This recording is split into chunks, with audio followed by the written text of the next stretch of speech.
A very good morning and a warm welcome to Trent Bridge Live and to day 2 of this LV Insurance County Championship fixture between Nottinghamshire and Middlesex, the final fixture of the 2023 season, and it's a day where Middlesex will start out in the middle on 162 for 3. That's after they won the toss yesterday, a toss that's taken place at 2:15, can you believe it, because of all the rain that we had yesterday morning. But I'm delighted to say that it is currently dry and play will get underway at 10:30. But let's remind you of the action from yesterday. We managed to get 42 overs in, and like I say, Middlesex will start on 162 for 3. But let's remind you of everything that happened in day 1.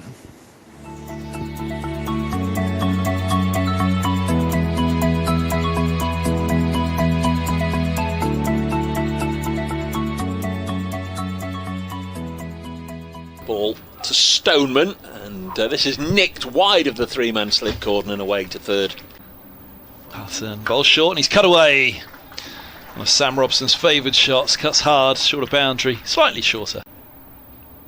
Hutton bowls full, clip through mid-wicket, again, big scoring area for Sam Robson. As Stoneman, well, just feeds on that little bit of width offered by Jake Ball. His ball from the pavilion end, he bowls and Robson edges through to the keeper, and there's the first wicket. 33 for 1, drawn onto the front foot just outside the off stump, a little feather through and a fine take. Right arm over the wicket now and bowls, and he's struck on the pad and he's out. LBW. It's passing in, bowls, and this is clipped away through mid-wicket by Holden. Cry of catch again, but he's timed that nicely. It's Hutton, he's in, bowls, and now Eskenazi's getting it on the axe with a glorious drive. That was hit on the up just wide of mid-off. Mid-wickets in, bowled, and that's a beauty of a delivery, and it knocks him over. Eskenazi gets ready, and this one is edging down to third man for 4, playing away from his body again to a good foolish delivery. Worked away nicely onto the leg side by Higgins, might get a boundary. There's another chase. Lyndon James bowls, all deflected nice and fine by John Simpson. Again deflected fine by John Simpson. He's enjoying himself, these leg side deliveries. Hutton's in, bowls, and this is driven beautifully by John Simpson. That's that strong bottom hand. It'll be so familiar to county cricket watchers. Ball from the pavilion end, he bowls, and Higgins drives. Well, if that answers the question, it's quite the answer to give. He moves to 33 with a cover drive. Glorious in between cover and mid-off. Ball's run away down to a fine deep third. That was edgily played by Higgins, who's on to 37. 129 for 3. Simpson again turns on and through the leg side with a lovely looking shot. Lyndon James after it. The ball again wins the race. It might be a different challenge here. Bowls now, in fact, this is cut away, and we'll go for 4. This one's leg side again. Simpson goes at it hard, and that'll be his 50. Sorry, Higgins goes at it hard, and that'll be his 50. It'll just be a single, unless the umpire's going to signal otherwise. It was indeed bat. Patterson again bowls, and another lovely drive by Higgins through the offside for 4 more. That really was a special shot.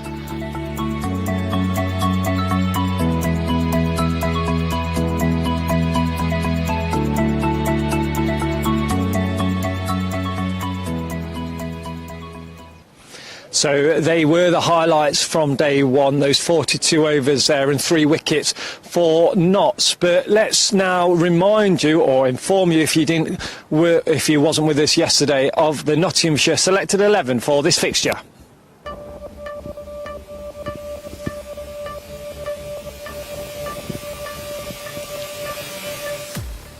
1,282 runs for your opening partnership here in Nottinghamshire of Ben Slater and Haseeb Hameed.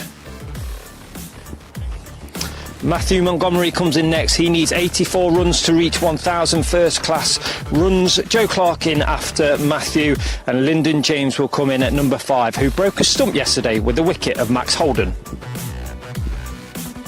The captain, Stephen Mullaney, will come in after Lyndon. Tom Moores follows the captain. Tom Moores currently has 25 dismissals so far this season, with Calvin Harrison coming in next, and he signed a 3-year contract extension this year.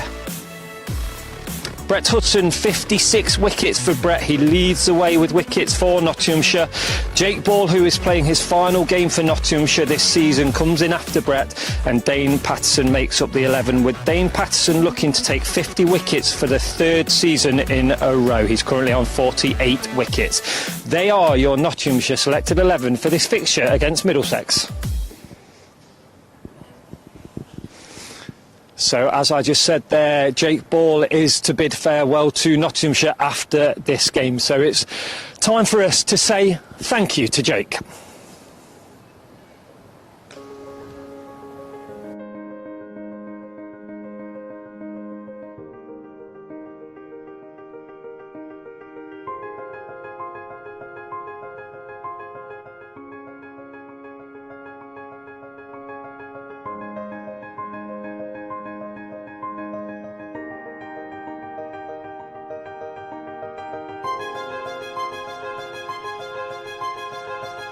Yeah, it's always good to get in the team and put a good performance in. It's a difficult team to get into, and when you do make it, you need to make it count.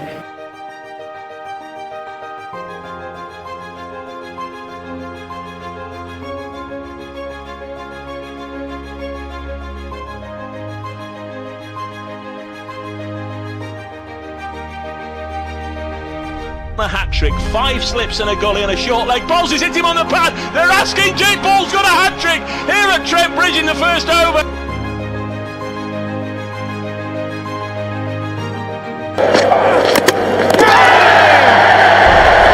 T20 Blast winners, Nottinghamshire Outlaws, fabulous day.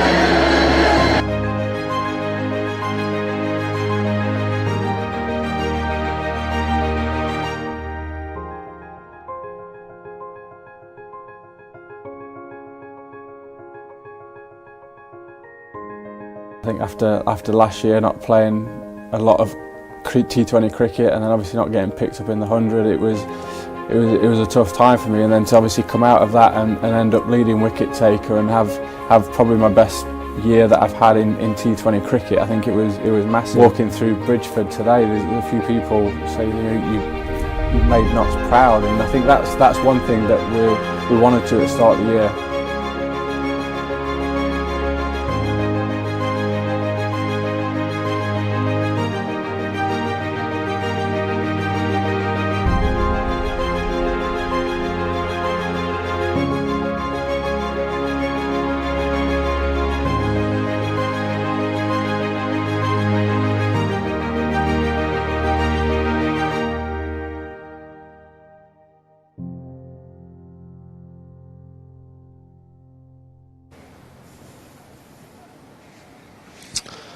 What a servant that man has been to Nottinghamshire. Over 15 years at this club, and he is one of the nicest people you will ever meet. Yes, it is the end for Jake Ball and Nottinghamshire. They will depart after this season, but a massive thank you from everybody at the club to Jake Ball. He's given everything to this club, and like I say, he is one of the nicest people you will ever meet. So we of course wish him very well in whatever comes next for him, but he's still got a job to do here. He took a wicket yesterday, and I'm 100% certain that he wants to take some more whilst he can in that Nottinghamshire shirt.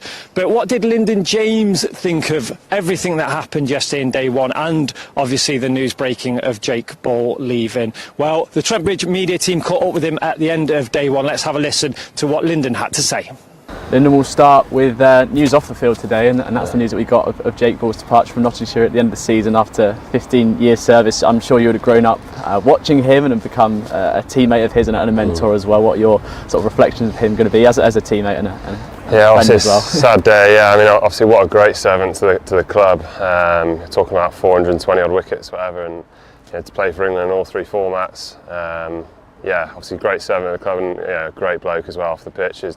Great friend, and I wish him all the best obviously going forward, but hopefully he can give me a good win to go out with a bit of a bang. Because he's such a hard worker on and off the field, it looks like those wickets, the likes of which he got today, that first one makes everyone else almost happier to share the field with him. Yeah, definitely. I mean, he's been so hard done by in the last couple of years, and he's been so unlucky with that. He's worked his socks off to try and get back on the park, and to see the kind of rewards, obviously getting a wicket there, you can see how much it meant to him. So yeah, everyone's absolutely buzzing for him. He's almost a bit of an example of the attitude that you want to hold as a cricketer, not just you, but everyone in the dressing room of working hard to get where you want to be. I think so. I describe Jake as the ultimate professional. I think to go through what he's been through, I think a lot of people would have crumbled, but to come back and keep coming back as well, and putting in great performance, obviously in the white ball stuff, and then to take some wickets in the red ball as well.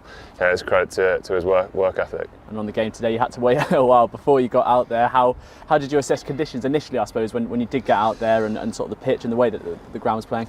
Yeah, we thought, obviously the pitch being under covers for that long and that much moisture around, we thought it probably was going to be a bowl first, but as soon as the sun came out and we started warming up, it felt more like, looking at the pitch, it would have been a bat first pitch. So, that being the one-day wicket that England played on, it's a bit different to the pitches we usually play on here. I feel like you have to hit the pitch real hard to get anything out of it. It swung, with a new ball, and just after the new ball, once the ball got a bit softer, it didn't do as much. When the sun came back out, actually, it felt a bit harder to kind of make the ball move laterally. But the credit to them, they played well. We probably didn't bowl as well as we would have liked, missed both sides at times.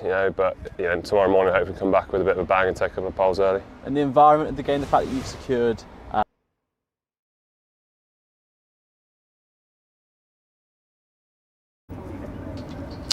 Well, a very good morning, everybody. Welcome to Trent Bridge. Nice little montage there and tribute put together by the media team and the production crew, and fond farewell to Jake Ball this week, playing his final game. Very nice little interview there with Lyndon James at the end of the first day's play, also paying tribute to Jake Ball, the cricketer, and Jake Ball, the man, the teammate, the mate. Very good morning to you. Welcome to Trent Bridge. Those of you that have just joined us via the BBC Sport website and app, of course, won't have seen or followed that. There are pictures available via the live video stream from Nottinghamshire County Cricket Club, trentbridge.co.uk.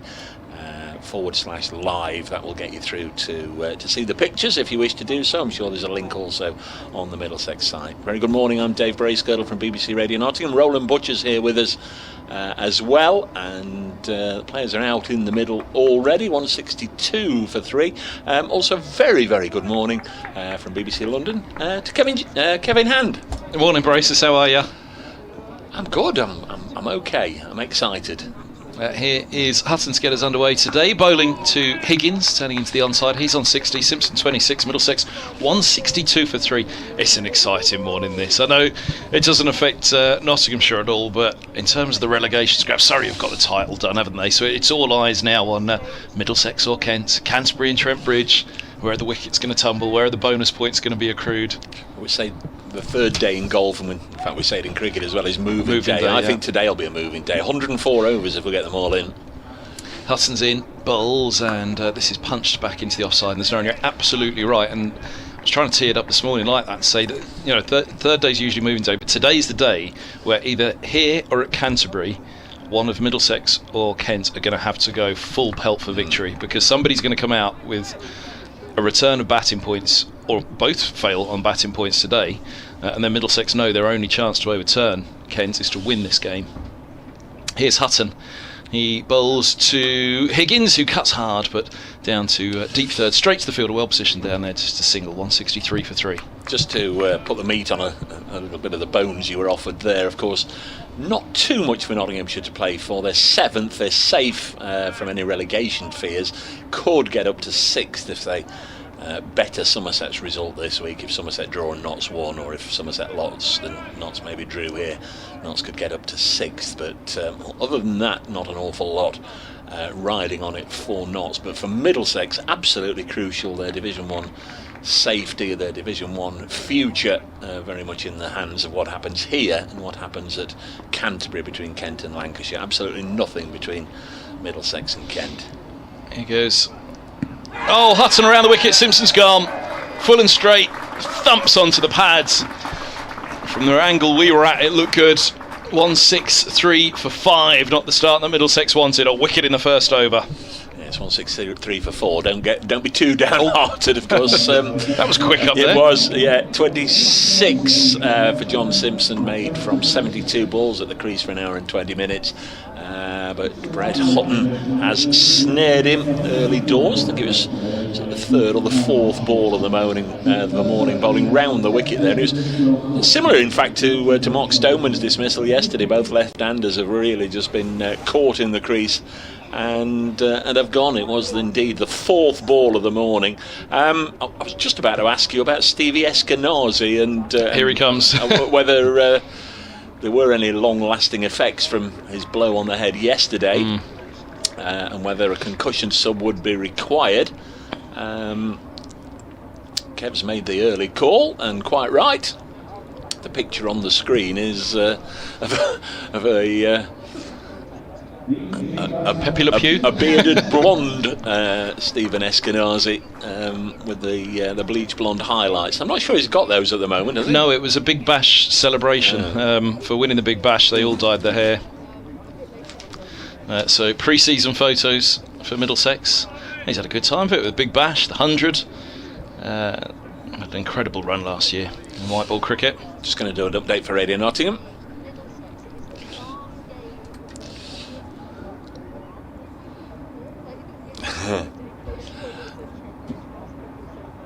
Well, already a good start, a good morning for Nottinghamshire. We've had 4 balls this morning and a wicket's gone down. Middlesex were 162 for 3 overnight. They're 163 for 4, so we've had a run and a wicket. It's Brett Hutton doing what Brett Hutton does more often than not for Nottinghamshire, striking early in the day, early in his spells, and he's gone round the wicket there and unlodged John Simpson, who's a very decent player. He's gone for 26. It's a little bit of a moving day, we suspect here. Of course, more riding on this game for Middlesex. They're desperate to get away from the relegation places with a good result. Nottinghamshire, well, they're just looking to sign off their season with a promising performance. It started well on day 2 with a wicket. Middlesex 163 for 4.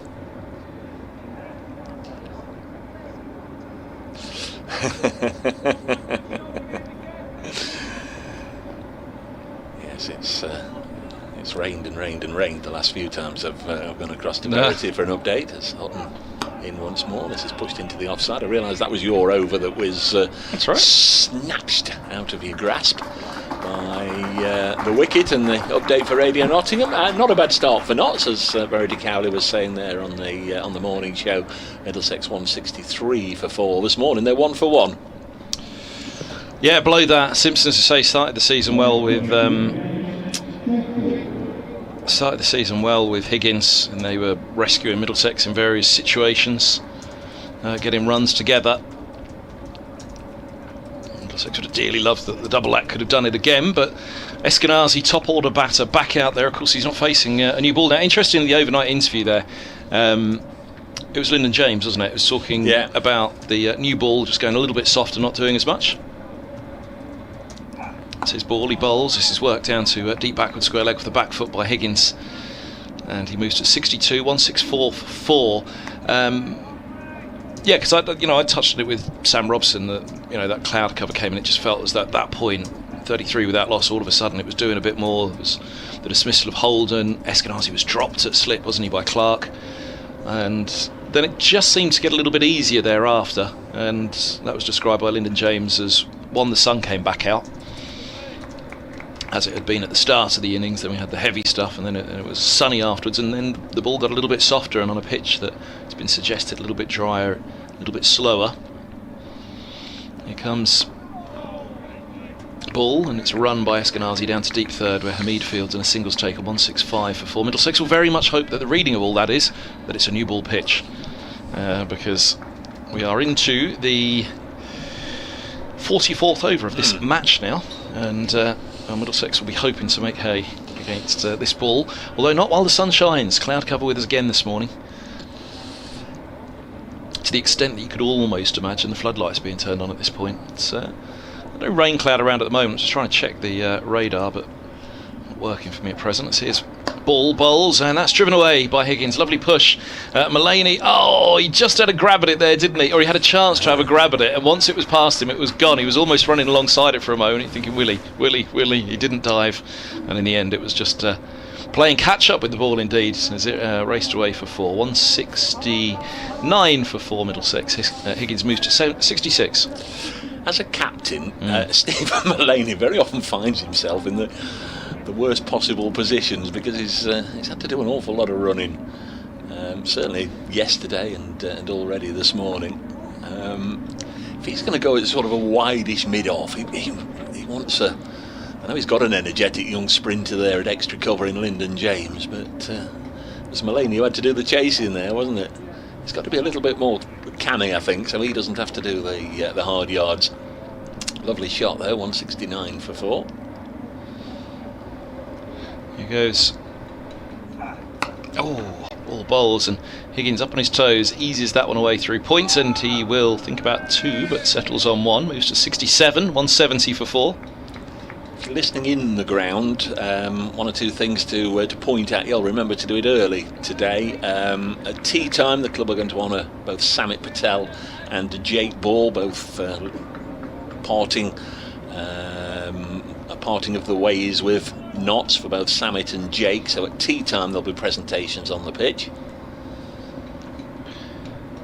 Ball very tight to the umpire as he bowls, and Higgins. Eskenazi eases to cover, and there's no run tight, of course, to the stumps as well as he does so, but he really does just almost shoulder to shoulder with the umpire as he leaps.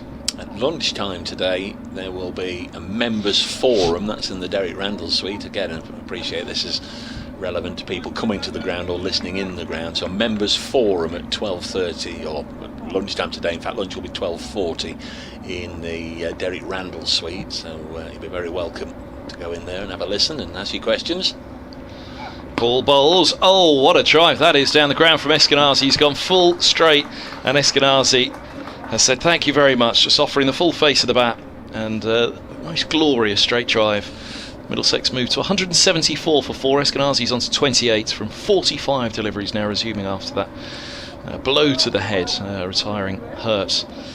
Higgins 67 from 80. He'll have the strike. Yeah, clearly no blurred vision there. That was a lovely straight drive. It's unusual if you presume it was the physio who recommended he went back and just had a moment or two, and it's unusual once the physio's made the decision that a player does return, but of course he has had overnight, and I think we heard from Sam Robson last night in his post-match interview saying, as far as he was concerned, he seemed okay and thought it'd be good to go, but we've got a ball issue here, so not Jake.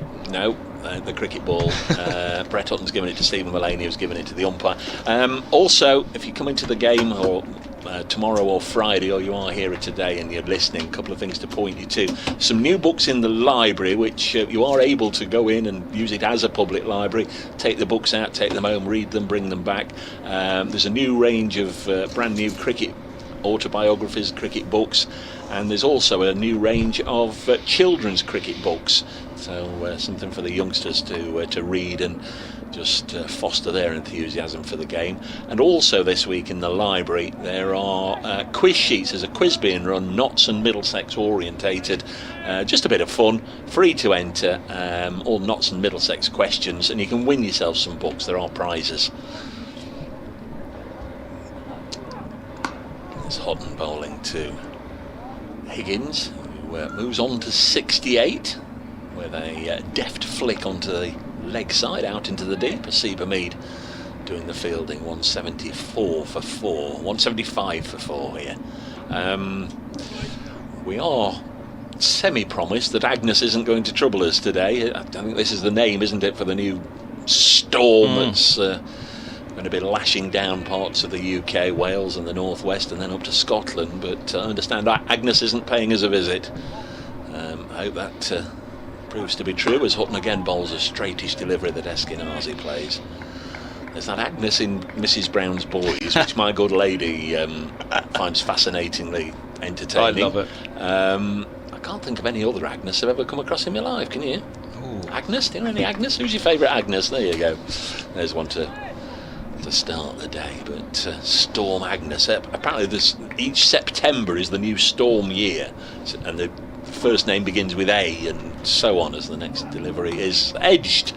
Thickish outside portion of the bat, past the slips, along the ground, down to third for a couple of runs. 177 for 4, Eskenazi on to 30. So the next Storm that comes and clatters into us will begin with the letter B. So it'll be Brenda or Barbara or Bob or Bucky or some such fancy name beginning with B and so on. Where's the name Agnes come from? Is it Scottish? Well, maybe, I don't know. I mean, they do shorten it to Aggie, don't they? I suppose there's one or two Aggies about, but Storm Agnes, 177 for 4. That's not a bad job, is it? I'll sit here and name the Storms. Hutton, Bowles, and just dragged on to mid-on. Are they geese? Oh, it's gorgeous, ducks, that, isn't it? or there's a V. There's the no pressure, the camera crew, but over the top of the Batman. Yeah, scoreboard. Yeah, that'd be nice if they could be picked up. In fact, they're just losing formation at the moment. There we go. That is terrific camera work. Terrific stuff, folks. They were in. Oh, and they've just gone into the perfect V. All we need is the red, white, and blue vapor trails coming out the back for the proper red. We don't need any trails coming out of the back of them. Thanks very much, Dave. Next delivery, Hutton bowls a bouncer, which is bobbed underneath by Eskenazi. Are they geese? I presume they're geese. I think so. I can never remember. No. Glorious though, that wasn't it? So yeah. We saw them coming in from so far away. That was the thing. Good camera work. Terrific stuff. I'm sure at some point Kirsty will tell me who's on the cameras today, but the time of day that we were normally doing that, we were sharing out the brownies, delicious brownies and cake delivered by Rach this morning. Absolutely terrific as Hutton is in and bowls to Eskenazi and he defends. Last match of the season. It's become a bit of a tradition which obviously we very much enjoy. Shared them around. I know you won't mind, Rach, to the wonderful camera crew and Kirsty and Aaron in the production office. Many thanks, very kind. And I think you've had a sample on behalf of the commentary team. You've had a sample. I was about to say, Rachel, thank you very much. I'm trying to be good at the moment, but failed catastrophically this morning. They were delicious. Mark says I had a great aunt called Agnes. Thank you, Mark. So Agnes, it never occurs before. You just switched to. Is that the female version of Angus? Because you just switched to two letters and you've got Angus, haven't you? Angus Robson. That's Sam Robson's. It's Angus is G-U-S, isn't it? Yeah. What's Agnes? E-S? Yes. Oh, is it? Yes. 177 for 4. We have seen Roland this morning. He's not still in his West Indies selection meeting, but he'll be with us before too long. Bowls, and this is driven by Higgins to mid-off. There's a short extra cover where he drove gloriously off Ball's previous over. Then an orthodox cover, and Mulaney remains at mid-off where he was unable to cut off that previous boundary. Deep third is Hassi Pamit. There's nobody from quite a wide, or quite a straight I should say, cover. Then the extra cover. There's nobody from there all the way around to Hamid at deep third. Then two slips, which again just tells us a little bit about the pace that, as you said quite early on, it doesn't look the quickest of Trent Bridge tracks. As Ball's in, bowls, and this is driven to that short extra cover, no run. So two slips in place while they ask Higgins to force off that line and length, which is very well protected by that triangle. We should have a full allocation of 9 county championship matches taking part. The 8 in England has play. The one in Wales hasn't. They're delayed by bad light down at Cardiff, where Camorgan are playing Derbyshire. So the 8 in England are playing at the moment. Ball bowls and Higgins defends into the offside. They need to try, Middlesex, to get through another 20 or so, 15 overs, 60 to 80. They're the overs where you try to score runs, really, aren't they? You try and build it all up, and then 60 to 80 you try and cash in 15 overs away, and that obviously coincides with getting through this first hour and a bit this morning. I've done 15 minutes of it. I always feel like the first hour in September is actually the first 90 minutes. It's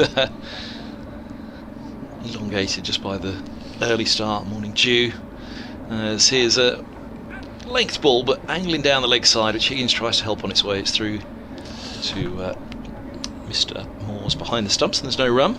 Be of interest to all Middlesex supporters, I guess. Kent batting, of course, they bowled Lancashire out for 327 yesterday. Kent 11 without loss. Of interest, though, the openers are Ben Compton and Tawanda Mayeye. There was a lot of talk. I mean, I don't know. I've not really followed it up. But Zach Crawley would be introduced into the game, but I suspect that's not happened.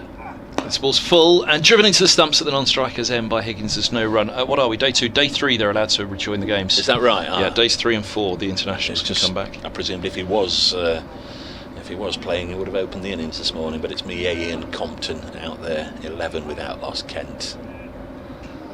Big day for them. Big day for Middlesex, you suspect.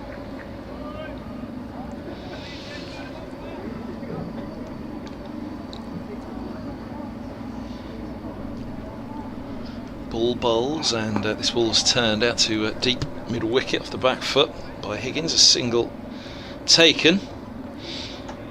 I wasn't trying to put the mockers on Ryan Higgins yesterday, but I think when he probably only got about 30, I did actually say he looks nailed on for a century here. He's looked very good indeed, and I saw nothing between 30 and his overnight 60 to deter me from that thought. He's 69 not out. He's played some lovely shots, denied last over by a shot that clattered into the stumps at the other end. Still going to be Brett Hutton. Why not? We've only had 4 overs this morning. Middlesex 178 for 4. Notts +2 on their over rate.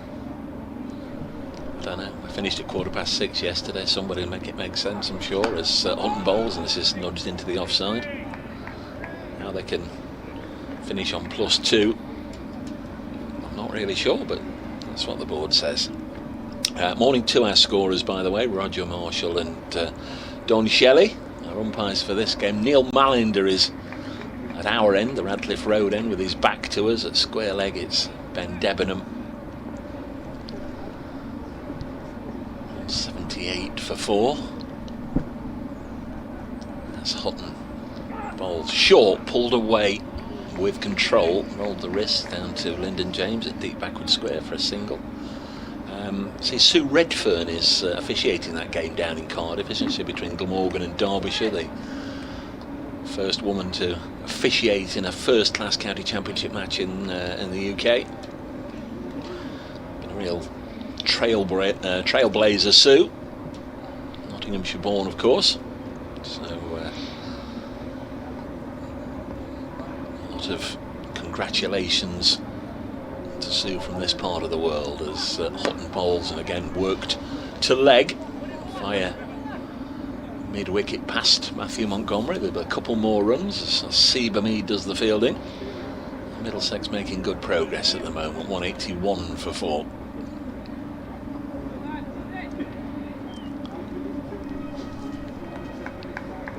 In 70, Eskenazi, who resumed on 23, has quite quickly gone to 32. Everybody's gone into double figures. Robson out for 17, Stoneman for 14, Holden for 15, and Simpson for 26. Next one, again, I think for the 3rd ball running, is worked away onto the leg side for a single. So still to come, Josh De Carey's Giant Yadav, Toby Rowland-Jones, Tom Helman, Ethan Bamber. Skipper Rowland-Jones, by the time he's out there at number 9, you'd imagine this innings would be moving at a bit of a pace, but Middlesex will be thinking long game in the meantime.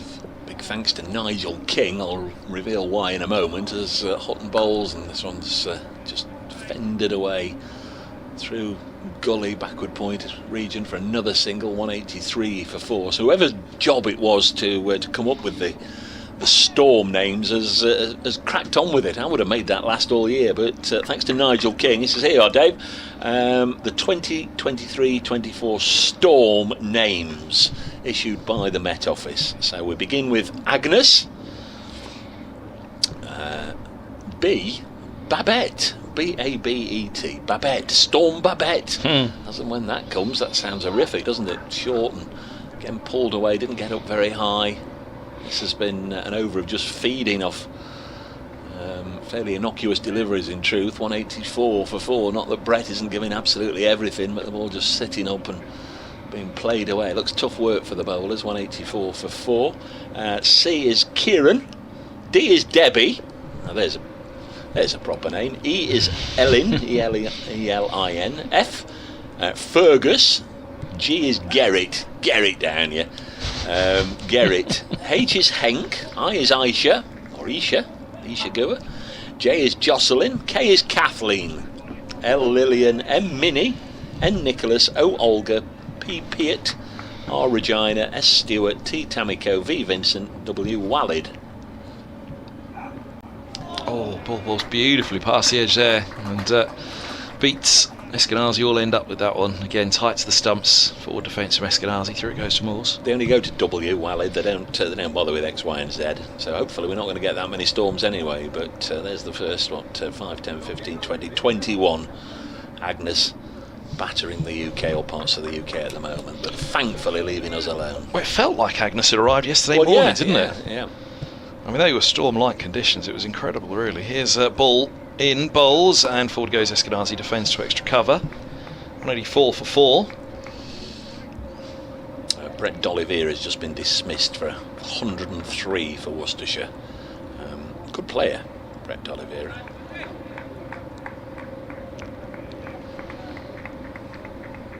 One wicket in 22 minutes here. Middlesex. I said to Sam Robson, he said about keeping an eye on Canterbury. He said, well, I'd be lying to you if I said we weren't keeping a check on what was going on down there. Well, they have to, really, don't they? As ball bowls and Eskenazi drives to mid-off, and there is no run, which is exactly what you were saying this morning, that today's moving day, and as a result, one of Kent or Middlesex are going to have to dramatically change tack tonight, you'd think. If Middlesex rack up batting points and Kent go cheaply, then Kent can't rely on a draw. You wouldn't have thought at Canterbury they're going to have to go for the win. Similarly, if it goes the other way, Middlesex would have to go for the win here, as ball passes the umpire, he bowls, and Eskenazi drives to cover. It's just skirted through. There's still a little bit of moisture from yesterday, isn't there? Lyndon James, the little slide. They're going to get back for 2 actually, because it just squirts behind him, not just to the side. So back they come for 2. But yeah, you can still see a lot of the as the bowlers run up, it's still that heavy kind of colour, isn't it? The footmarks. Yes, at the end of the respective 2 first innings here and at Canterbury, then obviously you'll have a clear picture who's ahead on bonus points, or who is going to be ahead if both matches finish the same, either with Kent and Middlesex wins or losses, or if both games are drawn. Here's Hutton bowls short. Oh, Eskenazi goes for a hook, and he's hit again, this time not at the helmet though, but somewhere around the shoulders, chest, the back. He was pivoting in his crease, so spinning away as it struck him somewhere. Still no wicket at Canterbury. 5.5 overs. Don't go there. Don't put myself through it. Don't put yourself through it. Thursday, 5th of October is the first meeting of the Nottingham Cricket Lovers Society this winter, and Dusty Hare will be the guest. If you want to come along to that. This one's full, driven to cover. 186 for 4. I mentioned yesterday, you can get all the details from the club, or if you really are interested and want more details about all the speakers for 2023, or what it costs for a year's subscription if you want to join the Nottingham Cricket Lovers Society, the secretary is Martin Shaw, and you can get him Notts Cricket Lovers, this is on the email, Notts Cricket Lovers at outlook.com, and Martin will give you all the details on all the meetings. But the first is Thursday the 5th of October. Dusty Hare, who's always great fun, we'll talk about his career as a Nottinghamshire first class cricketer, and of course England and British Lions rugby union fullback. Used to kick goals for fun, and nobody will ever score as many points as Dusty Hare, and that's a fact. Just don't play enough games these days. Brett Hutton to continue. They'll be bowling over the wicket at the right-handed Ryan Higgins. We're approaching 11 o'clock. We'll do an update when the time is due for BBC Radio Nottingham, and then Roland Butcher will join us for the first time this morning. 186 for 4. Here's Hutton. To bowl to Ryan Higgins. Bowles now, and Higgins again just whips it away on the leg side. Notts have got a 5-4 offside field, but most of these Hutton deliveries are being worked into the gaps on the leg side. Might look to strengthen that area. Very nice to see Paul Johnson, former Notts skipper, pop in to say hello this morning. He said it's a sad moment for him this week when he realised that Tim Murtagh, amongst all the players that are retiring or leaving the game or moving on from different counties, Tim Murtagh's retirement has hit him the hardest. I'll mention why in a second. 187 for 4 as Hutton bowls, and this is pushed into the offside for a single. 187 for 4. Jono retired in 2002, and Murtagh is the last of the current crop that he played against. Once Tim Murtagh has retired, there won't be a current first-class cricketer that he played against. Dear. So he said that's a bit of stark realisation. 21 years out of the game, and now there's nobody left that he played against. So time waits for no man, does it? Although, of course, he played against Rowland many times in his career. Next one again is turn to leg. Getting a lot of their runs there, and Lyndon James and Asiba Mead in particular being worked quite hard out on that leg side fence. Stephen Finn packed up this year as well, didn't he? And I called every ball of his Middlesex career, and indeed I've called every ball of Tim Murtagh's Middlesex career, but of course his one didn't start till mid-20s because he was at Surrey. Where they didn't use him. He wasn't a first-class player. He was a white ball specialist, and Middlesex brought him in, and then he became the nursery end specialist at Lords, and the rest is history. 2 promotions, 1 title, T20 Cup. It's Hutton to bowl to Eskenazi. Another run here. He's not looked at all flustered, has he, on his return to the crease, but he's looked very, very classy, high quality player. He's moved on to 38. Why wouldn't he have played this week, do you think? Will that decision have been his or taken out of his hand? No, I think taken out of his hands. I think if the feeling was this is a slightly slower pitch, then will Roland Jones perhaps just extracting a little bit more bounce with that new ball? Hutton. That's a loose one from Ryan Higgins, a rare loose one. He's had a bit of a waft at that, bit of a kitchen sinker, gets nothing on it, and it goes through to Tom Moores. So straight call really, Roland Jones or Helm, or Murtagh. Helm and Bamba, younger, a bit more pacier. Yadav the spinner, De Carey's a spinner, Higgins all-rounder. It's a straight call between the 2 old boys. Roland Jones sat out last week, rotated, and comes in for this one. So I mean, he finished with a flourish, didn't he? The 8 wickets at Lords. It was a good way to go out. It'd be even better if Middlesex can avoid relegation. 190 for 4. Next delivery is chopped away by Ryan Higgins. He'll probably get a couple of runs here. He will indeed. Chase for Joe Clark. And it's 192 for 4 at the end of the 49th over of the innings. We had 7 overs this morning. We're just coming up to the half-hour mark. Can't see it, but can hear an aeroplane going over the ground somewhere. Very noisy this morning. The work being done in the Dave Bracegirdle retirement apartments away to our right. It was really annoying, and I don't say this very often. It was actually a relief when Notts went out there to do their warm-ups and put on their ghetto blaster or whatever it is, and the tunes were booming out, because quite frankly, for once the music coming from their ghetto blaster was preferable to the noise coming from the building side. Oh, don't get me started, Braces. Rock City in the centre of Nottingham till 3 a.m. this morning. Boom, boom, boom, boom, right over the top of it. 192 for 4.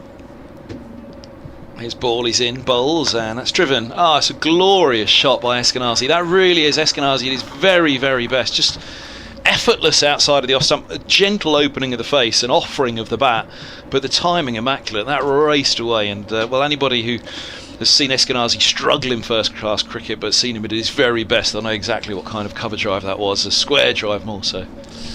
Yeah, it's 2 weeks running that Rock City's got a mention. We didn't have much cricket at Old Trafford last week, but not entirely sure how we got onto it, because Scott Reed and music are very much chalk and cheese, but got round to talking about. Is that right? People. Oh yeah. somebody who doesn't know who Debbie Harry is. Deary me. Yeah. Deary me. He's only a year or so younger than me. Doesn't know who Debbie Harry is. Ball from the pavilion end, bowls, and Eskenazi steers a single through mid-wicket off his hip. 197 for 4. So certainly Hazel O'Connor was well out of his ballpark, and you tested me there. And one night, I didn't go to Rock City that many times back in the day, but one night Hazel O'Connor, she had a big hit with Will You, and it was a bit of a ballady thing. It was quite nice. It was catchy. It was a top 10 tune, and she reached down and held my hand and looked into my eyes as she sang Will You. Oh, wow. There's a memory. Did you do the Peter Kay thing of grab hold of her hand and not let go? She's been scarred ever since. Ball's in, bowls, and this ball's cut away out to deep backward point by Higgins, who moves to 77, his highest score of the summer. Middlesex's leading batter runs an average. Robson with a couple of centuries. Yeah, was it the Temptations that he was watching? Peter Kay, when he said they came down and shook his hand, and he was a kid, and he just said, "I'm going to hold on, see what he does. What we can do now? I'm not letting go." Fabulous. But yeah, 3 a.m. Apparently it's Freshers Week at university, so it's going to be all week long. I've asked, can I move to the front of the hotel, and they said, you're a little late, sir. Everybody else has already asked that, and we're full. There's an update for Radio Nottingham.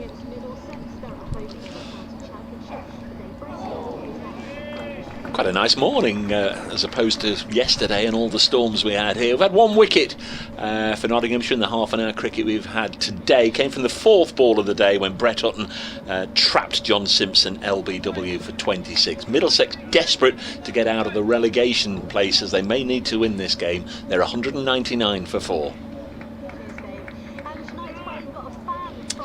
So latest ball has gone through to the keeper. A couple of balls left in this over. Kevin Hand will talk you through them, and then he'll be joined by Roland Butcher. Ball hits the crease now. He bowls, and good drive, a cry of catch. Just a little inside out. Higgins on that one, forceful as ever.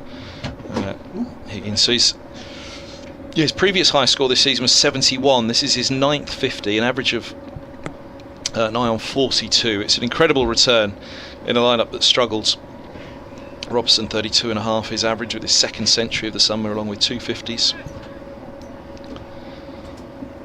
He's only just off there, Robson. I'd suggest if he'd had 3 to that, he'd have been alright, as his ball bowls, and this is turned into the onside and there's no run. Robson's total runs for the season 751. Ideally, of course, he'd be loving to nudge 900 and obviously 1,000, but 751, he's just off at the moment, Robson, in terms of what to be there or thereabouts. It's an acceptable season, but the problem is you kind of need everybody else to be having a good season around you, and Middlesex have been short, but not this man Higgins. 199 for 4, Higgins 77, Eskenazi 43, and a man who was rarely short sitting down alongside me, Roland Butcher. Yeah, Kevin, good morning, and lovely morning here late in September as we're approaching the end of another cricket season, and Middlesex 199 for 4 as Hutton runs away from us now in his 16th over bowls, and that's pitched about middle and leg, then worked into the onside by Eskenazi. Goes straight to mid-wicket, can't score.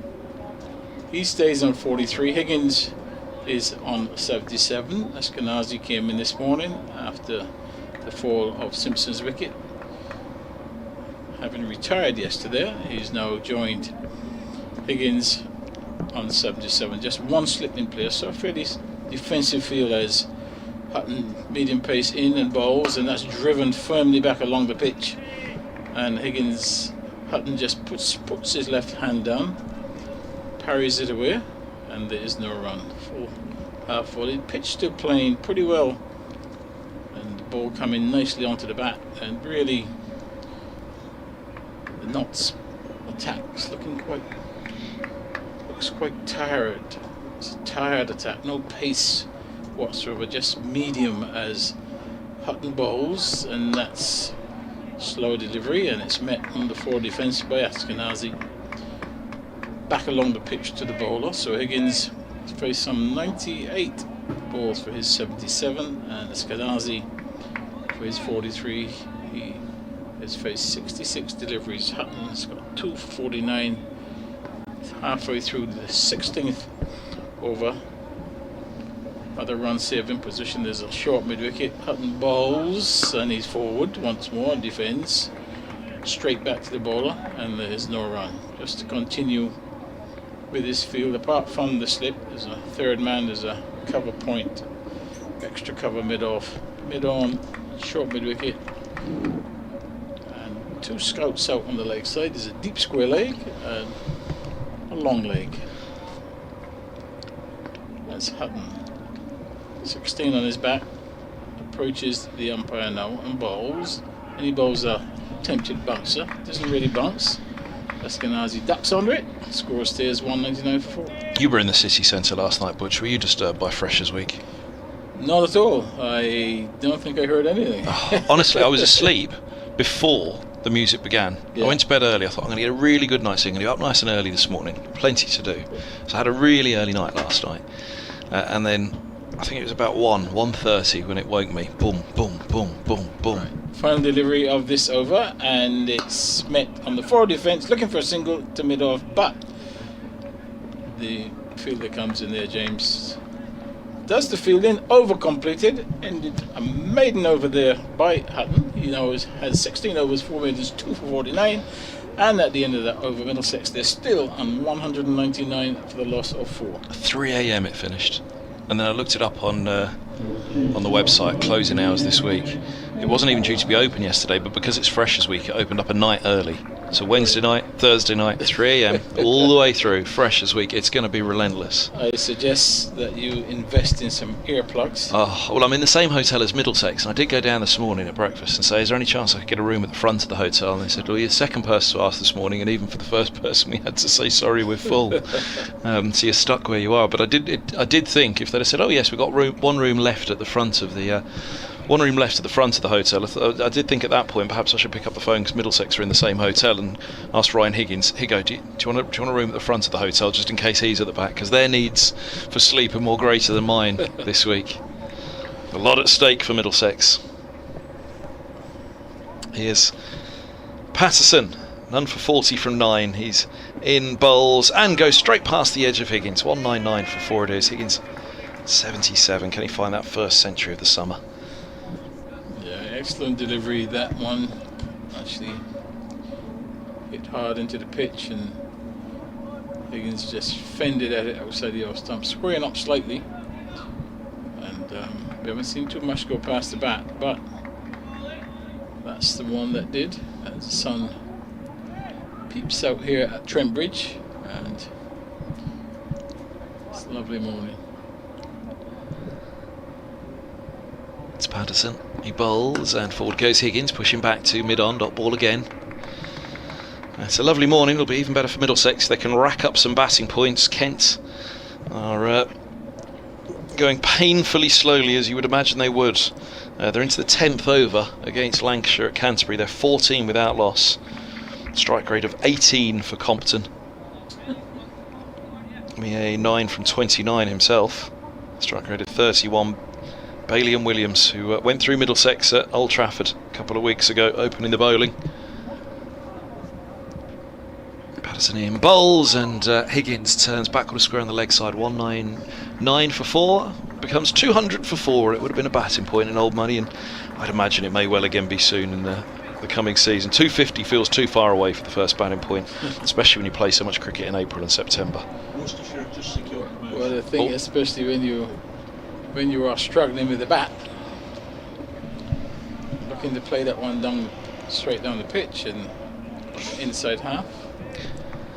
One thing Middlesex will be doing is battling to play Worcestershire next year, who've been promoted to Division 1. They'll be facing Nottinghamshire in the top flight again, as here's a full ball, nearly pushed back by Eskenazi. He was desperately keeping the bat face open on that one, wasn't he? Nearly pushed it back to the bowler. Yeah, played it as if he was expecting the ball to angle more into the right-hander. Ended up pushing it straight back to the bowler, eerily, but it landed perhaps a yard in front of the bowler. So he survived.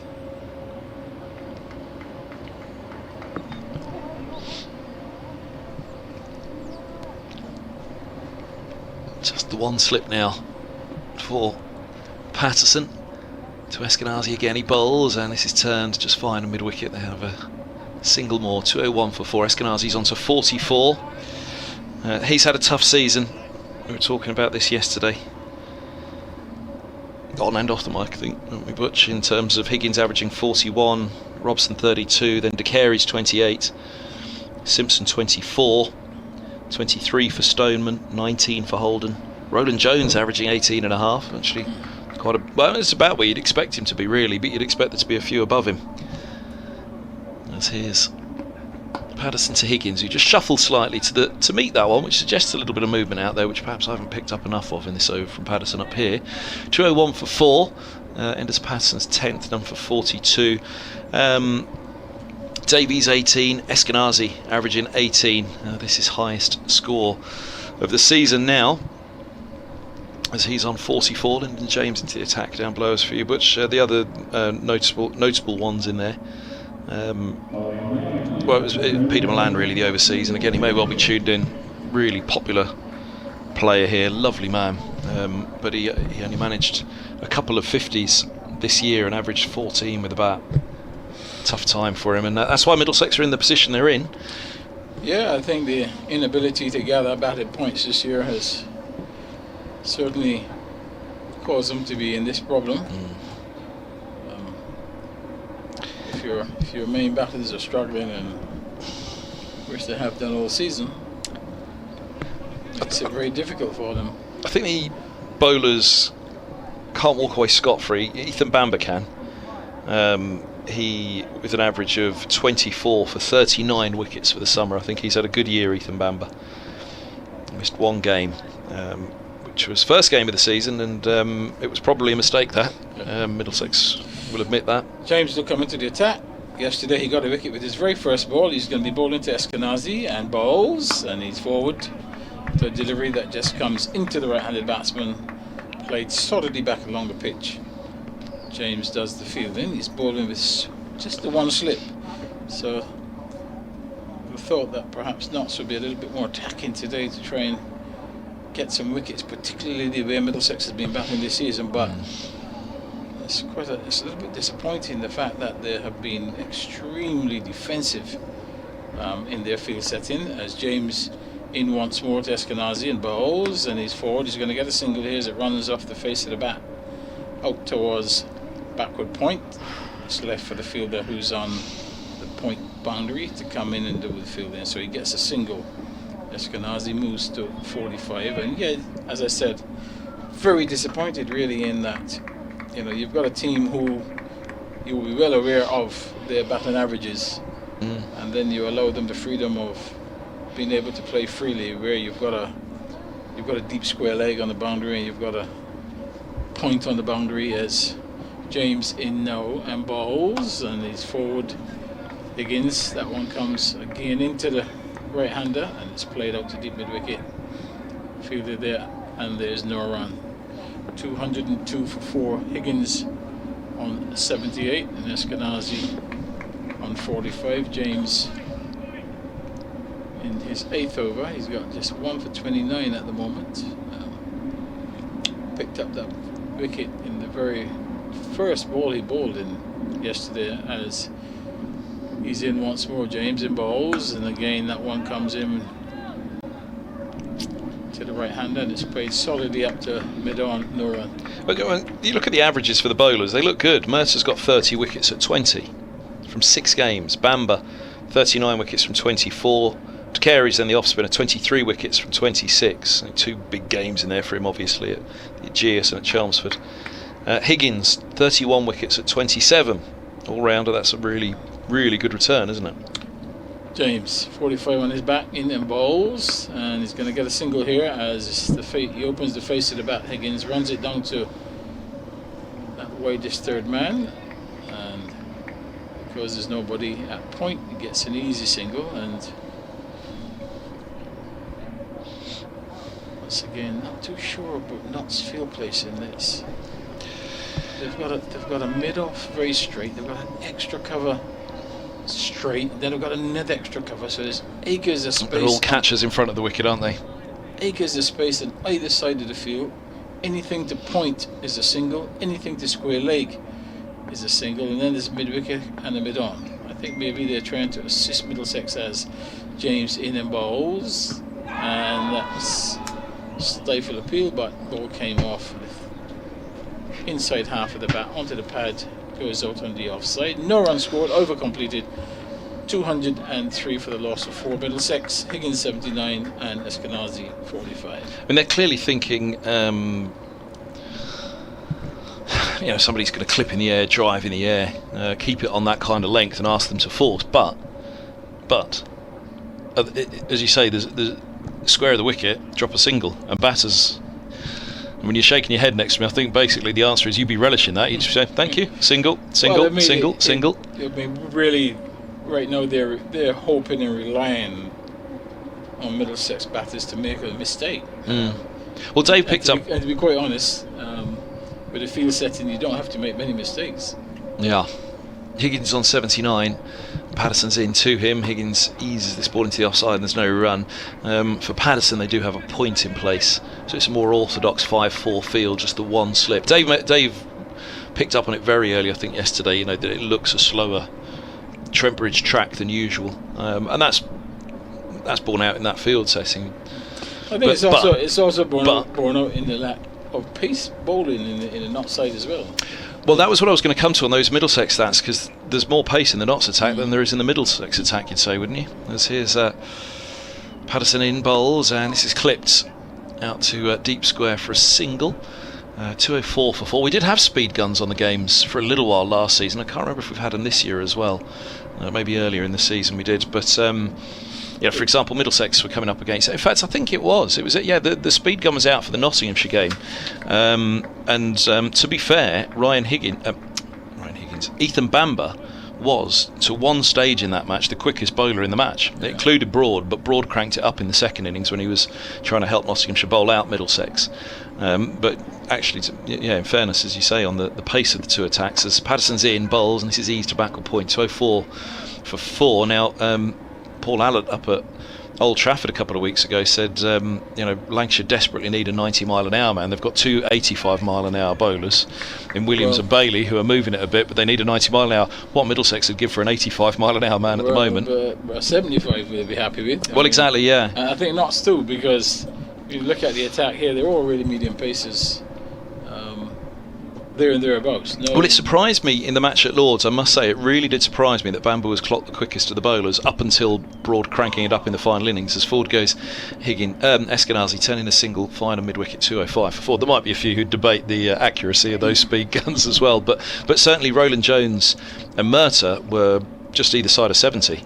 Murtagh was high 60s, and then there was low 70s for Roland Jones. So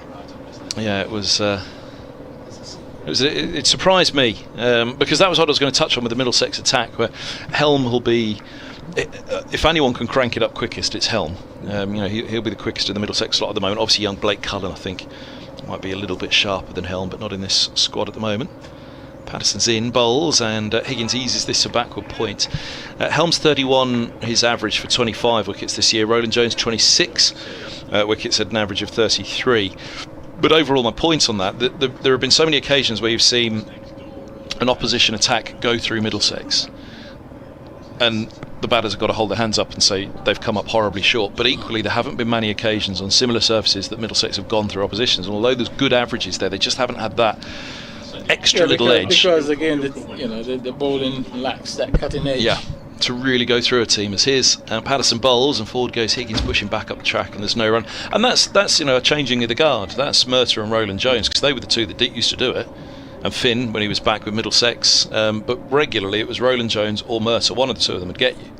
And now Middlesex have reached the point where one of the two will play, like this week. So Bamber's done a great job, Mr. Consistent. But yeah, it's just that what Nottingham should do have is. But to be honest, Kevin, it's not just a Middlesex problem. I have noticed really around the region there are very few fast bowlers. And what about the West Indies at the moment? Obviously where you're. Well, we've got some good young ones coming through with genuine pace.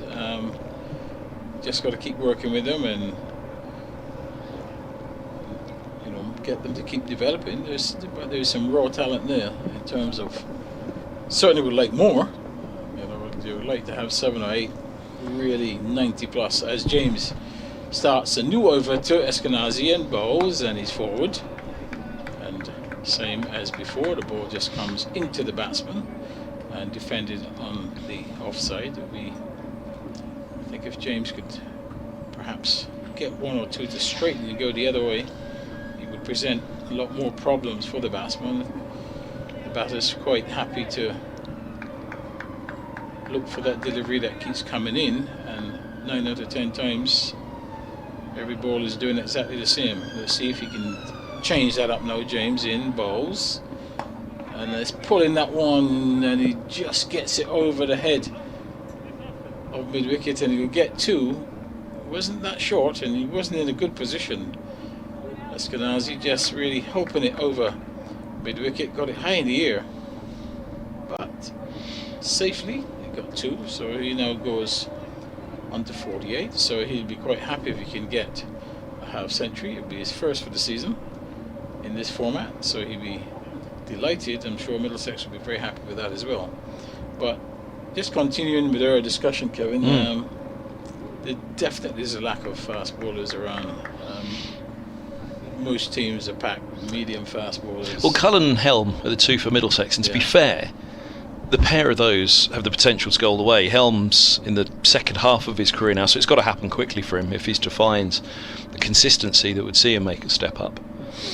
James to Eskenazi, bowls, and he's reaching for this one away from his body, but he gets it out to extra cover. They've now put a man in place now to that backward point position. And also the other problem, Butch, is England hoard them now, don't they? In the old days, they'd all come back and play, and you'd say, oh, look, here we go. Or they'd be overseas, who'd make up that kind of fast bowling. So we don't have that anymore. You know, we don't have the quick bowlers now. They're given very high contracts at a higher level, aren't they? James bowls, and that's again coming into Eskenazi, who defends to short mid-wicket, and there's no run. Raw pace is exciting, and you know, if your attack has some sort of cutting edge, you know, it makes the game that much more exciting. Well, Middlesex got Shaheen Shah Afridian at the start of last season, and again he was out bowled by Roland Jones and Helm. They were better bowlers than him at the start of last season, but left armour at Lords, he managed to go through a couple of top orders. James bowls, and again he's feeding for this one, not playing it with a lot of confidence. Eskenazi's playing almost with a slightly horizontal bat, and around the offside.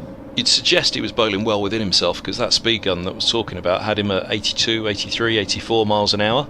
So he's not a 90 mile an hour. Well, he may well be when he really cranks it up for Pakistan, but he wasn't in that spell with Middlesex. James bowls, and he's looking for a single. Eskenazi as he drops this one into the outside, but fielder comes in sharply. He won't get a single, but that's the final delivery of the over. He will stay, Eskenazi, on 48. Another 2 for his half century, and Higgins, who will take strike, start of the next over. He is on 80. 207 for the loss of 4. So yeah, you know, if Cullen was fit, he'd have played a lot of games this season. Middlesex's quickest bowler. They'd have invested in the future, and they've obviously given Mercer 6 games, and Roland Jones is the captain. He's played 11 of them. Bamber, Higgins, Helm, you know, they'd have dearly loved for Cullen to have been pushing through this year, but injuries have held him up. Let's hope that goes well next year, because he'd be a mighty option to have in their bowling attack. Here's Patterson, 207 for 4, and through this goes to Higgins. He's squared up by this one, just on a slight dance to the pitch of that one as it goes through. Didn't quite get there, and just a little bit of movement away, which will infuse Nottinghamshire in the 56th over of this ball. Mentioning overnight that just seemed that little bit easier when the sun was out and the ball was a bit softer yesterday morning.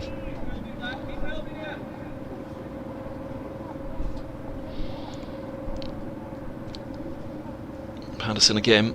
He's midway through his run-up. bowls, and forward goes Higgins, 207 for 4.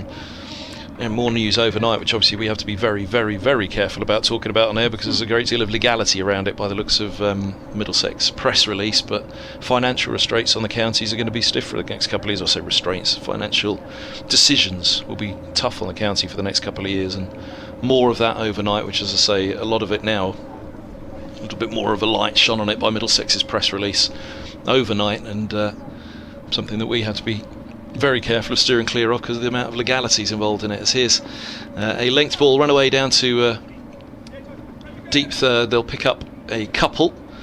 82 now for Higgins, 209 for 4. Of course, I could read the statement, but anybody listening online, you've got the statement there in front of you. You can read it yourself rather than boring Nottinghamshire listeners with it. I'm sure Manny Middlesex would have read it already. I haven't read it yet, Kevin, so I'll read it later on, so it'll be quite easy to stay away from it for the time. Yeah, but the point being, on the fields for Middlesex, it means bringing into big money overseas, which for some counties is quite a regular occurrence, not just a possibility.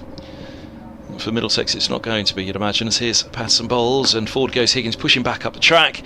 210 for 4. Oh, that's an incredible piece of fielding as Mullaney throws down the stumps from mid-off, and there was a slight hesitation involved in all of that.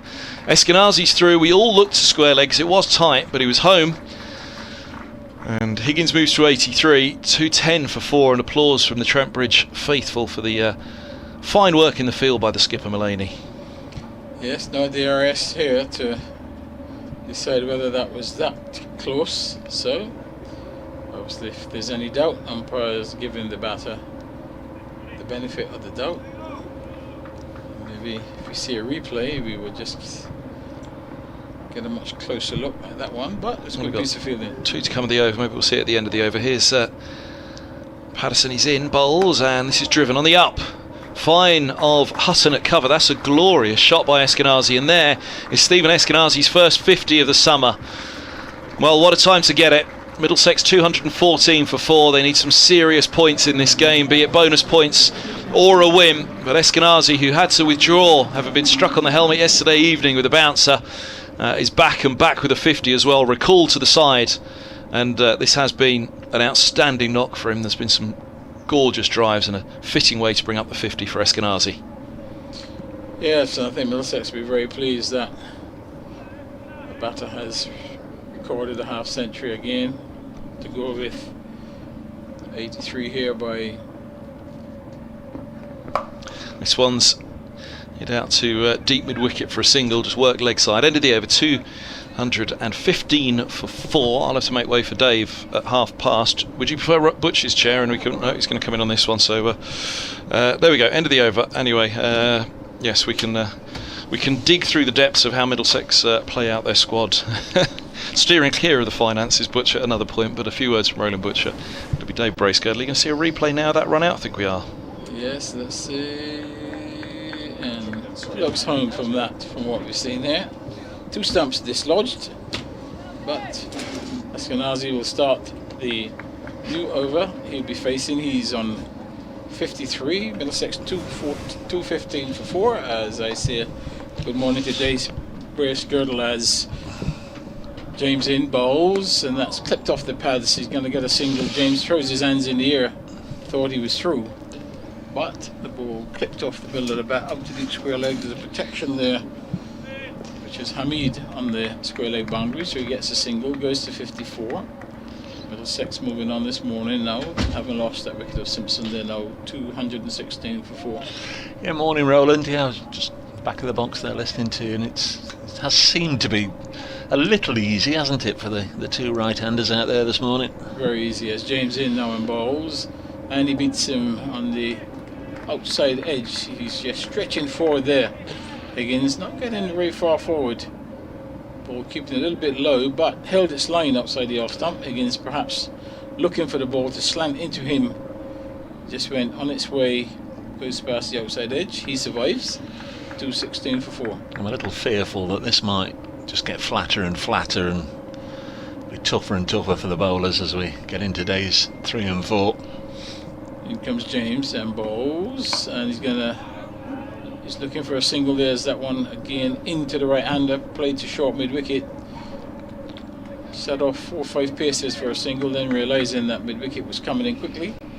So Higgins remains on 83, and to Middlesex as the sun disappears now, Dave, and it's clouding over, and that's probably not the greatest of signs, but with a bit of luck we'll get away with no rain as James bowls, and this is worked down to long leg, just moving across his stumps and gliding it down to long leg, gets an easy single, returns on its way. He goes to 84, 217 for 4. Yeah, we're talking about Storm Agnes a little earlier. Kirsty says, Dave, the camera crew today are Jono, Finn, Stan and Agnes out there. Aaron's doing the replays. As James bowls, and he's going to get an easy single, could probably look for 2. Hamid across quickly, and good return, and the batsman just crossed for a single, so it's 218 now for the loss of 4. Higgins is on 84, Eskenazi on 55, and things just moving very leisurely this morning. There's no great intent by Middlesex, and also the same thing with Knots just settling into a nice relaxed rhythm. I think this suits Middlesex actually. I mean, there's plenty of overs left. Bear with us for a second. There's Verity, James Radio bowls. Nottingham. 218 for 4. They're going very well, Verity. 218 for 4, Middlesex. It's been a bit of a slow burner this morning, and that Notts got a wicket early on. We're expecting fireworks from both sides, really. Could Notts get more wickets and build on that? Would Middlesex come out and score quickly? Well, neither has happened, really. As I say, a slow burner. Middlesex have moved on from 162 overnight to 218 for 4. Ominously, the dark clouds that we saw too much of yesterday just starting to roll in. We hope Agnes and her friends passers by leave us alone. A lot of cricket to be played this week here. Middlesex 218 for 4.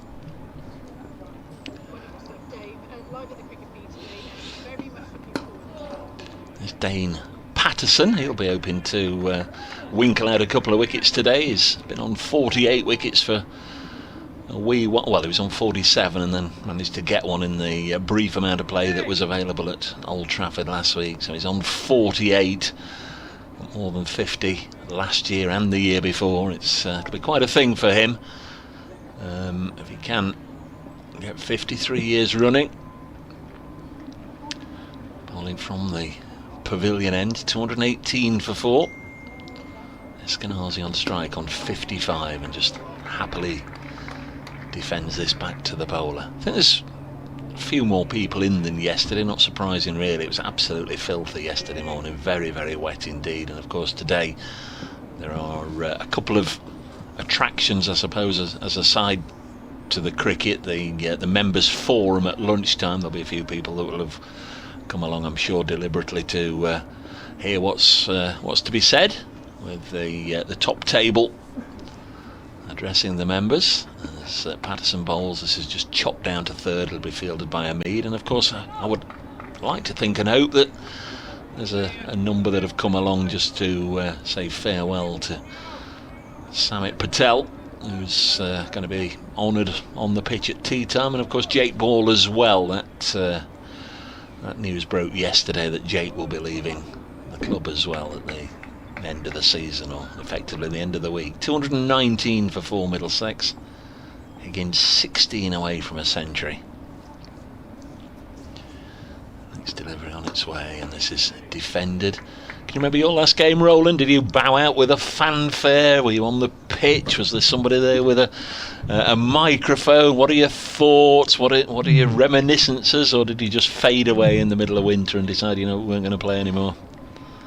To be quite honest, I can't remember my last game. I actually, when I retired, I still had another year left of my contract, actually. So probably at the time I wasn't thinking that was going to be my last game. 219 for 4. Patterson bowls and Ryan Higgins again defends. So you'd like to have gone on a bit longer. You were just waiting to get the call here. No. When I said we're going to get the call, I still had a year left on my contract. Yeah. I sometime decided at the end of that season that I wouldn't play the next season. But I could easily have played the next season because I was contracted to. Patterson, sure he'll be heading off to South Africa in the next few days as soon as this game's done. Next ball is worked to leg by Higgins for a single. Takes him on to 85, 220 for 4. That's at the end of the 58th over here on BBC London, BBC Radio, Nottingham Online, and also via the live streams. Patterson now 13 overs. No maidens and no wickets for Dane Patterson. Both of those are a little unusual. He's gone for 54 runs. Yeah, there was no announcement, Dave, because the season finished, and obviously, in all intents and purposes, I would have been playing the next season. Yeah. I'm prying here. I'm turning snooper. I'm going to look up when your last game was. Or any ideas where it might have been or who against? Not a clue. Not a clue. New Zealanders at Lords. Was it? 19th of May 1990. Your last game, it says. New Zealanders at Lords. I'll have a look. James in and bowls, and he's going to get a single here as Higgins works it off his legs out to deep square leg. Hamid is in that position. He returns to the keeper. Batsman across for a single. 221 for 4. Higgins Match goes to 86. Match drawn, I beg your pardon. We'll gloss over the first innings, apart from the fact that your good chum Desmond Haynes scored a century. Middlesex 332, New Zealand 284 for 5 declared. The Middlesex second innings, you finished 22 not out, so you're still unbeaten. Unbeaten. So that one's worked off the pads by Eskenazi down to long leg and gets a single. Goes to 57 and. Score now 2-2-2 for the loss of 4. So maybe, David, there might be a chance of a comeback. Yeah, you're still unbeaten. I'm still unbeaten. Richard Hadley and Danny Morrison amongst the New Zealand bowlers there, aren't you? And then New Zealand, well, you got a catch. John Wright, your last catch, your last act. My last act was to catch John Wright. Yeah. James to Higgins. In, bowls. And he's forcing this off the back foot, but he won't beat the field at extra cover. Looking for the single, but nice sharp piece of fielding, moving to his left, so he stays on 86. Higgins, just 14 short of his century. So your last match, and Paul Weeks made his debut in the same one. You remember Paul Weeks? Yeah, of course. Yeah, so at least now when anybody asks me that day, I can give them the answer. New Zealand. Where was it? At Lords. As James in bowls, and that's met on the front foot. Higgins, as the ball slants into the right-handed batsman, into the middle of the bat, back along the pitch. James does the fielding. No run. Don't know if you played any List A after then, but we'll soon find out. Right, so New Zealand at Lords. Oh yeah, you played some List A, so that was in May 1990. You played List A for Middlesex up until 19th of July, and your last List A or one-day match, the Sunday League, was at the Oval, Surrey versus Middlesex, July. James bowls, and another single here. Worked off the pads out to deep square leg. Still cannot understand why not persisting with this deep square leg and allowing the batter to just play the ball. It's an in-swing bowler, just allowing the batter to play the ball off his pads and just pick up an easy single. And even though we've lost so much time in this game, it's not really pressing hard. 223. Eskenazi is on strike, and that's a bouncer, and he's hooking this one. Not properly, didn't quite get hold of it.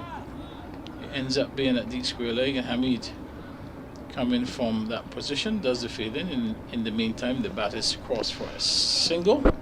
Eskenazi will stay on strike. He remains on 58, ending the over. It's 2.24 for the loss of 4. That's something I've always found difficult when I've been roped in to stand out there and do a bit of umpiring. Steve Mullany's having a bit of a chat here. I think they're going to discuss a different tactic, but that was played out into the deep to a Seba Mead, and it was going to be a sharply taken single. Umpire Malinder, quite rightly, because that's what the umpires are supposed to do, he ran to the side to get square on with a Seba Mead behind him, and I've always found that difficult. We try to get into a position with the fielder who's going to throw the ball behind you. I've always thought, hang on, I'm going to get one at the back of the head here, but that is the prescribed method of doing it, isn't it? And umpire Malinder did it superbly well there, but thankfully it wasn't hit. Find it much easier to run to the other side so you can see both the thrower and the stumps as Patterson bowls at the start of a new over and there's no run. We'll sort of gloss over the fact that Surrey won that London derby, but your last innings for Middlesex, you were one of many players in their career to walk off with bold Wacko Eunice against your name. Cracky, he was a player, wasn't he? Yeah, he was a useful performer. And, 2.24 for 4. Dane Patterson past umpire Debenham, bowls. Oh, that's jagged back. He's asking and given, and that's number 49 for Patterson. I just wondered initially if there was a bit of bat involved, but the umpire clearly didn't think so. And Eskenazi goes for 58. Notts have got their second breakthrough of the morning. There was a long powwow before the start of that over with Stephen Mullaney and Seba Mead and one or two of the others. Just wondered if Notts were going to do something different. They didn't. They kept Dane Patterson going, and first ball of the new over, Eskenazi, LBW Patterson for 58. It's the second LBW of the morning. Notts needed that. Middlesex 2.24 for 5, and I guess that just queries and just slows up. I didn't hit it, I don't think, did it? Just sort of slows up everything that Middlesex were just doing there. They were just getting a little bit of momentum, as Roland's been saying. Runs were coming fairly free and easily, but Eskenazi, happy to see him out there after his blow to the head yesterday, but he marches off. LBW for 58 as Josh DeCaries comes to the middle. You had a good look at the replay there, Roland. It looked there or thereabouts, didn't it? yeah, that one looked good. Probably hitting leg stump coming into the right-handed batter, and I don't think there could be any arguments about that decision. What I can say is, Dave, I'm not liking the look of the clothes over the back of the. What stand is that? Well, they've called it the newsstand for many years. It's sponsored now. Smith Cooper at the back, so they call it the Smith Cooper stand, also, and it's the Bridgeford Road side of the ground. It's also close to your retirement village, so we'll call it the back of the Dave Grace Girdle retirement village. Yeah, Notts needed that. There's not much happened for them this morning since that wicket for Hutton, fourth ball of the morning. The floodlights are coming on, as Roland pointed out. It is getting darker and darker out there. We are we're still best part of an hour away from the luncheon interval. Here comes Dane Patterson. So now he's on 49 wickets. Bowls to Josh DeCaries. Oh, and this beats him outside the off stump. Not a great deal of foot movement there. It was a decent first delivery, but DeCaries certainly made it look a little more tight and difficult to combat than probably he need have done. Either leave it alone properly or get a stride in and block it, but just had a little fiddle outside the off stump as the lights just increase their intensity. Here comes the South African again, bowls, and DeCaries this time does leave it alone properly. Son of Michael Atherton, of course, the former England opening bat. Josh DeCaries is forging a career for himself, almost as much for his spin bowling as he is for his batsmanship. He's taken a good number of wickets this season. I think when Notts played against him last year at Lords, he was very much seen as a number 3 bat who bowled a little bit, but he's become more of a frontline bowler this season. Patterson in again to him. Drives crisply first time he's made contact with the ball. Drills it up to Mulaney. 2.24 for 5.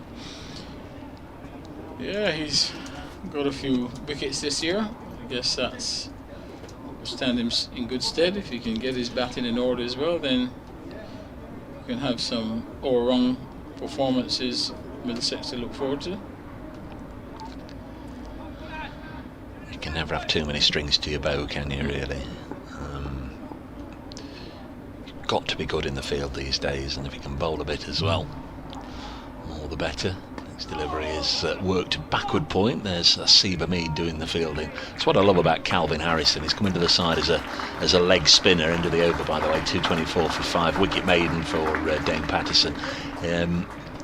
Calvin Harrison, leg spinner, but he's getting useful runs at number 8. He's brilliant in the field, but he's a great slip catcher as well. Anything nicked, he generally takes it. Having said that, now it was going to drop the next one that comes his way. But if you've got a 4-pronged cricketer in the modern game, then good things are invariably forecast for you.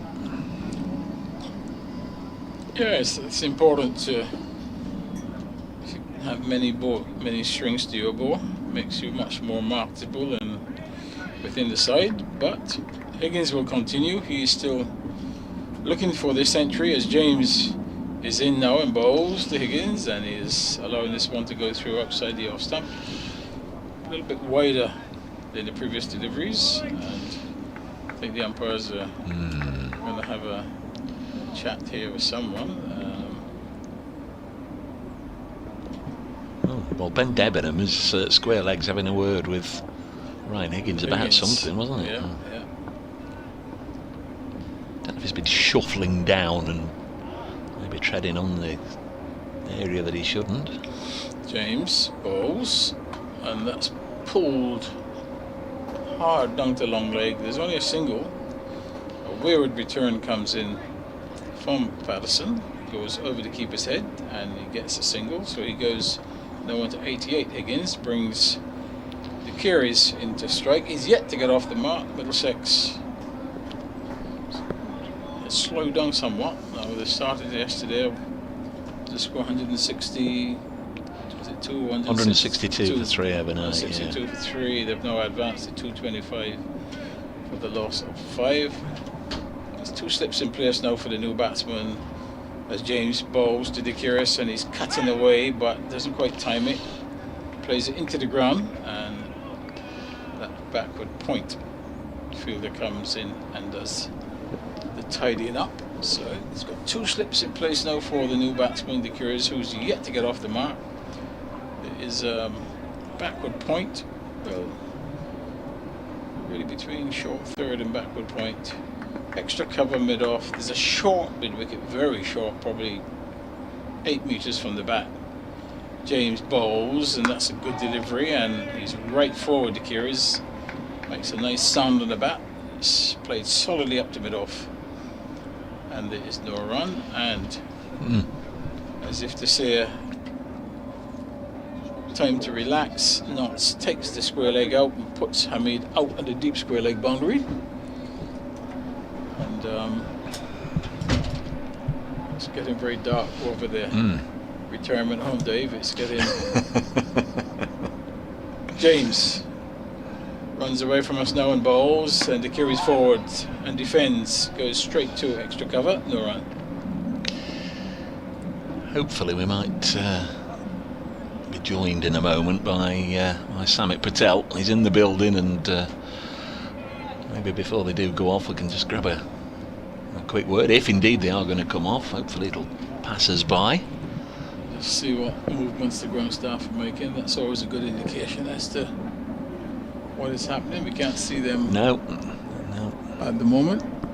As James continues to De Kearis in and bowls. De Kearis is squared up somewhat, but readjusts his position, defends back along the pitch. James does the fielding, over completed. De Kearis stays on 0. Higgins on 88. Middlesex starting at 162 for 3. They have now moved on to 225 for the loss of 5. Just bear with me for a minute, Roland. I'll be back in a millisecond.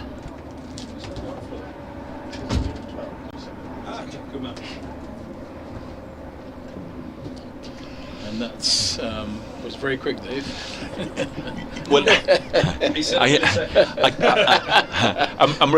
I'm revealing some inside information here. A message from Samit Patel popping up. So Kev went to the door to greet him and let him in, and then he's just sent another one. I'll be there at 12. So I was just calling Kev back. Here's Dane Patterson to bowl. This is drilled back at him by Ryan Higgins. 225 for 5 as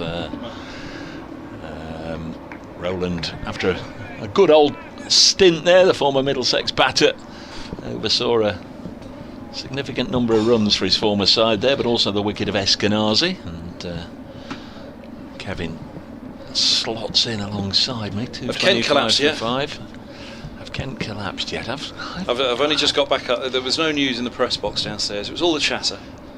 I've got weightier issues to worry about. Dane Patterson's on 49 wickets. He bowls now, and this off the pad and goes down the leg side.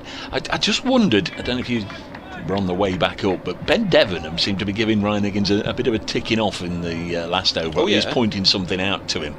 I just speculated. I wondered if Ryan Higgins was at the far end when umpire Debenham had a word, whether he was advancing towards the bowler too far on a line, so he was effectively running on the wicket. And I just watched him there. Let's see if he does it again to Patterson. Umpire Malinder watching on from square leg as Patterson is in and bowls, and again he just got a little way forward, but that was a delivery that he was able to run down towards third, fielded by Harrison. They take a single. 226 for 5. I can only imagine it was that. It seemed as if he was pointing, he can't run there or whatever, but it doesn't seem to have stopped him. End of the over. 226 for 5. I've bought a wicket at Canterbury, Butch. Caught Jennings, bowled Balderson, gone for 46. The end of Yay.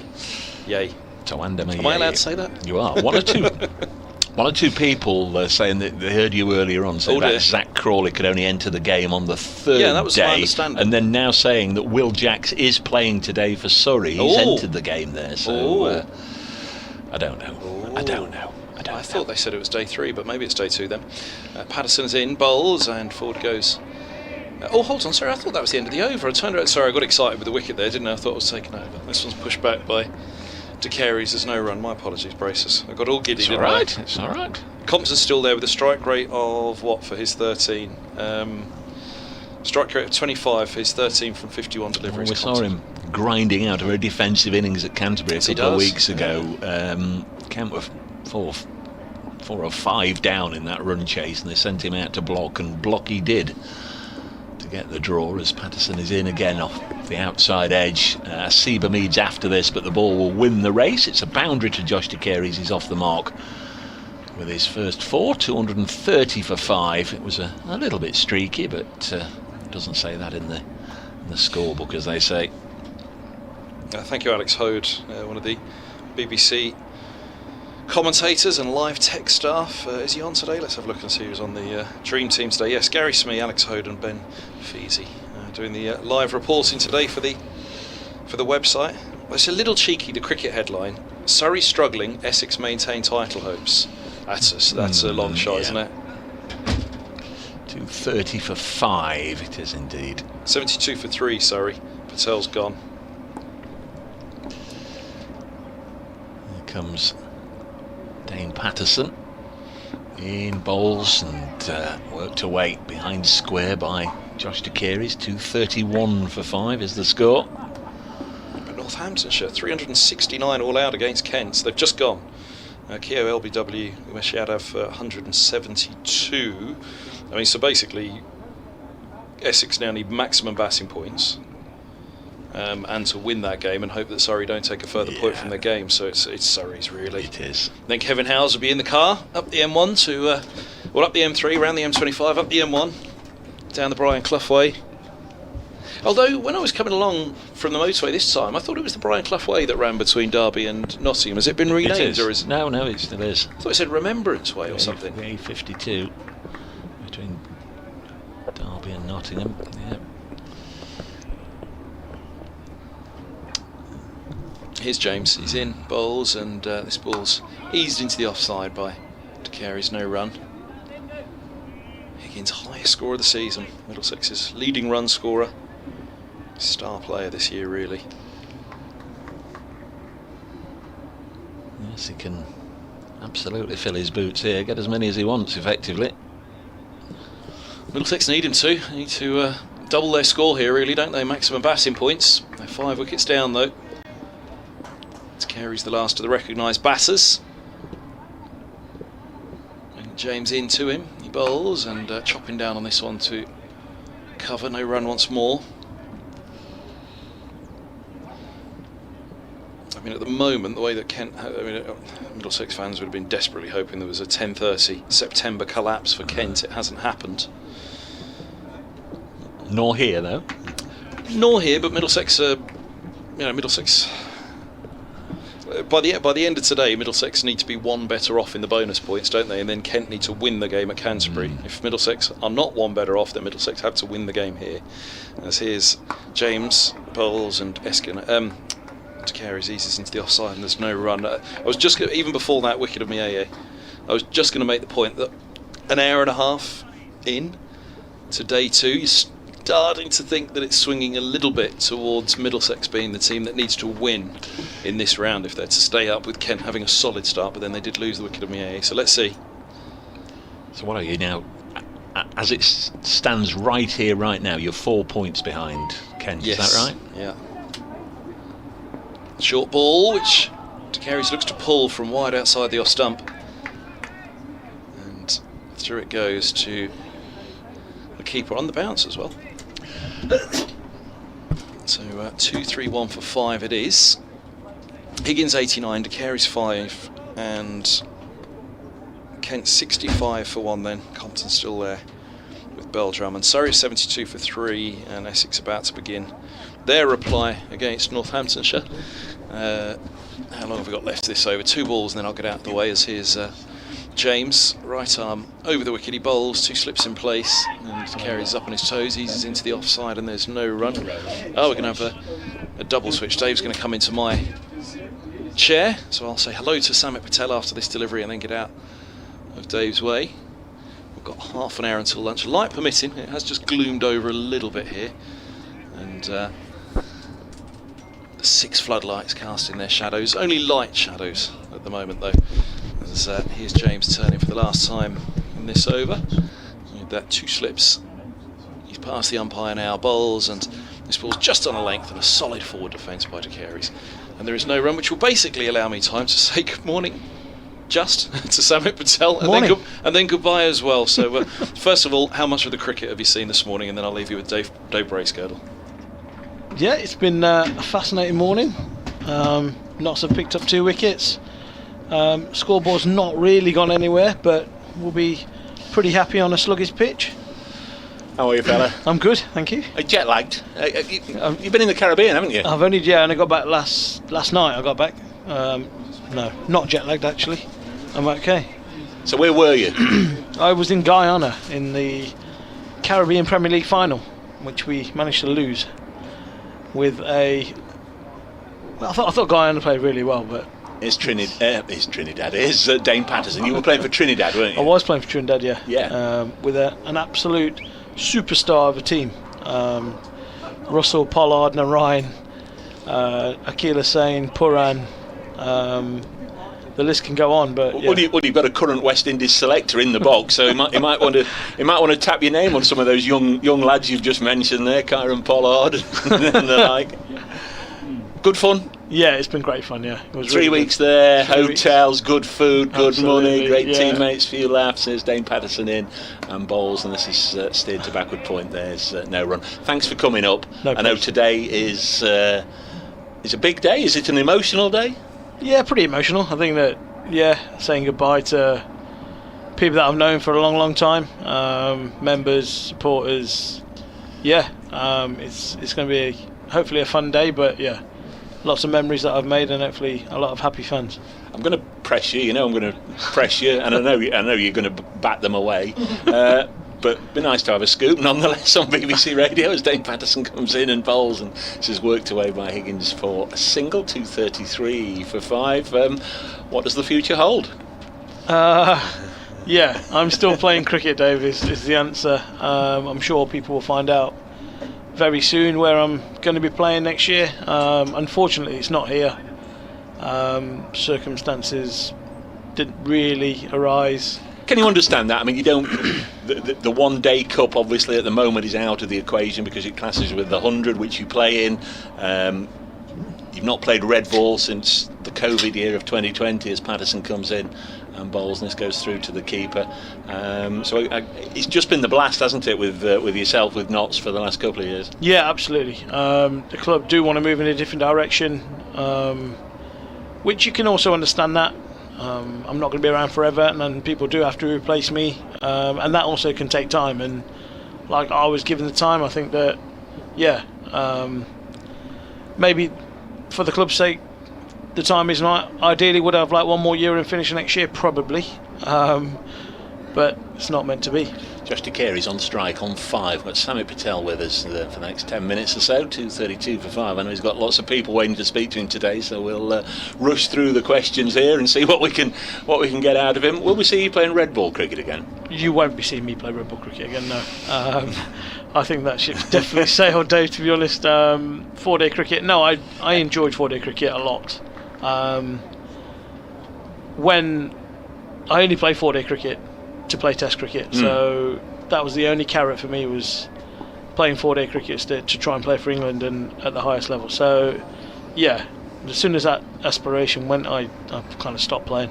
2:32 for 5 as Dane Patterson is in, and again turned away this time by De Carey's for a single. 2:33 for 5. We exchanged messages before you went to the Caribbean when it all came out that you weren't being offered a new contract, that you were leaving, and I was trying to sort of get out of you what the highlight of the career would be. We might just have to break for an update for Radio Nottingham in a second, because I know you're very proud to play for Nottinghamshire.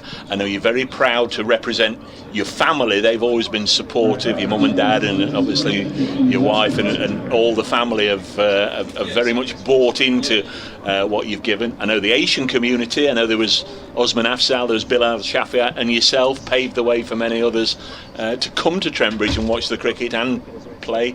We'll just do this update.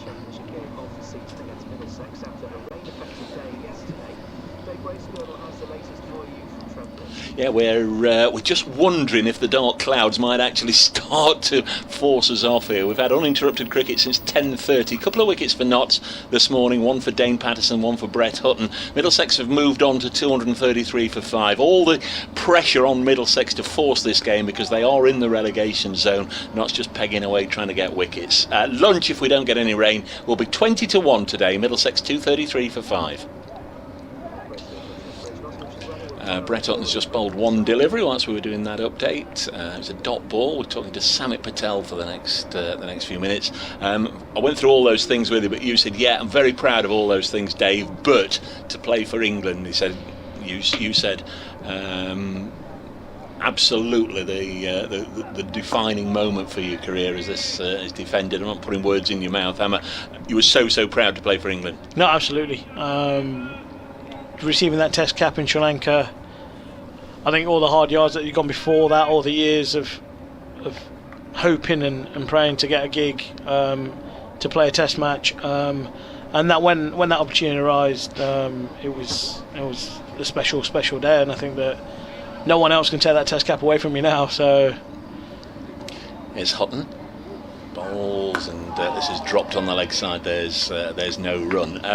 The other side of the world, Notts and I was there in Barbados, and Mick Newell was aware. He must have texted him straight away, I'm in, I'm going to play tomorrow, Mick. So we were all sort of waiting for the next news, because obviously it wasn't too easy to get pictures from Sri Lanka and whatever, and follow your progress. But I guess that text was to somebody who's backed you all the way, Mick. I mean, you've had a lot of role models, a lot of people who supported you along the way. Mick Newell's been there all the time for you. This is driven down the ground. That's a lovely shot by De Carey's for a boundary. He moves to 10, 237 for 5. I just felt reflectively that was nice that you'd taken the trouble to think of Mick and send him a message. Well, absolutely. I think that you play cricket at one ground for 22 years, and then for the sole opportunity to play a Test match for your country, and he was coach, I've played alongside him in second team cricket, first team cricket, coach.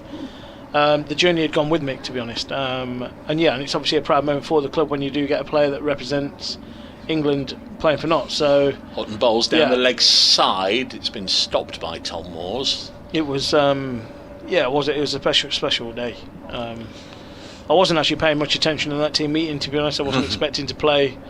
We had Monty and Swanee on that trip, so I thought we weren't going to play. Surely we're not going to play 3 spin. But I managed to impress on one of the warm-up games, and then I got the nod to play alongside Swanee and Monty. I know a lot of people have asked you, the great moments, and I think we can all pretty much understand. Hutton bowls and it's defended, understand the euphoria in winning county championship titles, in winning Lord's finals, in winning blasts, and you've picked up man of the match awards. In fact, they always used to say if the TV cameras are there, Samit Patel will be man of the match. But is there one innings perhaps that maybe we wouldn't think is absolutely obvious that you've gone back and looked in the mirror and thought, "Bah, you were good today, Samit"? What innings is there to yourself that you thought, "Cry, that was good today"? I think that game in Northants where we had to win to get to a home semi in a 50 over game. I think that 140 knock. Would that be 4 or 5 years ago? That's your last century for Notts as well, isn't it? Yeah, I think that would have been, looking back, that was up there, one of the best I've played. You can put in there the Essex knocks when we chased 370, 380. And you weren't man of the match that day. Stephen Mullaney was man of the match, but you got Notts over the line. You were still there at the end. Those two knocks, those 200s stand out to me. From a white ball perspective, and then that knock at Old Trafford when we won the championship in 210, where me and Vodge put those runs on a wicket that was not flat by the end by any means, but the way we batted was exceptional. 237 for 5. Jake Ball into the attack appropriately enough, as we'll just see a single taken by Higgins. Moves on to 91. I'll get your thoughts on Jake leaving as well in a moment, but you were an all-rounder, so we'll take those memories of your batting. Best bowling performance, or one that stands out, or one wicket that, crikey. I don't know, some of them will be in one day in T20 cricket, but the one that I got with Chris Cook at Lords in 213 in the Lords final. 238 for 5, next delivery wide of the pegs. So this is the one day cup final. Notts hadn't been in a one day cup final for 24 years, was it? And 5 bowlers were used. Samit Patel wasn't, and Glamorgan at that stage were on course to win. Yeah, they were. And then I got Allenby and Cook in the space of 5 overs, and Murray Goodwin, and kind of just switched things around a little bit, and we got over the line and give Samit the man of the match award again. Well, I did get it, yeah. So it was like, but I wasn't expecting to bowl. We had Swanee back in, Brody in. Shazad got 3 wickets. Adji got 3 for.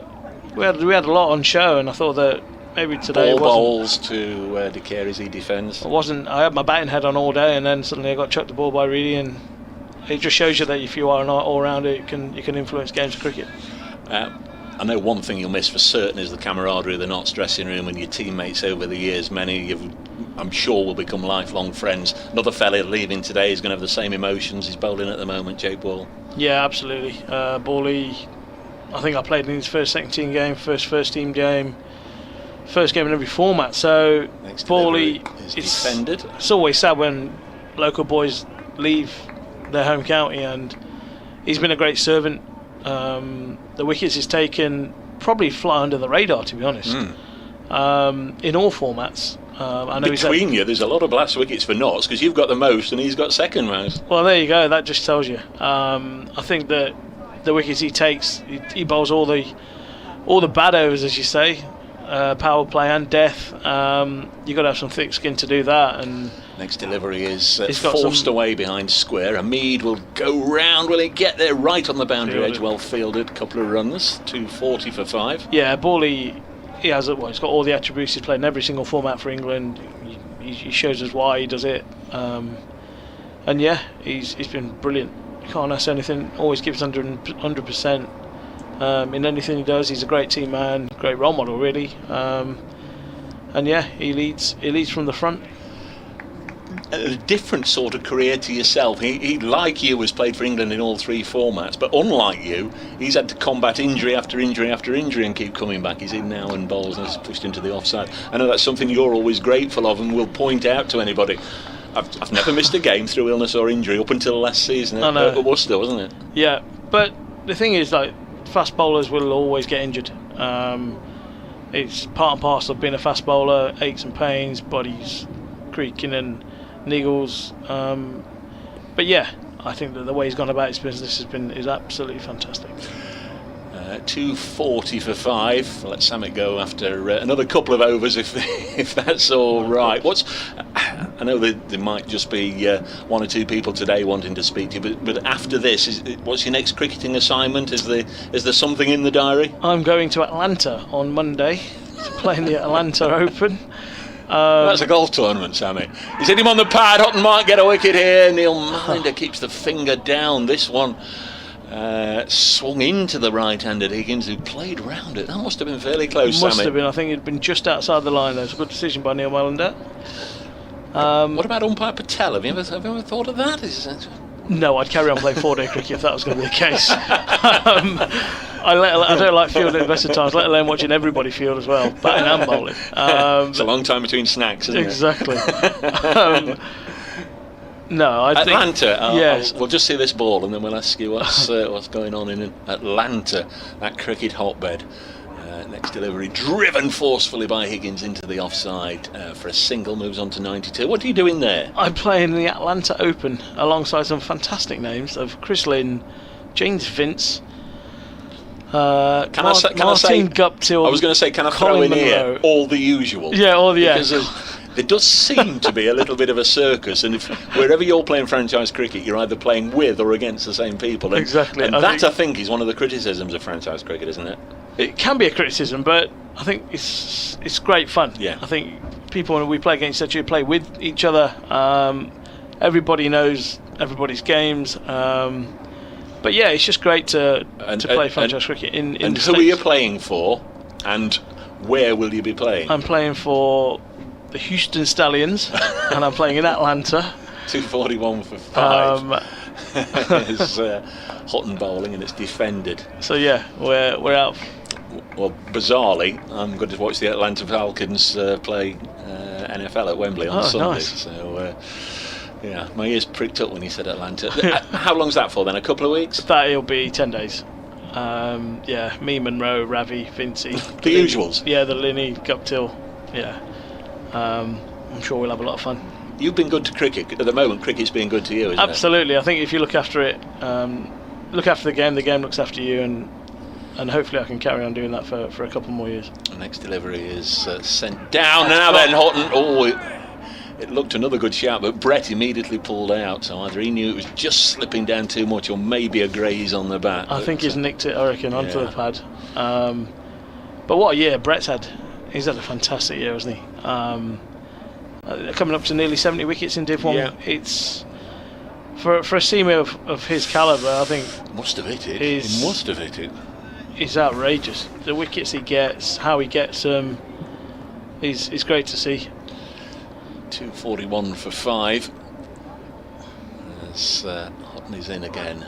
Bowls, and that's nicked through to Moores, and this time he does get his wicket. Yeah. And Josh De Carey's is out for 12, caught behind, low down by Tom Moores, and Notts have a second bowling bonus point. Middlesex still 9 short of a batting point, 241 for 6. As Sammy Patel was just saying there, Brett Hutton's had a terrific year. That's 57 first class wickets now. Dane Patterson on 49. Between them, they've led the bowling attack with the likes of Fletcher and Broad and Stone, etc., all missing for a variety of reasons for much of the summer. Obviously Stewart away with England. We won't see him again, we won't see Jake Ball again, we won't see Samit Patel again, or at least in Nottinghamshire colours. No, do you think you'll play here again? I will be playing here again, yes. Because you're a Trent Rocket. Yes, and it's good fishing, Dave. So there will be an announcement. There will be an announcement very soon. Good. Yeah. Well, you know how much I've enjoyed watching your career over the years. I very much enjoyed screaming "Sammy" at Old Trafford back in 2010. We've had a bit of fun reminiscing over the course of your career as well. We could talk all day about. Funnily, with Roland here, we've been talking about Alan Stamford and that. And that series. In fact, Kevin Hand's at the back of the box. He actually went out and covered that Alan Stamford's series. That was a fun 2 weeks, where you all thought, was it Graham Swan who was going to buy a pink Rolls Royce? But he said he was going to buy a pink Ferrari. Put a pink Ferrari. Front page of the Sun. Excellent, Swanee. I appreciate you giving up a few minutes of your time. Hopefully we can have a little catch up at some point and maybe share a glass of fruit juice or something at some point over the winter. Sure we great will. to see you, great to commentate on your career, and I just really look forward to seeing you playing out there again before too long. Love to the family. Thank you very much. Enjoy the rest of the day. Cheers, guys. Thank you. Sammy Patel with us here on BBC Radio Nottingham, BBC London, online cricket. Great man, and really kind of him to come in and share a few words with us today. 2:41 for 6 as Kevin Hand comes back in. New man is Giant Yadav.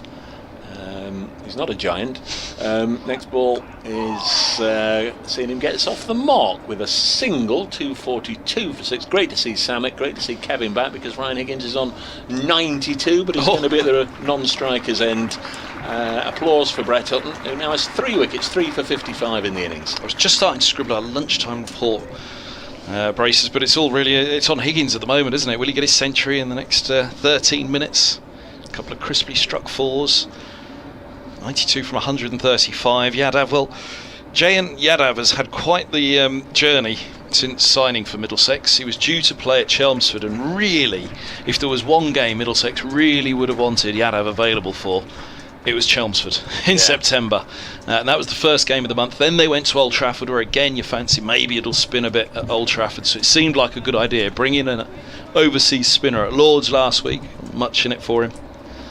It's his ball to Yadav, he bowls, and onto the hip it's turned, attempted turn backwards on the leg side. Indeed, it just falls off the hip guard, I believe, although the umpire's not going to signal anything. Yes, he is, belatedly. There goes umpire Debenham's leg, and a leg by to Yadav. So yes, he went to the British Embassy in Delhi on that Friday afternoon, fateful Friday as it was, and the passport unfortunately was not issued, so he wasn't able to fly the next day, and therefore wasn't able to play at Chelmsford that Monday, having to wait in Delhi for the passport office to open it, or the embassy to open again to get his visa. As his ball, he bowls, and Higgins, that's died on him. Whoa, that's really gone through, and it's gone through the keeper as well. They're going to take a bye, but there was a ball in the previous over where De Carey's signalled, wow, that kept low.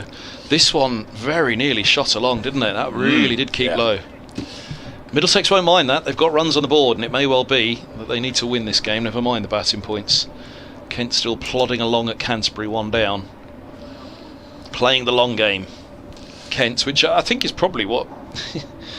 very, very difficult, but playing the long game surely for Kent has to be the best option, and that appears to be what they're doing. As ball is in, bowls, and forward goes Yadav, a solid defence back to mid-on, and there's no run. But could this be Yadav's finest hour, having not played at Chelmsford, not particularly made the impact with the ball for Middlesex, draw at Lancashire, and defeat at Lords against Warwickshire, and now here at Trent Bridge? Just maybe he'll come into it in the final innings of the match, the final day with the ball. But I watched him bowling on an old used wicket this morning. He was getting it to rag a little bit. Oh, here's a full ball, which is run away down to deep third for a single. Yadav's on to 2 from 4, 2, 4, 5 for 6.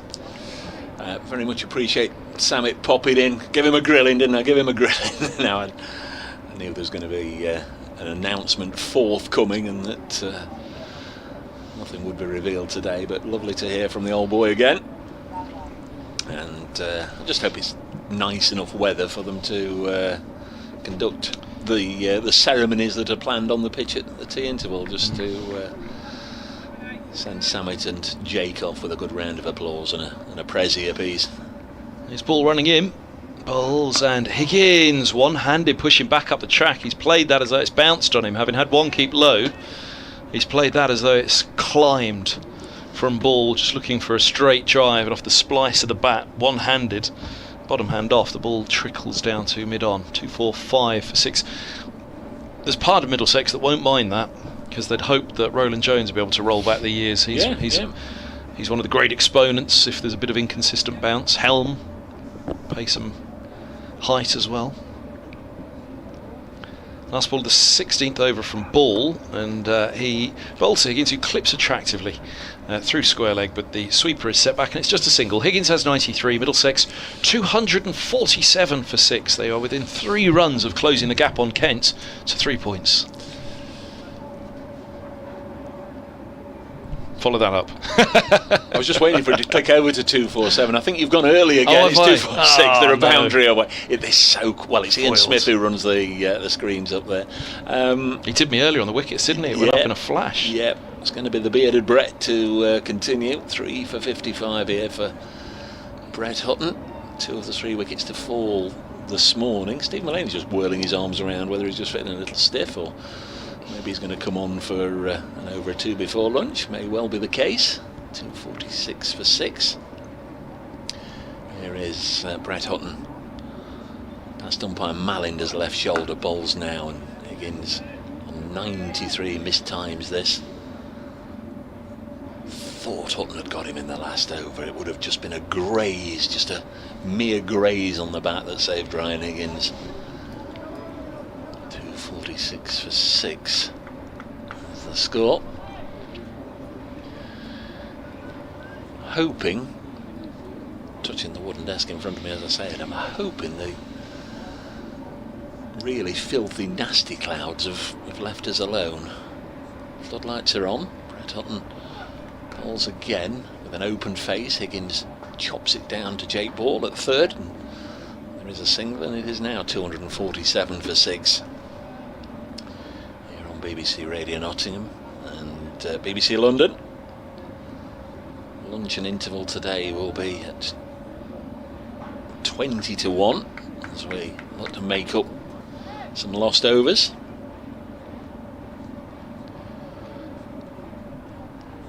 Kent 79 for 1 right now in reply to that Lancashire 327 at Canterbury. Still 1 down, did you say? Yeah. 247 for 6. This is the 69th over, so it'll be early in the afternoon that Notts will have the option of a second new ball as Hutton comes in again and bowls. This is on the pads of Yadav, turns it to Mead, and there's no run. Elsewhere in Division 1, Surrey 96 for 3, replying to Hampshire's 219, Essex 19 for 1, replying to Northants 369, and Warwickshire 44 for 1, replying to Somerset's 215. In Division 2, Durham declared on 457 for 8, centuries for Beddingham and Clark, and Leicestershire 39 for 4 in reply. Derbyshire 317 for 4 at Cardiff against Glamorgan. That's Hutton to Yadav, who wristily cuts this away, deliberately plays it down to third for a boundary. And Yadav moves on to 6, and there is the first bonus point of the match for Middlesex, the first of many they'll need, no doubt. 250 brought up, prolonged applause with cheers, so clearly Middlesex supporters in the ground to witness that. It was a nice shot from Yadav, 251 for 6. At Hove, they're into the third innings of that match already. Sussex 22 for 1, leading Gloucestershire by 29, and Yorkshire just beginning their reply to Worcestershire's 389 all out. So you're up to speed with events from elsewhere. Nice shot from Yadav. I think if you've played Test cricket for India, you know which end of the bat to hold. As he elegantly drives this, he's only going to get a boundary, fielded by Lyndon James, moving to his left from mid-off. Single taken, 252 for 6.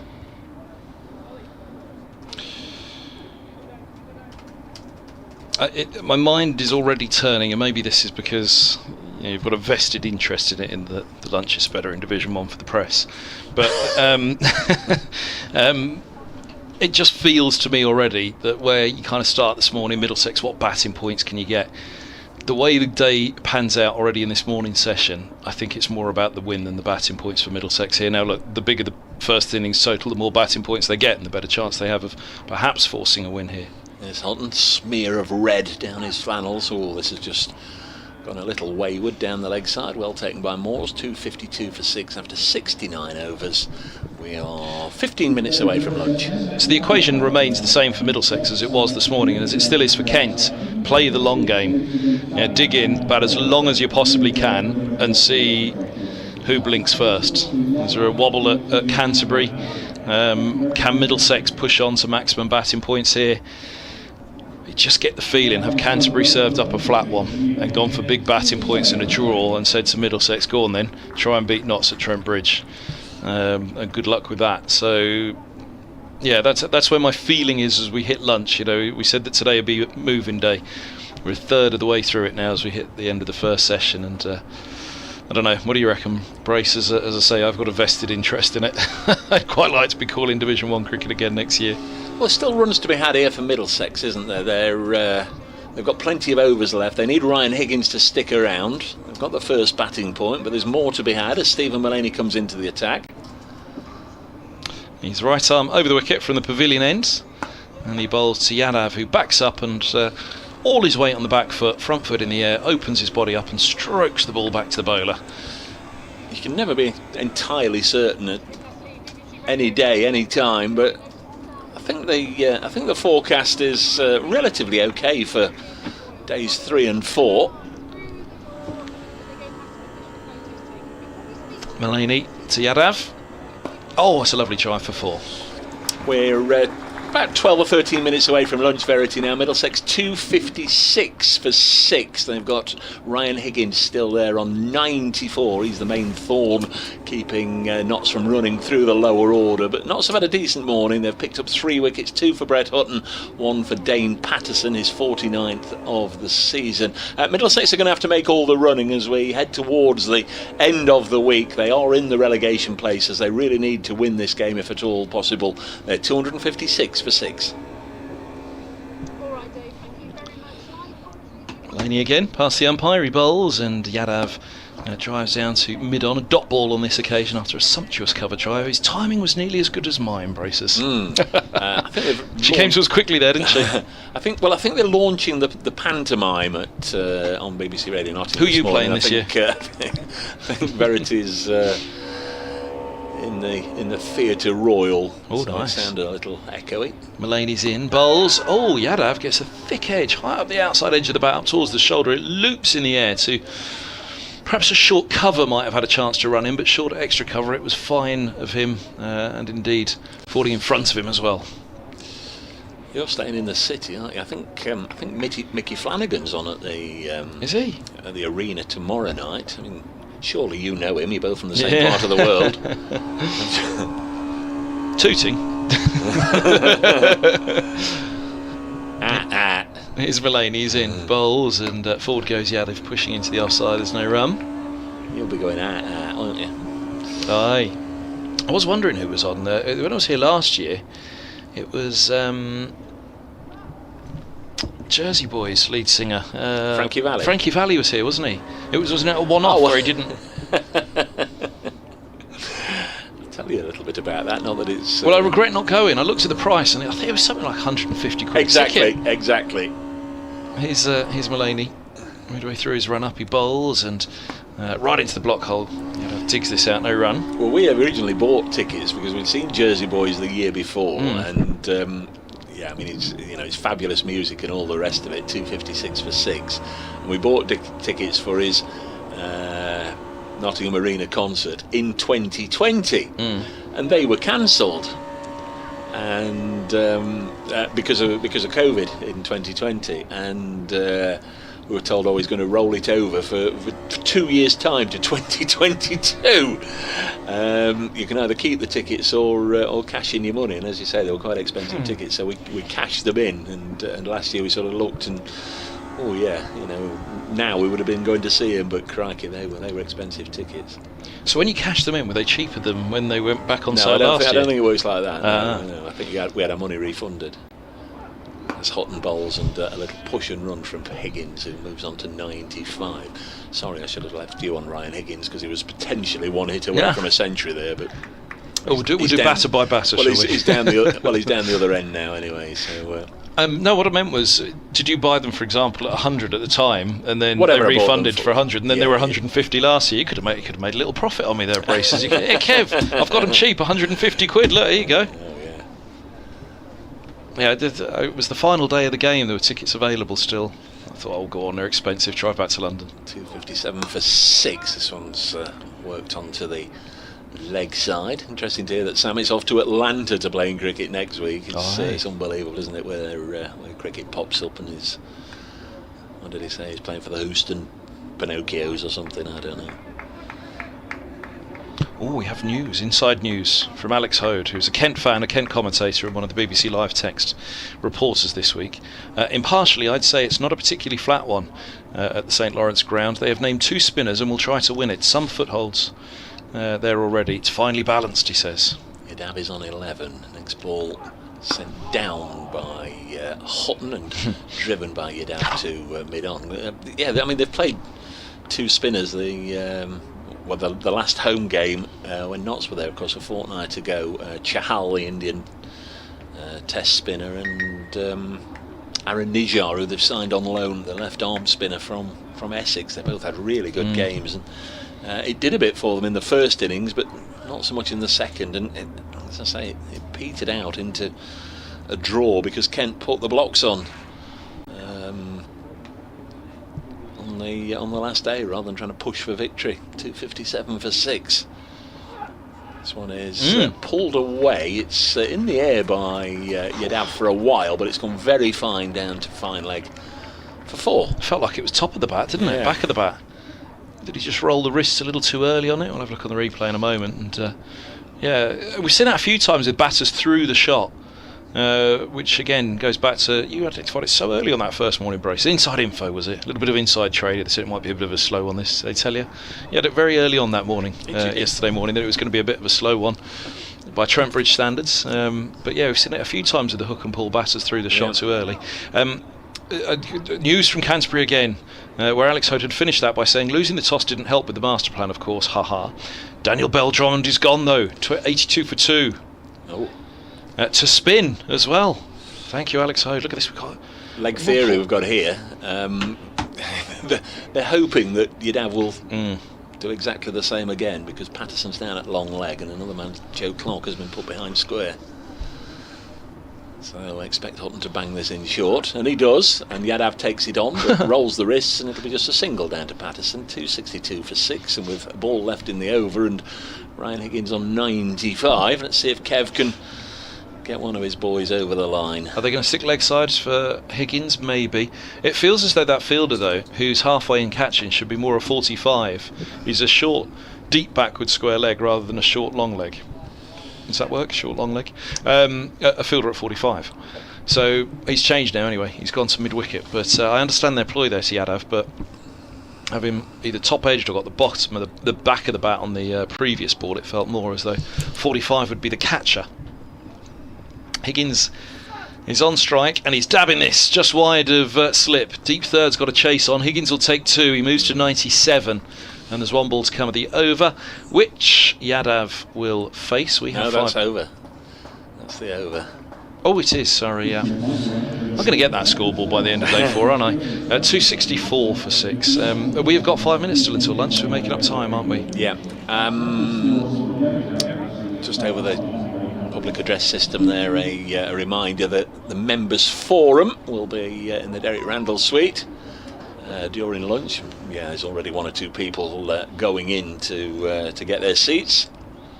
And another reminder for people either coming to the ground or in the ground listening, the library's open at lunchtime all afternoon, tea interval as well. There are some new books in there which you can actually go in and use it as a library. There's an LBW shout from Mulaney. Umpire Debenham's not too amused. We're going to go batter by batter at this point, I assume. Yeah. You do Yadav. I'll do Higgins. 97 could become the second Middlesex batter to reach a century this season.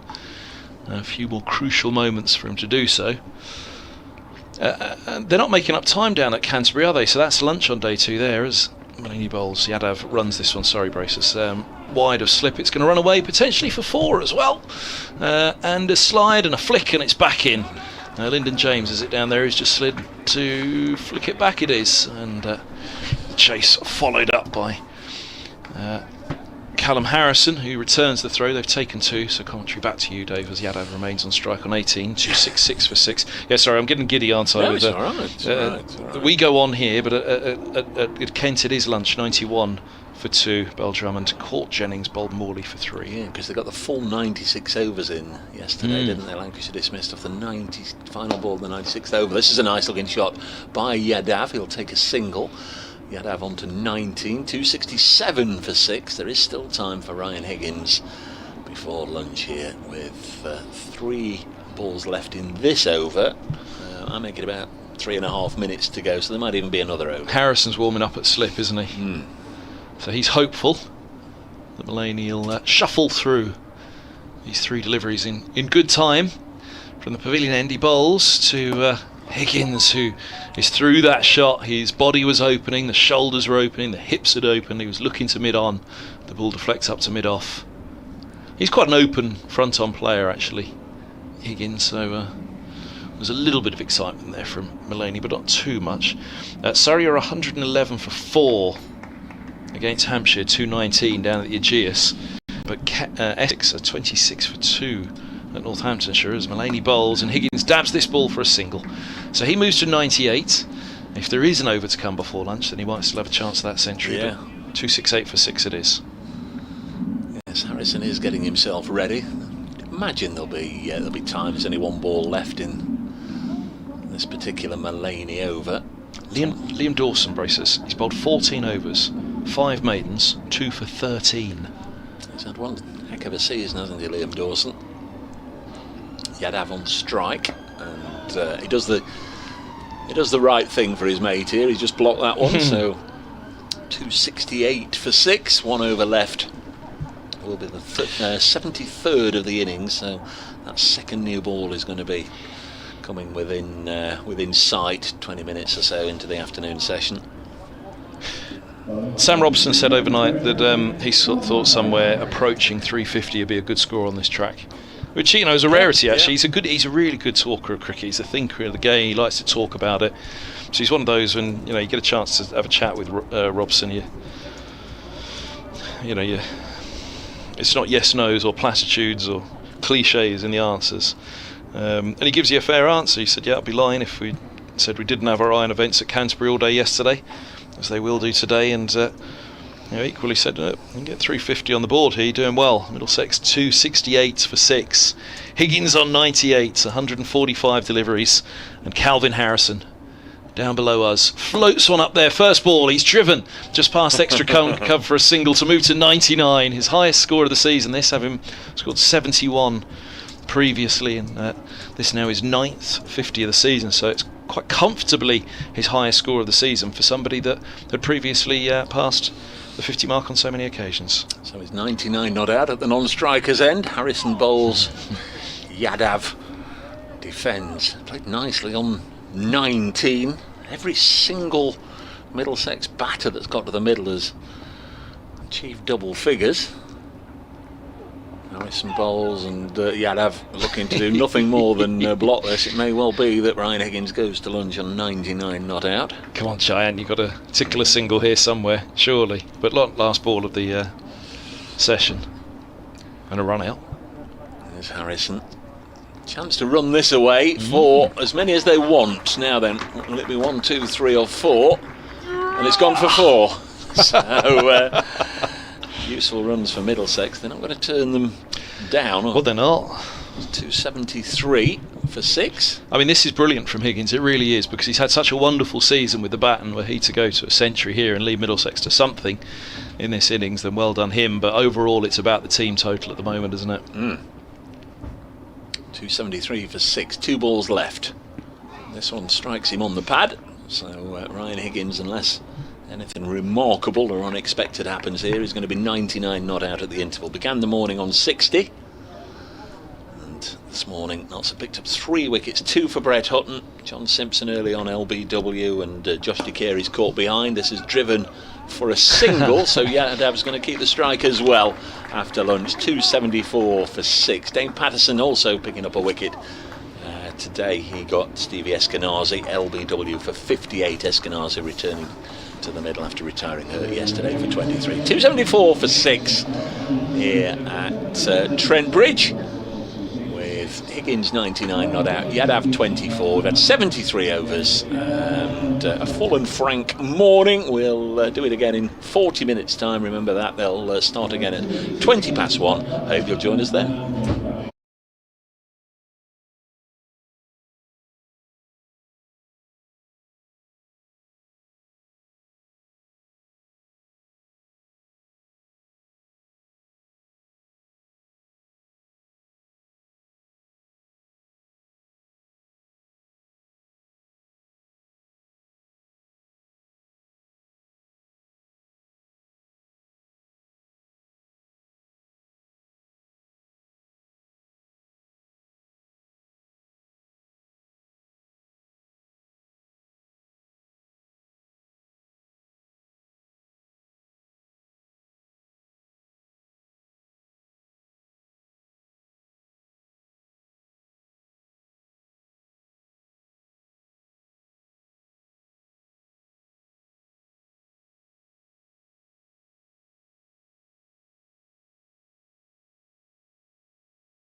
And welcome back to Trent Bridge in ample time for the start of the afternoon session here on day 2 of this LV Insurance County Championship Division 1 match between Nottinghamshire and Middlesex. Middlesex will be resuming on 274 for 6 with Ryan Higgins 99 not out and Giant Yadav alongside him. The Indian international will resume on 24 not out.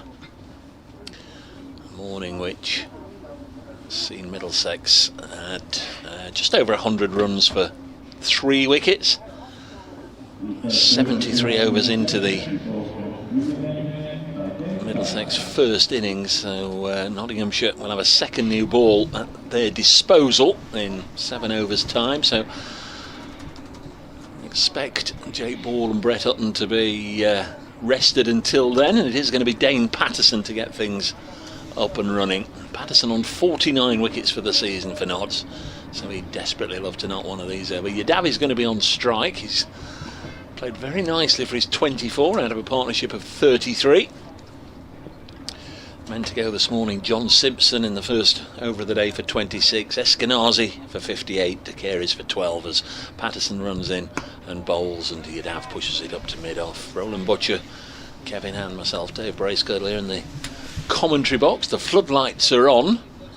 The clouds, they're not too inviting, but nor are they threatening. It's a grey day, but hopefully we're going to remain dry throughout. At least that's the hope. There's a lot of cricket left to be squeezed in. 73 overs in truth as Patterson bowls. Yadav will angle this way down to long leg where it's fielded by Lyndon James, so one more to the total, 275 for 6. Don't know Ryan Higgins at all, don't think I've ever interviewed him, don't know what sort of fella or character he is. Kevin Hand will know him a lot better than me, and just wonder if 99 not out over the luncheon interval is the sort of thing that will have flustered him too much. I don't think so. He's a scrapper, he's a fighter, he's tenacious. And he's on strike as Patterson's running in. He's on 99 from 146. Patterson bowls him a little shuffle to the pitch. He pushes to mid-on, no run. He shuffled a little further after making contact with the ball, didn't he? So Yadav did in return at the non-striker's end, but no was the agreement. That's just suddenly got the fielders on one a little bit more excitable, because it almost looked like let's push and run and let's get this. So I mean, it hangs heavy over Middlesex, doesn't it? One prior to the last innings of the last match, which was against Warwickshire at Lords, there was only 1 century all season from Sam Robson. He got another century in that innings, carrying his bat as Middlesex nigh on collapsed to defeat, didn't they? As here comes the bowler again. It's right into the block hole from Patterson. It's dug out by Higgins. Well bowled, well played, good cricket all round. So that hangs heavily over them, as does 2 bonus points. Today they may well double their tally of bonus points return for the season, which is extraordinary to say, isn't it? But when a side's scrapping relegation, there's usually something wrong. Wickets, runs, both. It is more so the runs, heavily more so the runs, that have been the problem for Middlesex this year. But if they have aspirations to climb up Division 1, they'll have to have an eye on the ball as well, and just how they've got about their business this year. As Patterson's in, bowls, and forward goes Higgins, pushing up to mid-on, no run again. Ethan Bamber's been just superb, his first crack at Division 1. He's been absolutely outstanding this year. Higgins likewise. Murtagh retiring, but playing his part. Roland Jones played a good number of the games, not quite the return and the average that he'd have liked. Helm similarly. One of those 2, or both indeed, will need to step up next year. I think I can see a prowling. I'll come back to that. So here's Patterson, he's in, bowls, and Higgins is forward, and this may well be the century, and is. He's got it past mid-on, and there it is. Yes, it was a prowling director of cricket for Middlesex, Alan Coleman, that I thought I saw on the balcony there. He was pacing up and down, and now he's applauding because Higgins, one of his charges, has a century. Only the second Middlesex batter to go to a century this summer. He raises the bat and the helmet to that dressing room and to the crowd at Trent Bridge.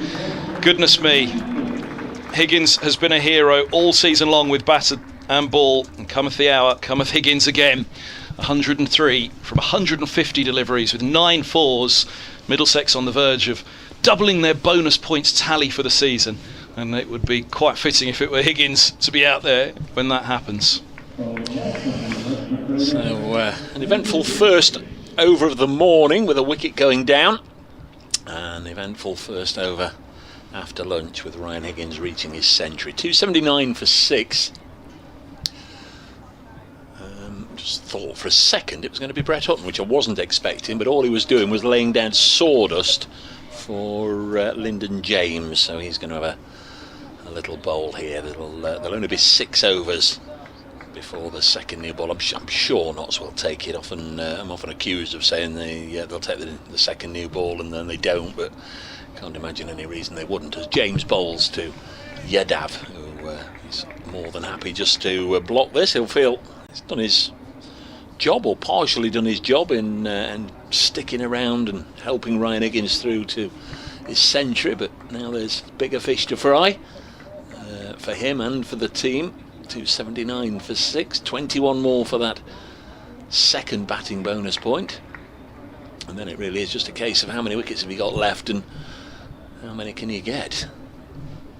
Here comes Lyndon James, bowls to Yadav, plays this to Mulaney at mid-on. Yeah, Brett Hutton did a good job there of filling some of those footholes with sawdust. Clearly been very, very damp down there. We had a lot of rain yesterday, it has to be said, before play eventually got underway. It didn't rain for more than an hour, I'd guess, but it was absolutely torrential, and it didn't take very long for puddles to form. 279 for 6 as Lyndon James bowls again, nice and full, a hit back full, and knocks the stumps out, and they're appealing here, and Ryan Higgins, that's as close as Notts have come to getting him out for a while. Lyndon James with a fingernail on that, and the ball deflected onto the stumps, with Ryan Higgins desperate to get back there, and he was very, very nearly run out at the non-striker's end. On that note, I'm going to go for a little lie down. Well, you've got your lunch, and there's a wandering minstrel at the back of the box that we might coerce into just filling your space for a few minutes, as Lyndon James passed umpire Malinder, the ghost, who was right on hand to adjudicate there. This is pushed into the offside, and there's no run. 279 for 6. That wandering minstrel's got his mouth full of Rachel's brownie, one of Rachel's brownies. So you let me know when you're free to speak. Former Notts skipper Paul Johnson's popped in to say hello. You've just had a nice lunch, haven't you?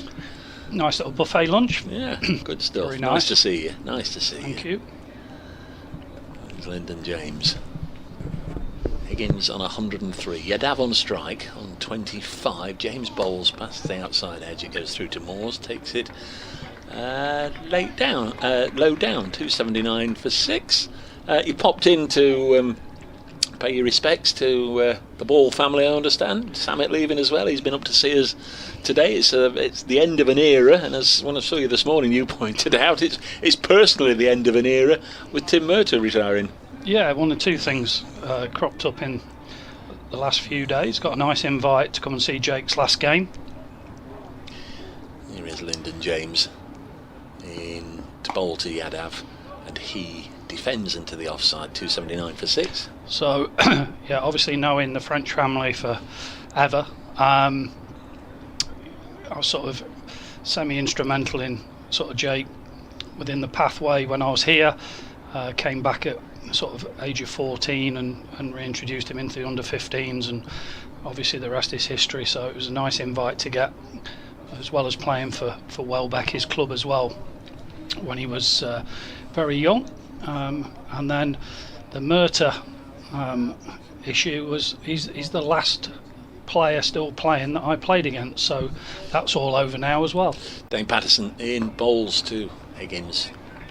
Again, he goes 2 or 3 steps down the track and then plays it on the leg side, fielded by Montgomery. So that's it. So he'd be the oldest left, would he, Tim Murtagh? I'm just trying to think. I mean, Stephen Croft must be one of the elder statesmen. I believe it's true. It was Darren Stevens and Tim Murtagh. Darren, yeah. So Steve-O finished last year and Mertz this year. I don't think it was a championship game, actually. I think it was a one-day game and played against Mertz. 279 for 6, still county cricket. Next ball is driven down the ground and there's no run. So Ben Debenham earlier just having a little word with Ryan Higgins before lunch, and it almost seemed as if, just watch it when you're advancing down, you're running on the affected area, and I don't know how much of the cricket you've seen, but he does get well forward understandably in a line of the stumps because he's trying to protect his stumps. He almost walks at the bowler. Yeah. Bowlers of a certain pace, he walks down, so he must be getting close to the 5 foot as he actually initiates the delivery.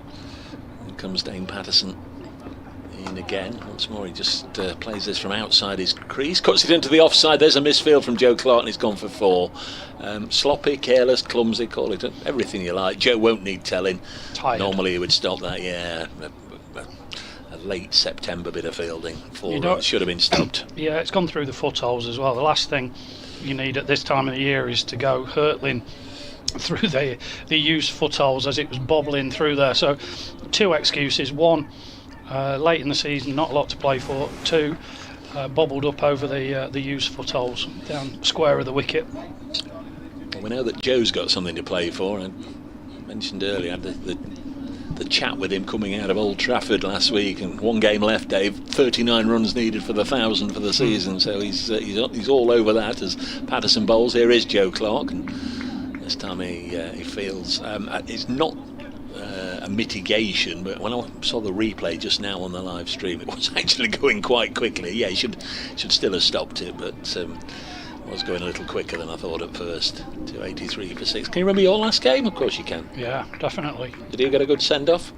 Yeah, I think it was deliberate. They watch this ball. It's Patterson. Umpire is Ben Debenham. Ball's now, and Higgins a little push and run, and I think they picked their fielders nicely. The 30-somethings, Hutton and Mullaney there were sort of in between the ball, and they were able to gather the run. 284 for 6. Yeah, here it was against Worcester in a 1-day game. I was useless. I think I took 20 odd balls to get off the mark. I was looking through water, quite emotional. And then my last game was at Chelmsford, Essex, and David East, the ex-wicket-keeper, was CEO, gave me the biggest, beautifulest speech leading out to the last innings. Next ball deflected away on the leg side by Yadav, moves on to 26, 285 for 6. I think he knew exactly what he was doing because it welled me up somewhat, and yeah, they made a nice corridor of honour, and got bounced out by Graham Napier. Oh dear. May well be an update for BBC Radio Nottingham in just a second. Paul Johnson, former Notts skipper, 2-decade veteran, with us just after lunch here. 285 for 6. There is that update. Middlesex 285 for 6. I mentioned as they went to lunch that Ryan Higgins might have an anxious, nervy wait. He was 99 not out in the interval. Well, straight after lunch hit second ball away for 4 to reach 3 figures. The Indian international Yadav is with him. He's on 26. Higgins now 108. Middlesex 285 for 6. Very much up to them, you fancy, to force something from this game. They are in the relegation zone. They will drop to Division 2 almost certainly unless they beat Notts this week. 3 wickets today in the innings for Brett Hutton. Middlesex 285 for 6. This one's steered to backward point, fielded by Ben Slater, and there's no run. That second new ball is tantalisingly close. Presumably that's why we're not seeing Hutton and Patterson. Help me. No, Patterson is bowling. Jake Ball, there we are. Jake Ball, Jake Ball. Yeah, we were just talking about in the attack at the moment. I'm sure they'll take that second new ball as soon as it's due. There is Lyndon James, another one that Paul was instrumental in his early career with plenty of coaching as he came through the Notts pathway. Not massively, actually. I think very, very young Lyndon. I think I'd gone by the time he'd really made sort of serious headlines in the pathway and into the academy. I've got a photo of you shaking his hand, congratulating him on his first class debut, and I'm sure I used it. One of his former coaches congratulates Lyndon on his first class debut. So 285 for 6. Yadav has 26, and he's going to get a couple more here. Partially stopped by Ben Slater at point. This is Ryan Higgins nearly lapped Yadav.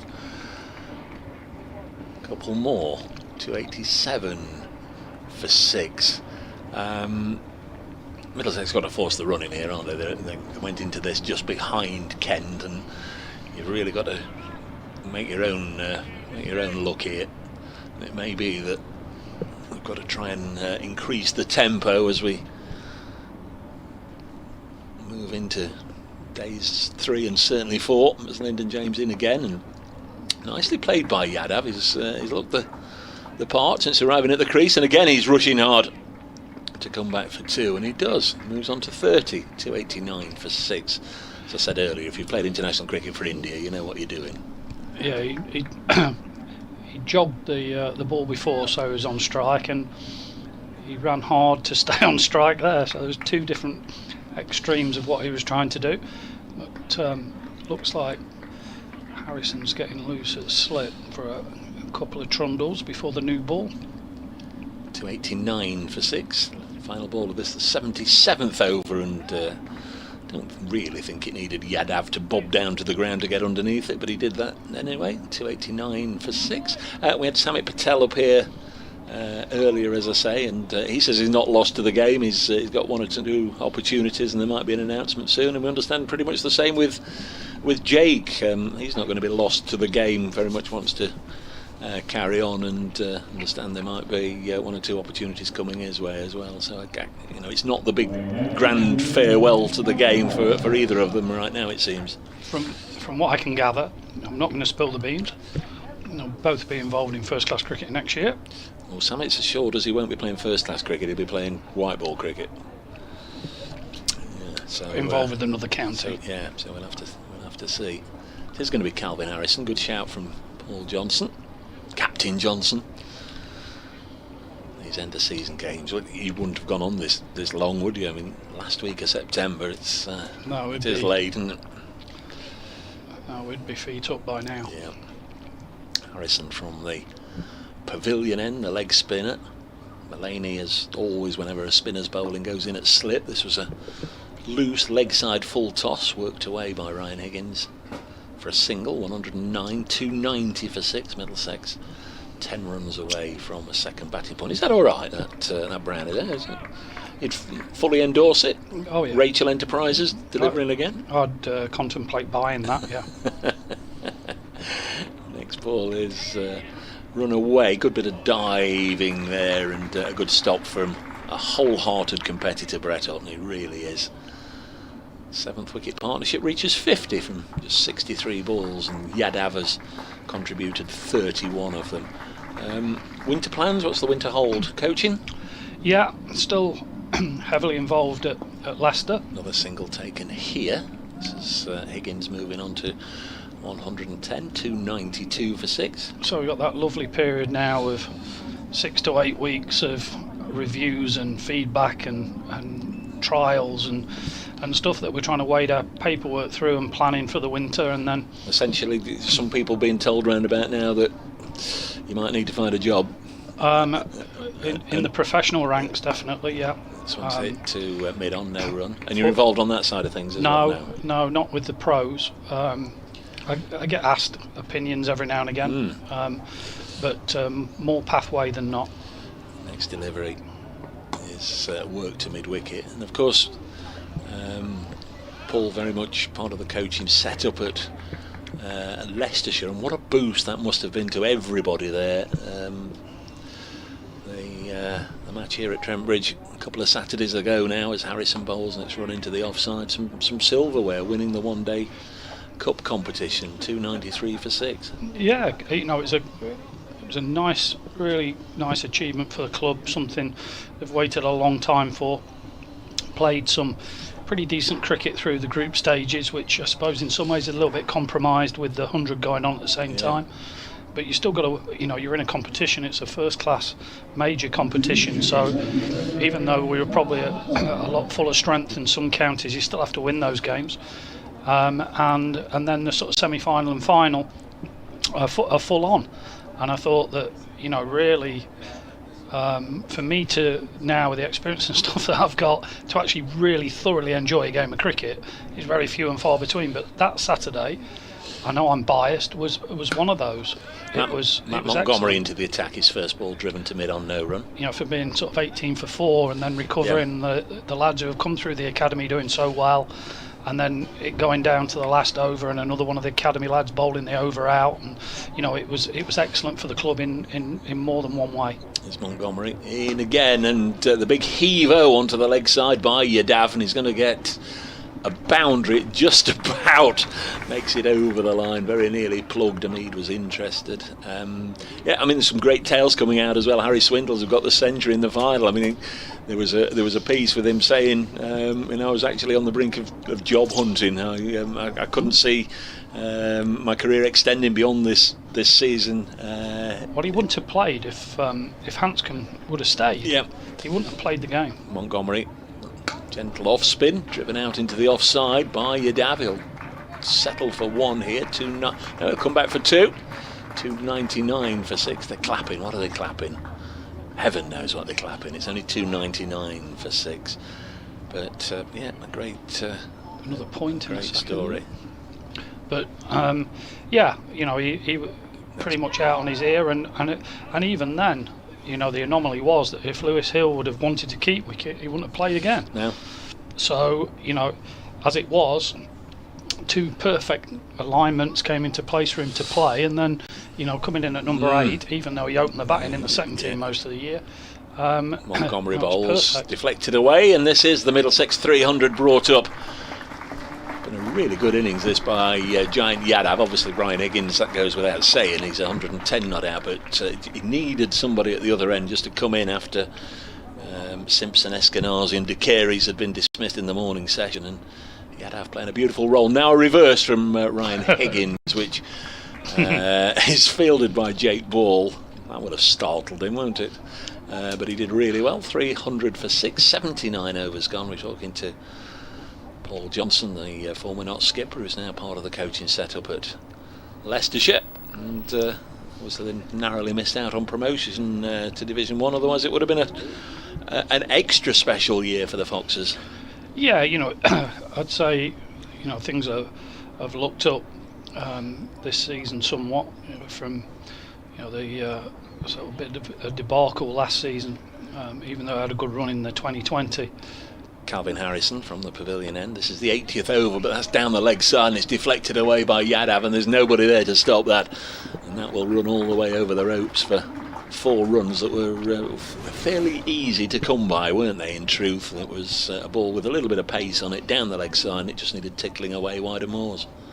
Yeah, it was always going to be at least one. There's no one from mid wicket right the way around to straight behind the keeper, but shift in field now. Alfonso Thomas has been looking after things, hasn't he, with Leicestershire, with James Taylor there as well. Yeah, Claude Henderson, director of cricket, sort of stepped up a little bit. Next ball on its way now. Yadav drives handsomely through the offside for 4, and well, I've mentioned a time or two that this is an innings that Middlesex needed, and he's played really nicely. Well, if anything, he's gone up a gear, back-to-back boundaries. He's on to 47. Well, it looks like over the last couple of 3 overs that they've decided that they need to change gear somewhat, so they've probably gone from chugging along in 2nd and 3rd gear up to 5th gear very quickly. I don't think the bowling has hindered them too much. No.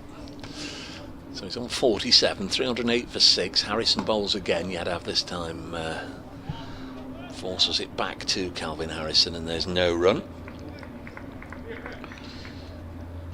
But yeah, upturn in the championship, obviously the one-day trophy win.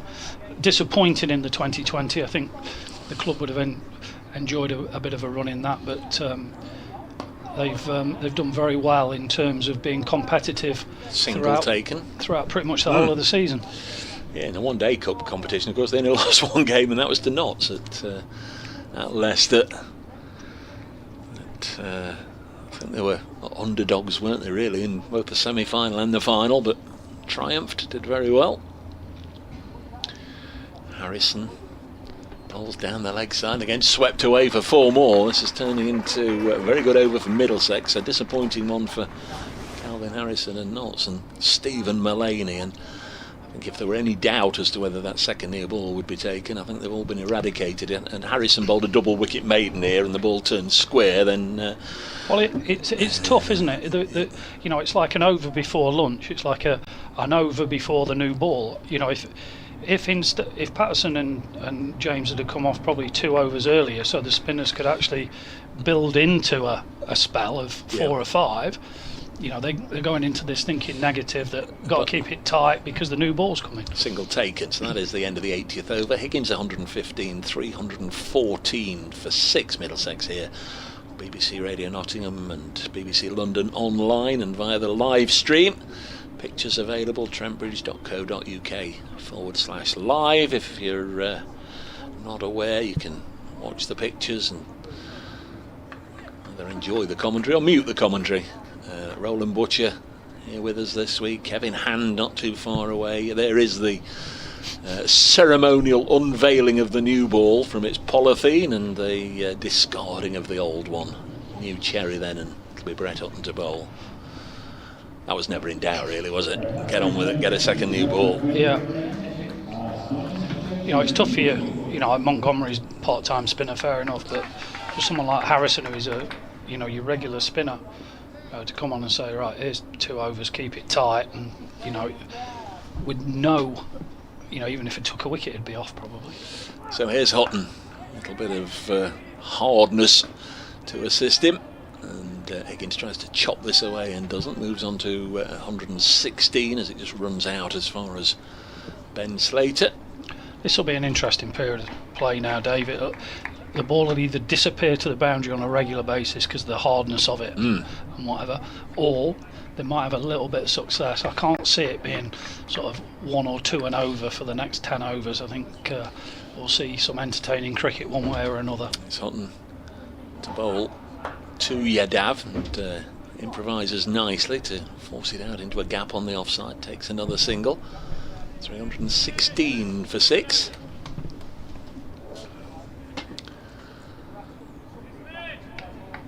Sort of said from the start that 350 would be a fairly decent score. Of course, we won't know really until the end of the week how good that will be. Middlesex and Kent, one of them will go down with Northants. I think Agnes might have a bit of a say in things.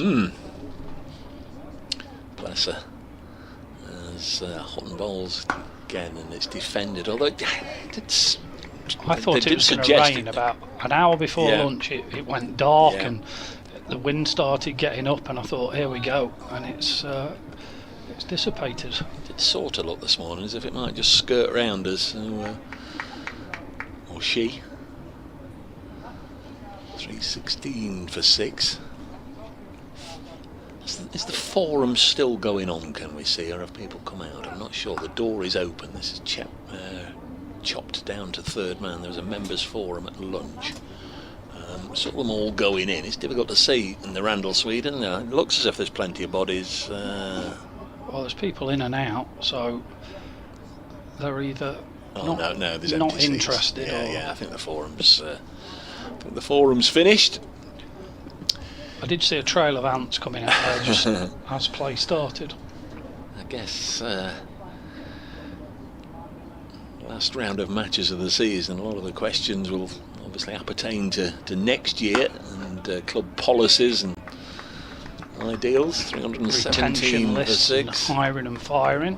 Well, there's all that business going on.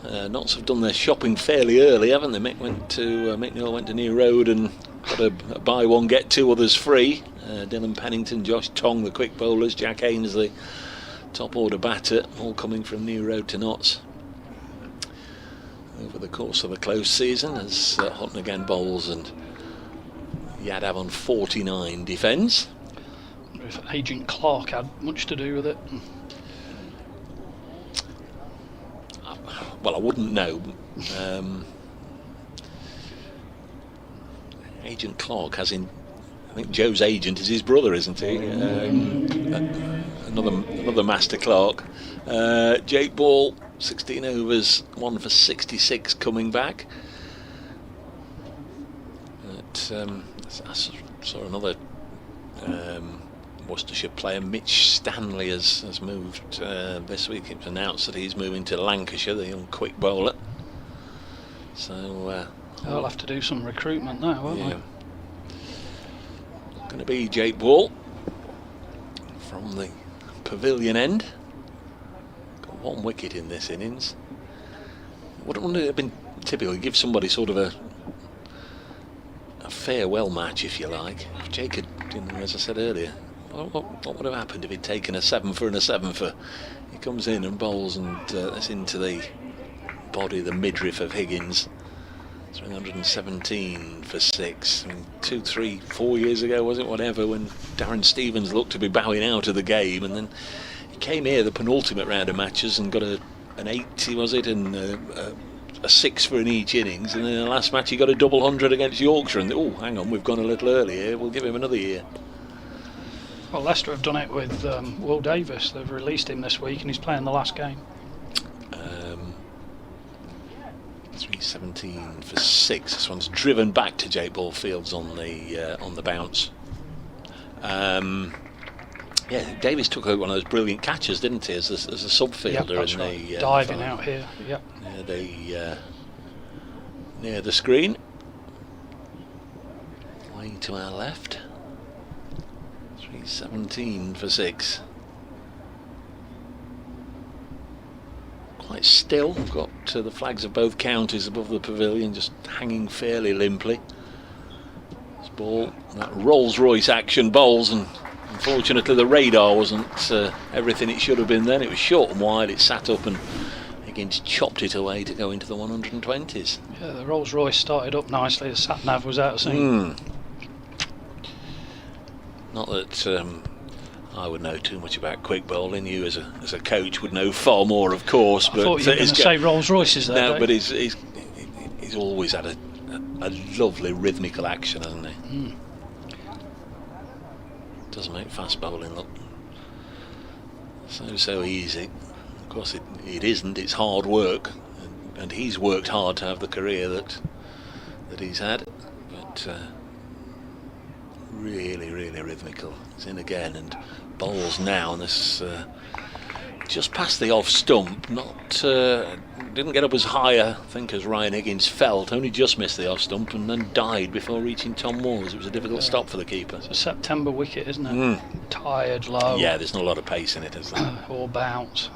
Something that usually is pretty useful here at Trent Bridge is consistent pace and bounce. Yeah, they played the ODI on it on Saturday. It's the same one that England and Ireland played. Next delivery on its way now, and this is a little push and run by Ryan Higgins. He'll keep the strike. 322 for 6.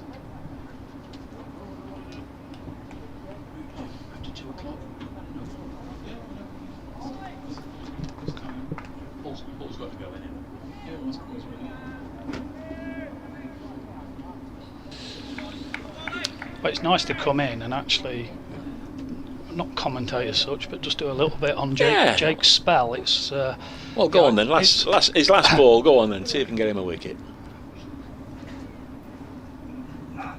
No, I wasn't going to jinx it by his coming in, blah blah blah. But I'll take solace that it was an outside edge to third man for a single, and Yadav's 50 at the same time. But always nice to come back, Dave. Always nice to have a little chat with you, and just to see, I suppose, legend's a word that's used probably way too often, but someone in Samet is a Nottinghamshire legend, so good luck to him in his future, and congratulations on a wonderful career. And Jake, I think most people forget that he's played for England in all 3 formats, and from a little lad that I knew at Welbeck Cricket Club as a sort of 12-13 year old, he's done wonderfully well as well, so congratulations. Lovely words. Brett Hutton Balls to Yadav on 50. He defends. Great to see you. You're looking well. Go back. Give my love to the Ball family. I will try and pop down at some point in the afternoon and say hello. And winter well. If I don't see you, I'm sure we'll catch up for a coffee or some light refreshment somewhere. Down on the Ville. Indeed. Great to see you. Cheers, Dave. Paul Johnson with us, former Notts player, captain. He used the word legend. Great to see Paul back here with us. I'll pop down and say hello a little later on to the Ball family. 3:23 for 6 as Roland is back with us in the 83rd over of the innings. Middlesex going along nicely, but the second new ball's just been taken, Roland. I guess these are the tricky moments, or they should be the tricky moments. Well, it should be, but this partnership now is a pretty good one and making batting look pretty easy at the moment. In comes Houghton, and Yadav defends. He's played nicely, hasn't he, Yadav? I think it's the first time I've seen him play live, but he's done really well in this innings. And I do apologise to Wayne Noon, formerly of this parish, because he's just sent me a message. I'm so sorry, Wayne. 3:23 for 6. That's the trouble when you get talking to guests. An inside edge from Yadav, and he's going to get 4 runs. Streaky inside edge past the stumps. Wayne Noon, Lincoln City fan, that's brilliant. Can you ask Jono if he thinks Lincoln City will beat West Ham United tonight using his expert football knowledge? I will see him, Wayne. I will pop down, as I say, and see the Ball family, and I know John will be down there. I'll ask him, but thanks very much for that. Regards to you as we watch Middlesex here. 3:27 for 6. Been a fair amount of not talk.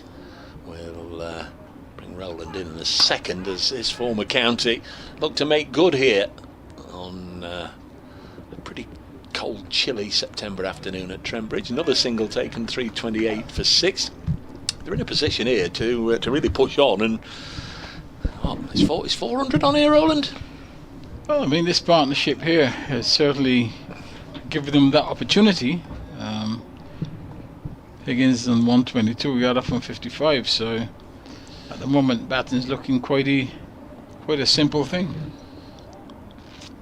3:28 for 6. Higgins 122, went to lunch on 99, and just pushes this gently out onto the offside. With 3 overs with his second new ball. It's not really done anything at all for either Brett Houghton or Jake Ball. Notts will be hoping they can just break this partnership and then run through the lower order and then begin their reply. Middlesex, conversely, will, as I say, be hoping, I'm sure, that 400 is on the cards here. 3:28 for 6. I forgot me pudding. Yeah, they'll certainly be looking at that. They'll be looking at that as a target, and certainly if they can get 400, that gives them a good opportunity. Ball will come in now to Yadav. Yadav is on 55. In balls to Yadav, and Yadav drives quite firmly up to mid-off. Can't score, just coming onto the front foot, and Yadav is batted. That's me. 64 balls he's faced for his 55, so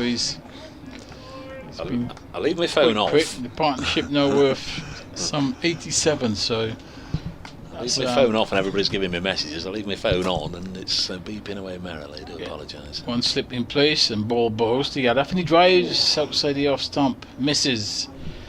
Taken there by Moores. It's a no ball call, and wide-ish delivery, just going for the drive and through to the keeper. No run. 3:30 for 6, Middlesex. And Dave said it's quite a breezy afternoon. I can feel the chill coming through the open window here at in the commentary box as Ball runs towards us now and bowls, and that's short of a length, and Yadav just stands up straight and nudges the ball to the backward point position. Can't score. He stays on 55. Feel well spread. Just as I said, there's a slip, there's a point, there's an extra cover mid-off Third man, long leg, deep square leg, mid wicket, mid on. So even with this new ball, not really waiting for something to happen, not really forcing the issue. Ball is in, ball to Yadav outside the off stump, wide.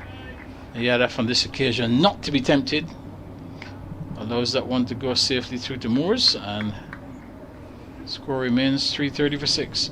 Yeah, you've got a couple of quick bowlers here, and traditionally take the second new ball, you'll have 3 slips in a gully and maybe even a short leg. Why is it just down to the placid nature of the surface that they're remaining ultra cautious, or do you think they should be attacking more? Well, I mean, if you want to get the opposition out, then you should be attacking, as ball is in now, and ball's a bouncer, and it's a loopy one, and Yadav really has plenty of time to just get out of the way, and that one goes through to the keeper on its way down. Didn't fizz off the pitch, so maybe Knots are thinking, well, we'll make this a one innings game, they'll get 400 and we get 400, and that's it. So I don't think at this moment in time there's a push to try and win the game. Bowls, Yadav beaten, that's a good one. Outside the off stump, just drew him into the drive, and that away movement, good carry as well, and through to the keeper. Because I think we're all sort of just wondering if come Friday morning Middlesex might have to set something up. They might have to declare in their second innings and potentially leave Notts with a target, knowing full well they're going to have to take 10 wickets to win the game in the second innings. Ball in, bowls down the leg side, and a good take by Moores. Yadav tries to turn it down to long leg, doesn't get a touch. That's the final delivery of balls over. He has now completed 18 overs. He's got 1 for 74, and at the end of that over it's 330 for 6. Kent currently 129 for 2, so they're about 200 behind Lancashire still. Obviously the way Kent play that match, the way Middlesex play the match here, might depend on what the other one is doing as we get into days 3 and 4.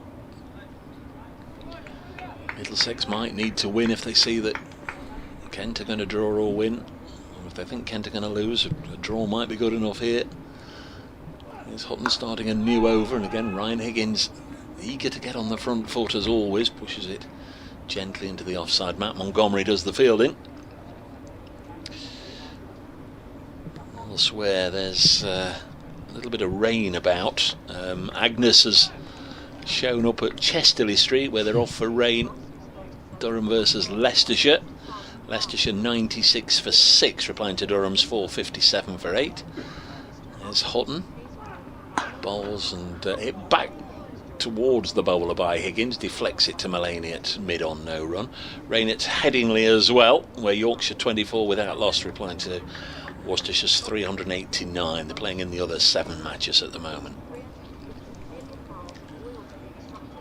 330 for 6. Today John Simpson out for 26, didn't add to his overnight score. That brought Stephen Eskenazi back to the crease. He retired yesterday on 23. Fell eventually for 58. Josh DeCary's out for 12. Hutton in again. That's a really good delivery. That just on a line of off stump or just outside, just nipped away from Ryan Higgins. Very close to catching the edge on its way through to Tom Moores.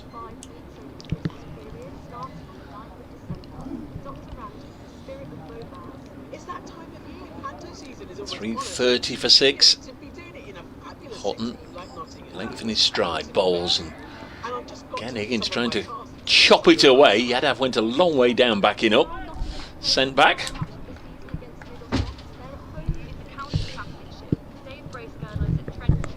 Notts have taken the second new ball since lunch, but so far it's not been able to produce a wicket. Just 3 taken in that morning session. Middlesex currently 330 for 6.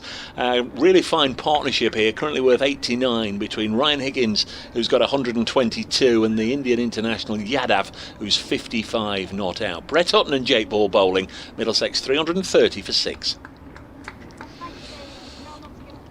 False start there from Brett Hutton. A Red Admiral butterfly just pokes its nose in. If butterflies do have noses, I suppose they do have noses, don't they? And then flies away, goes off somewhere else. Doesn't like the look of Roland. 3:30 for 6. Down the leg side. Oh, crikey! Now is that wides? It is. That's 5 wides. 3:35 for 6. That won't help Brett's figures, or indeed his mood. That one just slipped away. They're so often debited, aren't they, against the poor old wicket keeper? But that was one that the umpire stretched his arms out for. 3:35 for 6. Couple of balls left in the over, and then Kevin Hand will pop in alongside Roland. A twin Middlesex attack as part of the afternoon. As Middlesex now within 15 of another batting bonus point. Heavens above. It'll be the third of this particular game. Hutton trying to get this one a little straighter. He does, and driven through the offside. Beautiful shot by Ryan Higgins. So that one particular delivery has effectively cost 9 runs, hasn't it? 5 from the ball before the wides, no ball, so it didn't really count in the analysis, and then the next delivery it away for 4. Yeah, over pitch delivery. Just looking for the away swing, but no pace, right in the slot. And he doesn't miss out on that. I think I'd get Patterson on sooner rather than later. We know he's eager for his 50th wicket. He's on 49. There's Hutton in again. Bowls and slammed away for 4 more on the leg side. Lovely shot, short from Brett Hutton, who immediately looks at his studs as if to say that was to blame. 7th wicket partnership reaches 3 figures. It's Middlesex. They're having a wonderful time of things here, and it's 3:43 for 6. More words about his former county from Roland Butcher, and then a gleeful Kevin Hand will slide in alongside him. Yeah, poor end to that over there from Hutton, really. A wide ball down the leg side, half volley driven for 4, and then to finish the over off, a long hop which was dispatched to mid wicket. So Higgins taking full toll of some poor bowling by Hutton. Really, he looks a tired man. Not sure how many overs he's bowled this year, but right now he is struggling in terms of pace, etc. Can't change as ball in, bowls. He had off his core. He's dropped that slip. My word. That really should have been a straightforward catch for a slip. He's driving, gets an outside edge, and it just goes straight to first slip. And Harrison drops an absolute sitter at first slip. Nice height, nice nick. Oh, did it carry? Did it carry? It might not carry, you know. From our angle, it looked as if it carried, but from our angle, I'd have put everything I had in it. Let's have a look at that replay again to see after this one as ball bowls, and this time he's dabbing on the offside. Higgins looking for a single, but he couldn't feel that coming in there very quickly. Joe Clark coming in from backward point. Let's look at this edge here. Just short. It was almost on the half volley. Yes. I mean, it would have been. First look from this end, I thought it carried. Second look at the camera, I thought, no, it's dropped short. And third look, when we've just focused on it there, you could almost imagine he'd have got his fingers into it. But if he caught it, it would have been an excellent catch. Ball bowls, half volley, driven for 4, past mid-on. There's a long chase, but it's going to be a chase in vain. It was an attempted Yorker, and he came down hard on that one. Higgins hit it on the onside of the pitch. While there's a mid-on in place, he turned and chased, but the ball always going to win the race. The outfield very quickly with that 4. Higgins goes to 134, Middlesex goes to 348 for 6. Ball in once more to Higgins, and bowls, and he's driven on the offside. He's gone for a single, chance for a run out, and he misses the stump. I feel they're coming across there from mid-off. Sort of little flick throw at the stump, but Higgins makes his mark. He goes to 135, score goes to 349. Yadav comes back on strike. He's on 56. Had that lucky escape in the early part of this over. The slip fielder now, Harrison, has moved a little bit closer now. He's in front of the wicketkeeper and bowls, and he's struck on the pad. There's a chance, and he's out. LBW. So ball gets his man. Yadav playing across the line slightly, is struck on the pads, and he's out. LBW for a very well played 56. So Notts have claimed their 7th wicket. Yadav goes LBW, 72 minutes, 72 balls. He hit 8 fours in that total of 56, and a very good partnership there with Higgins, who acknowledges his contribution as Yadav makes his way off the field now. LBW to ball, and just looking at the replay again, they're really playing around his legs, playing across, struck on the pad and given out. LBW. So the breakthrough comes.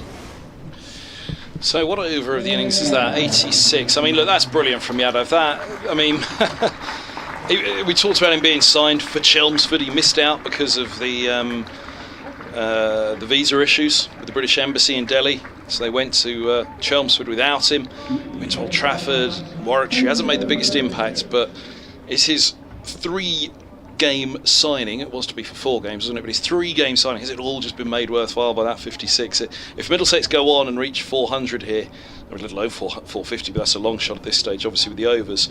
If they reach 400 here, then there's big pressure turning to Kent, who've got to then reach 400 themselves. If both games end in a draw, then Kent stay up. If they don't reach 400, Kent, then they have to beat Lancashire, and that partnership, Butch has it's really moved things on quite swiftly, both in terms of the innings, the partnership, but in terms of the relegation scrap as well. It has, but there's still some distance to go before that 400 comes up, so a lot of batting to be done. And with the new batsman, Toby Rowland-Jones, he's going to be met by an additional field in the slips. So there's 2 slips in place. Still that deep square leg. I'm not sure why you would want a deep square leg for Toby Rowland-Jones, who hasn't faced the ball yet. Maybe I'm seeing this a little bit different, as Bull, with his first ball in, bowls to Rowland-Jones, and he whips him through mid-wicket, but he can't beat the fielder. Goes straight to mid-wicket. Successful over for Bull. Over completed. 349 for 7. Just scribbling this for the BBC Sport website. Yeah, the survival scrap has picked up pace. Moving day is usually day 3, isn't it? But as we said this morning, all of us, moving day in this round of matches in the relegation scrap is day 2. By the end of today, one of Middlesex and Kent are clearly going to know. You would have thought, if it's a full day's play at both games, one of the two will know what has to be done on days 3 and 4 of their match if they're to survive, and that basically is one of them. We'd be looking at a situation where they have to win. They have to win the match to stay up. At the moment, Middlesex are edging in front here, aren't they? Even though points-wise in the live table, Kent remain in front. 349 for 7. Higgins on strike. Oh, and it could be trouble here. He's gone back and across. Huge appeal. They went up quickly, but they went down just as quickly. There must have been something there that Hutton knew wasn't quite right about that. He backed right up onto the stumps, back and across Higgins. We'll have a look at the replay in a moment. I have to admit, my heart was in my mouth for Higgins and Middlesex for a moment. Leg side. He didn't go. He went back, but he didn't go across, did he? Not as far as I thought. Yep, would have gone on to miss the leg stump, so good well decision. Yeah. Mr. Malander. 349 for 7. Hutton bowls, and it's leg side. It's clipped down to long leg for a single by Higgins. He's playing a game of his own out there at the moment, isn't he? There's the 350 up for Middlesex, and a 3rd batting point. Middlesex reaching a 3rd batting point for the first time at this season, having only claimed 2 batting points all season prior to this, Butch. What a time. When they won the toss and batted, I did say cometh the hour, cometh the batting points, and here they are. Yes, and still a very long way to go in the game, but a lot of character shown, because I guess at the start of the innings you wouldn't have backed him to be 350 for 7 based on the way they've batted this year and the number of batting points that they have been able to get.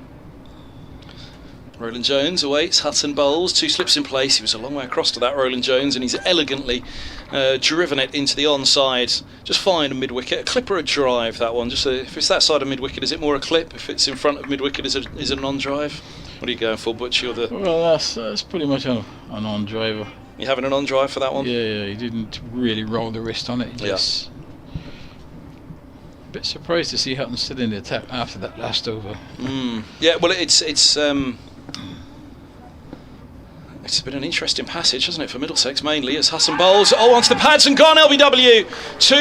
3, 5, 2 for 8. Roland Jones lasts only a couple of deliveries, a couple of runs, and Middlesex now 8 down, 2 wickets standing.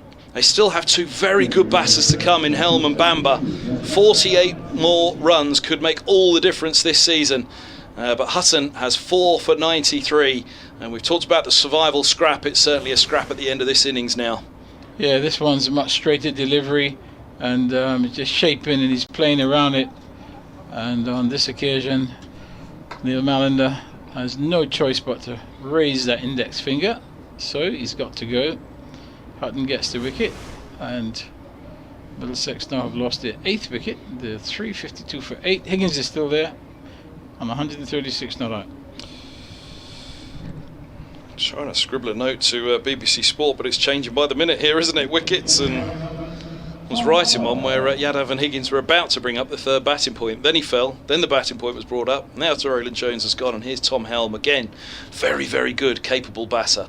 The problem is always say when you get to this point of the innings, it doesn't need me to say, it's obvious. But in cricket, if you're a batter at the other end, Ryan Higgins on 136, and your team's 8 down, when you're standing at the non-strikers end, it could all be over in 2 deliveries, and you can't impact that. So that's even as good as Helm and Bamber are. That's the situation that Higgins will have to weigh up.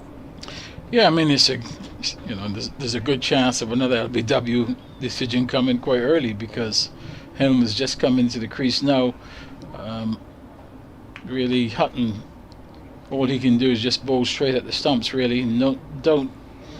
Against the tail end, there's no need to try anything special to try and find the outside edge. Just bowl it straight. They've only just come to the crease. It's a good chance to play across the line, and you've got a chance of an LBW. So 3, 5, 2 for 8, and what are we? 7 overs into this second new ball as Hutton looking for a 5 for bowls full straight, and Helms forward and gets that bat down around in front of the pads, turn to mid-wicket, no run. Exciting stuff out there, Butch, at the moment. What do you reckon? Will he open up for the 400? Well, I mean, yes. If I was Hutton, I'm just going to bowl straight at the stumps. I'm not trying to do a great deal with it. I am really bowling straight, and I'm saying that if you miss, I'm going to hit. New man's just come to the crease.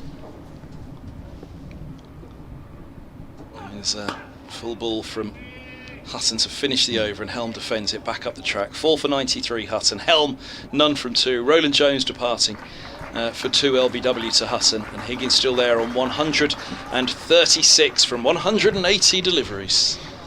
Yeah, and doing a good job for the team. A team that's been very short of runs this year, and he's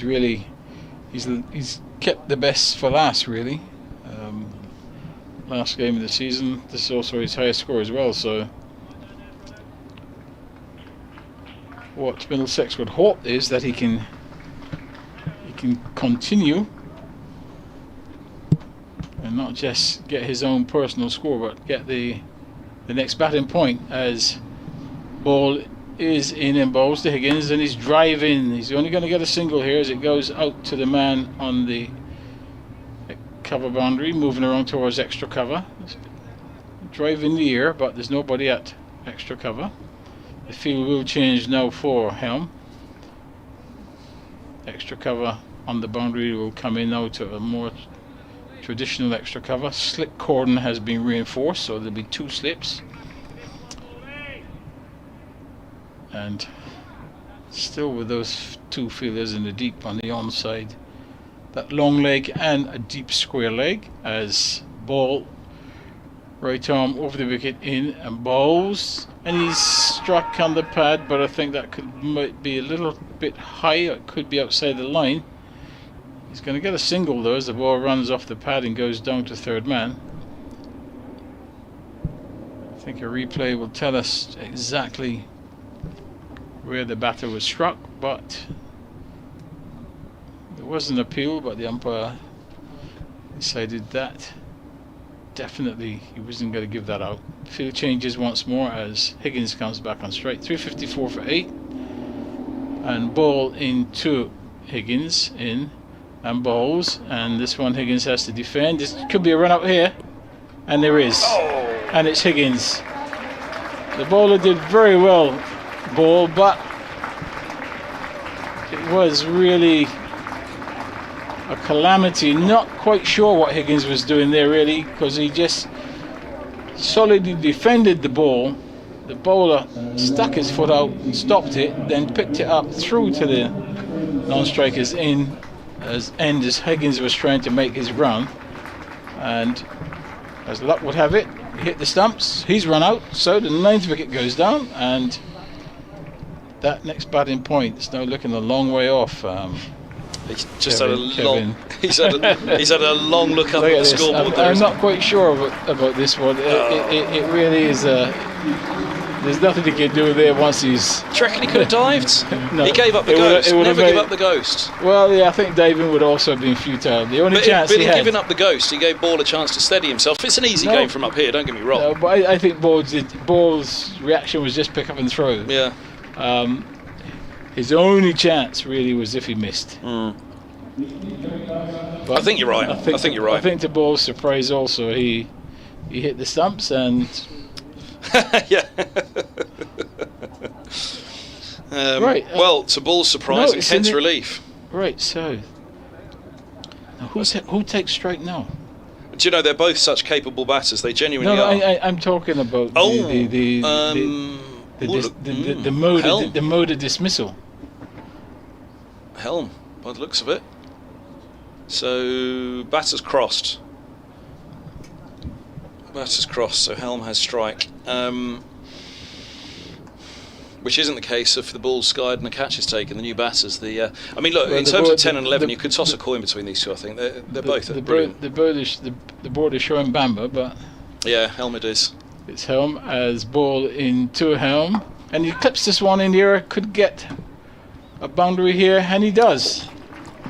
Through mid wicket, misdirected delivery, and it's clipped through mid wicket eerily, but beat the field at mid wicket. Also beat the man on the deep square leg boundary, and gets a welcome boundary for Middlesex. So Helm, even though the board is saying Bamba, so Helm's off the mark with the boundary. Probably thrown by that new ruling, whereby if the ball goes up in the air and the batter's caught, whether you've crossed or not, the new batter faces. But if it's a run out, if the batters have crossed, the batters have crossed. Unless the umpires have missed a trick here. But we will find out as Ball in once more. Balls, and oh my word, how did that miss the stumps? An attempted drive there by Helm, and the ball kept pretty low on its way through to the keeper, but it must have been fairly close to the off stump. Yeah, he didn't move his feet particularly there, did he? See, hopefully a replay. If you can see a replay of that one. Also, that must have been. It was a full-length delivery. He fell forward afterwards, didn't he? That front foot didn't really go anywhere until the ball had passed him, and then the front foot juddered into life. Ball is in now, and balls, and that one is whipped away down to long leg. It's taken there, and very poor piece of fielding down there at the long leg boundary by Hutton. He literally had nowhere to move to field that ball, but the way he's walking suggests to me that he's a tired man. He didn't really look to be in any hurry, and the batter decided, well, I'm going to push you, and they ran two and got home quite easily. He was rolling back the years there, Butch, wasn't he? Yeah, that'd have been like Wayne Daniel, Angus Fraser. Tell me a few more down at long leg that you could have seen doing that. Well, any of them back then. That's good. Kirtley and Courtney for sure. That was great fun with them and the boundary, and the ball came to them. Yeah, but I think 1 foot either side, and it's a boundary. I'm not sure how many overs Hutton's bowled this season, but he does look a very tired man now. Bamber will take straight, 2 slips in place, bowls, and beats him on the forward defensive outside the off stump, and goes through to the keeper. There's no run, 360 for 9, and I think Hutton should go back to his earlier ploy, just bowl, new man, just bowl straight at the stumps. Don't worry about trying to get the outside edge, just bowl straight. You miss, I hit. Early in his innings for sure, yeah, I agree. Hit. Bamber yet to get off the mark as Hutton's in and bowls, and a repeat of the ball before. Forward, defensive, miss through to the keeper. Ball really wasted on Bamber, so I think we might have to revise the strategy. Just bowl full and straight. Still employing that deep square leg. Bamber yet to get off the mark, but he's got a deep square leg and he's got a wide third man. Hutton's in, bowls. That one's pretty straight, it comes off the pads, it's running down towards the fine leg boundary. The chase is on. The fielder gets there, the return comes in, but they'll get 2 leg byes.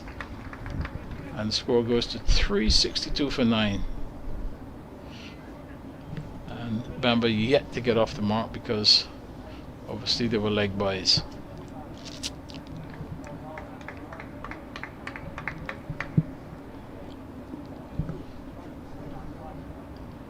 Hutton bowls and Bamber plays across his front pad. On this occasion he makes contact and strokes it out to shortish mid wicket. No run. Hutton now in his 25th over, he's got 4 for 93. He's had to do a lot of bowling, just 2 balls left in this over.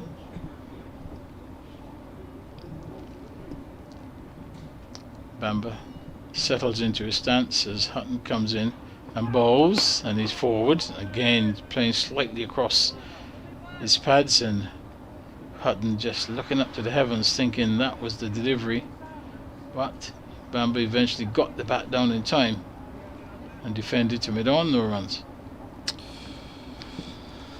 Oh, what are they thinking at Canterbury right now? Events carrying on here at Trent Bridge. Yes, final delivery in this 25th over for Hutton.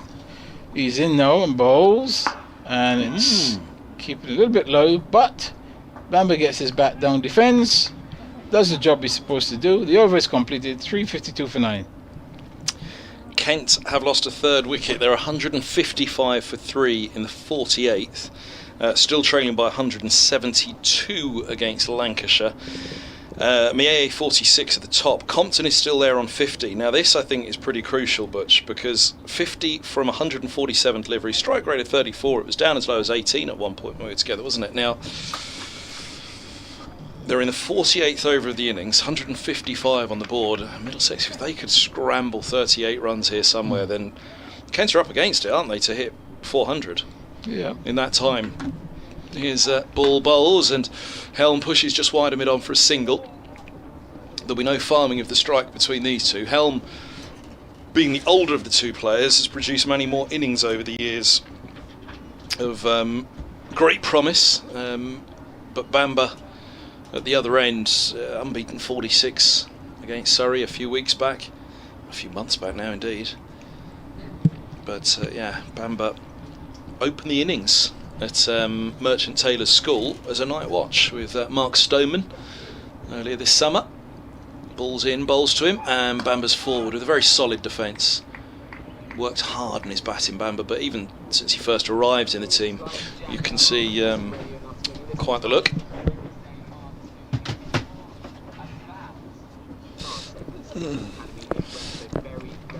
Just going to be an update for Radio Nottingham in just a second, so I'll slide in here.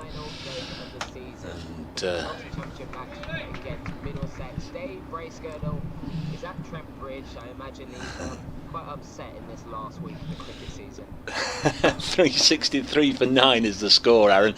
I assume you're referring to the fact that it is the end of the season. We're playing a little later than we have done normally, or certainly pre-COVID, but the last few years we seem to drag on and on and on almost into the winter, and it's had that wintry feel this week, and indeed last week at Manchester when it rained all the time. Notts hopefully can get their feet up on most of them, because they've got Middlesex now 9 wickets down, and the last one was a personal triumph for Jake Ball, who is playing his final match for Nottinghamshire. He's going to move on to pastures new after this season. He's just executed a wonderful run out of his own bowling. Ryan Higgins, who scored 130 odd for the visitors, 137. He pushed the ball. It was a bit of a tired push. It was a tired attempt to get down to the other end, and Ball fielded off his own bowling and threw down the stumps. Notts need one more and then they can begin their batting effort. Middlesex in the relegation zone, so they'll need to force something as this match moves into days 3 and 4. They're 363 for 9. Ball comes in once more now and bowls, and it's going to get a single here as it squirted out. Could even get 2, and really pedestrian chase there on the offside, so he gets 2 easy runs. The ball just squirted off the outer half of the bat to cover point. Score goes to 365 for 9. Sorry if I startled you there, Roland. I just suddenly recall we're coming to you early, because they do a thing in the afternoon where they play 3 records in a row, and it's either do the report or wait until after. Balls in, bowls, and he beats him with a good one. Just turning the batsman around, and fortunately for Bamba, couldn't get an edge on that one. It goes through to the keeper. Cleanly taken, over completed. 365 for 9. I think it's a DJ's thing, so they can go off and have a comfort break, isn't it, where they play 3 records in a row, but you either do the cricket report before the start of them, or you have to wait 9 or 10 minutes till the 3 records are finished, depending on how long they are. I suppose if they're all Bohemian Rhapsody length, he could be there forever. We're getting towards the end of this innings. I heard Kevin optimistically say if they can get another 30 odd runs and get that 400, well, it might happen, but the way Helm and Bamba are playing and missing with great regularity, it's not looking likely at the moment, as Tom Helm drops a bat on this one. And there's no run. Be interesting to see how Notts go about their batting order, assuming that at some point the openers Slater and Hamid are parted, because the last time Notts batted was when Roland saw them a couple of weeks ago at Canterbury, and Stephen Mullaney popped himself out there at number 3 with a bit of a show of intent and scored good runs. So whether it'll be as we have been all season, or pretty much the last 2/3 of the season, there's a push and gathered single into the offside. 366 for 9. Once Ben Duckett had disappeared, Matthew Montgomery came into the side, and he batted at 3, as I say, all the way up until Canterbury when Mullaney came out. So interesting to see if that's the order. We don't know what would have happened at Old Trafford last week, because Notts didn't get a bat. It just carried on raining, and Lancashire were 270 for 7, and that was it. That's all the cricket we got. 366 for 9. Hutton, 4 wickets to his name. Bowles, and Ethan Bamba on the front foot defends. Took a step down the wicket, Bamba. Attacking now. Look, got three slips in there. Not been really anything. There's not been a wicket taken in the slip cordon, has there, in this particular innings? There's been very few edged in that direction. Certainly nothing that's carried apart from the Clark drop. Yeah. 366 for 9.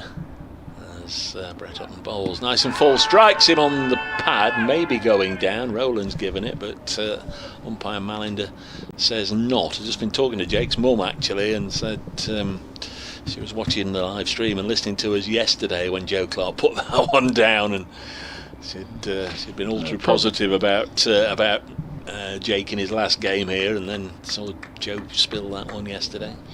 Probably that ball didn't do enough. It looked, if it had shaped, if you can see at the end of the over, you'll see whether it actually shaped back or not. He's in again, and bowls short and pushed into the offside. Ben Slater with the stop. Seabermead at mid-wicket is being dropped out onto the leg side, so not, I think, trying to give Ethan Bamber a single there. One ball left in the over. Yeah, Mead's gone all the way out. Don't know, you've got to be trying to get them both out, surely, rather than giving runs away. Here's Hutton to bowl to Bamber. Will he get the opportunity to get a single? He's edged it, and there we have a slip catch taken by Calvin Harrison. And Brett Hutton gets another 5. Congratulations to him. Middlesex all out for 366. Ethan Bamber is last to go, caught by Calvin Harrison from the bowling of Brett Hutton for 2. Hutton 5 for 94. What a season he's had. He's been absolutely terrific, and I'll be staggered if he's not the Players' Player of the Year. What a season he's had. Good catch from Harrison, who, as we said before, can catch pigeons. Went to him quickly, clung on, and that was that. And yeah, 366 all out. Good sharp catch by Harrison, because he would have seen it late as well. Turned the batsman around, would have appeared late, but it went quite quickly to it, around chest height, and took it with both hands. So Middlesex all out. He's going to end up getting a good ovation on his own, Brett Hutton, because while he's been bowling at this end, he's left his sweater and his cap over the boundary rope, and he's just been and fetched them, which again also I think is a nice thing to do, rather than lumbering the umpire with all your gear. If it's a dry day, you can leave your sweater over the boundary edge and then go and get it when you want it. So they're all waiting for him. Like I say, there's going to be I'm sure, a rapturous amount of applause. Yeah, come on, Brett, come on, they're saying. I'm sure Slater and Mead have already made it up the steps to go and put their pads on, but that's nice. That's nice. Everybody just congratulating Brett Hutton. What a season he's had. 26 overs, 5 maidens, 5 for 94. Workhorse, talisman, wholehearted performer. And he's had a pretty good day. He's got 4 of his 5 wickets today, Roland. Yeah, well, he's toiled long and hard. At times he's looked tired and worn, but obviously I guess that's been the season, the amount of work he's had to do over the season, and he got the rewards at the end by picking up the fifer, so he will feel that he's done a pretty good job. Middlesex just falling short of that extra point, all up for 366, but we'll see what can happen now as Notts get the opportunity to bat this afternoon, and Middlesex, obviously, they'll get the chance to try and get some wickets. So we should be in for a good session and a bit this afternoon as the clouds reappear. Lights are back on, so I'm not sure what's going to happen the rest of the afternoon, but what we can say is that Middlesex have been finally dismissed for 366. Pretty good effort by Middlesex. 137 for Higgins. Eskenazi, he got 58. Yadaf, very well played, 56, and Simpson, he got 28. So Middlesex 366 all on.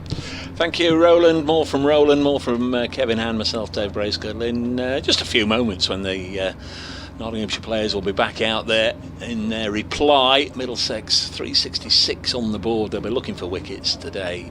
We'll just have a short interval and back with you as soon as the players are out there.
Well, hello everybody, welcome back to Trent Bridge. In good time for the Nottinghamshire first innings to begin. 7 or 8 minutes ago, Middlesex were all out for 366, an innings that lasted for 91 overs. Top scorer was Ryan Higgins with 137. There were half centuries also for Stevie Eskenazi, who made 58, and Giant Yadav, who made 56. Today the other wickets to fall were John Simpson for 26, Josh DeCaries for 12, Toby Rowland-Jones for 2, Ethan Bamber for 2, and Tom Helm was 8 not out. Leading the way with the ball for Notts, Brett Hutton. His figures 26 overs, 5 maidens, 5 for 94. Jake Ball 21 overs, 3 maidens, 2 for 90. Dane Patterson 18 overs, 1 maiden, 1 for 73. So he's still shy of his 50th wicket of the season. He's on 49. Lyndon James 15 overs, 3 maidens, 1 for 44. The other bowlers used by Notts over the course of the innings: Calvin Harrison 8 overs, none for 40. Stephen Mullany 2 overs, none for 8. And Matt Montgomery had the 1 over that went for 7 runs. So 366 all out. Middlesex 3 batting points, Notts 3 bowling bonus points. We're going to get underway in just a moment. Just to tell you how much cricket we've got left today, we're not at the halfway mark just yet. 1 more over to take us to the halfway mark. We've still got 53 overs to go in the day, having had well, we've lost 2 overs for the changeover. It should be a day of 104 overs. So we've had 49 overs. Ethan Bamber going to get us underway. The floodlights are on. He's going to go up, bowl round the wicket to Ben Slater, who plays the first ball onto the leg side, and there's no run. We love it when guests pop in. Already today we've had Paul Johnson, the former Notts skipper and coach. We've had Samit Patel, who will be honoured by the club at tea time, popped in to say hello, and just a little bit of a different flavour up until 3 o'clock. We've got a fresh guest alongside me to chat to in just a moment, as Ethan Bamber, wearing 54, round the wicket, bowls to Slater and he defends. I'm delighted to welcome to the commentary box Paul Bradley, who's the England seniors team manager. They've got a big winter ahead. Great to see you, Paul. Thanks for popping up to say hello. Not a bad old view up here, is it? It's a fantastic view, and thank you very much for the opportunity. You're very, very welcome. Lovely to see you. I know yourself and Roland go back away, so you've been able to have a catch up with him today. Slater yet to score, on strike, drives through the offside, and there's 4 runs, and Notts are up and running in the gathering gloom, it has to be said. The floodlights are burning brightly. Have we got the title right? England seniors team manager. That's what, the over 60s? Yeah, it's the over 60s. England cricket seniors. I took over the role after COVID, and we reinvented the 60s scene from an international point of view. We wrote out to a little bit about 60s cricket for you. It really started in earnest in 2004, and the first.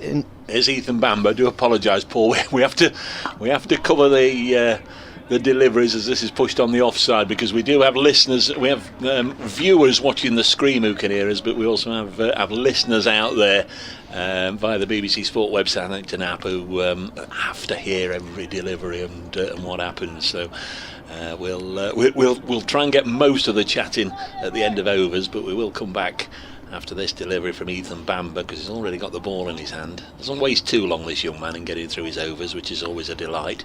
He bowls now nice and full, and a second boundary in a row from Slater through the offside, and it's 8 without loss. Yeah, so when I turned 50, I had 1 year of over 50s cricket, and it was wonderful, county cricket.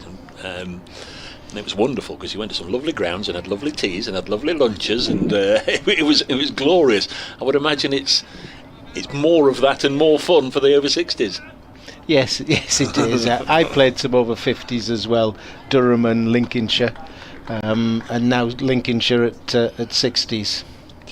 8 without loss. Final ball of the over. Slater on 8 bowls, and it goes through to the keeper, and that's the end of the over. Is that where you're based, Lincolnshire? Near Doncaster, right. but originally from the independent Republic of Teesside. Oh, right. But seniors cricket is one of the fastest growing areas of the sport. There are 33 counties playing Division 1, 28 Division 2, 14 Division 3, 6 in Division 4, and several counties actually have 5 teams. Good grief. And Surrey were the champions this year. They beat Essex in the final. And are these all supported by the counties? And does it filter down from the ECB? I seem to remember when I played for Notts Over 50s. Yeah, congratulations, you're playing for Notts Over 50s. We want 25 quid for a shirt, 30 quid for a sweater, 15 quid for a tie, and so on, which is nice, which is fine. But that was a few years ago. Does it filter down now from the counties to support it? Some counties, but it's still very much self-funded. Yeah. There's Toby Rowland-Jones, the Middlesex skipper, from the pavilion end. Bowls, and that's a little bit loose from Hamid, playing away from his body as it goes through to Simpson. We're so the game has become stronger and stronger. People from the 50s now coming into the 60s, and we started the international cricket again after COVID. Jones with a long old run up, one of the longest in the county game, comes in striding now past umpire Debenham, bowls, and again there's width and Hamid can't properly get hold of it, and he defends. So has there been a full and enjoyable summer of international cricket then? Well, yes, there has. The year started with us going to Barbados to play in the Carib Cup, and there were 6 teams involved, and I'm pleased to say we won the final at Kensington Oval and came back with a great big trophy. And then it was the important one. We had the what's called the Grey Ashes. We had Australia over. We held them. There is TRJ. Rowland-Jones in to Hamid, nice and full. He's hit this well, but it's been fielded by Yadav at mid-on. It was a good diving stop. And what form did that take? Was it a probably little mini-series of matches? Oh, yeah, we had 5 ODIs. Right. The Australians were over for the whole month of July. We had 15 games organised for them. 8 without loss. Rowland-Jones in again to Hamid, and there's too much width there, left alone by the former Lancashire opener. It was a full tour for them with the 15 games, quite a bit of travelling. They played 5 ODIs against England, 1 against Wales and 1 against Scotland. They lost to Essex and Lancashire in warm-up games, and I'm pleased to say we won the Grey Ashes 3-2, so we've retained them. 8 without loss. Rowland-Jones bowls, and this time Hamid has got it past the bowler, but again not past Yadav. A good bit of fielding, and that's a couple of times you've used that expression, Grey Ashes. Is there a trophy of some description? Is there some sort of urn? Yes, there is. Yes, there is. We actually hold the urn at 50s, 60s and 70s. Right. So we're doing really well against the Australians. And is there a selection committee, or do you have sole jurisdiction of who gets picked? If you could have seen the look he gave me then. Next delivery's on its way. Umpire Debenham watches on as Hamid elegantly gets off the mark with a really, really classy extra cover drive and away for 4. Not so 3 boundaries, they're 12 without loss. There's a selection committee of 4 people. Yeah. But what we did, we wrote out to all of the counties to get their nominations. We ran a series of trial games, and we clearly look at the statistics, and we play against some of these guys so we can actually see. We had 84 nominations, which we whittled down to, it was actually 51, but 48 were available to play in some trial games.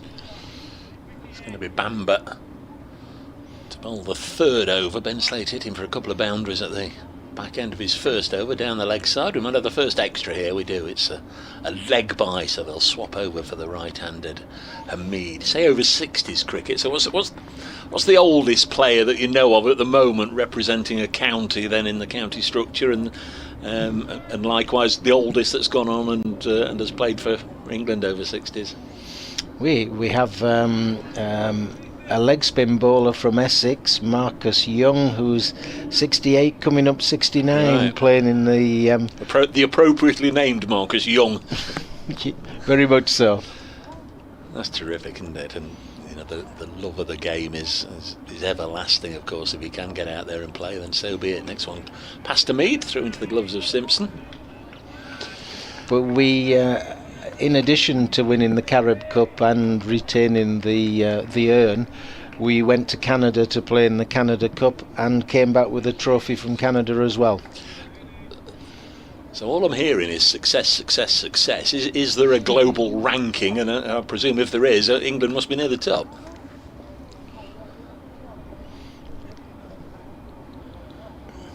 There's Bamber. Sets off again to bowl to Hamid, and Hamid not drawn into nibbling at that one. Yeah, if you were putting a ranking system together, I guess we would be ranked number one. We've played 54 internationals as England, won 40, lost 11. There was a no result in 2 and 1 tied. And it's all limited format cricket. It's 45 overs. Yeah. White ball or red ball? There's Bamber. Passed on by Malinder, standing at this end, and Hamid will crunch this into the offside. No run. Depending on the competition, red ball, white ball, or pink ball.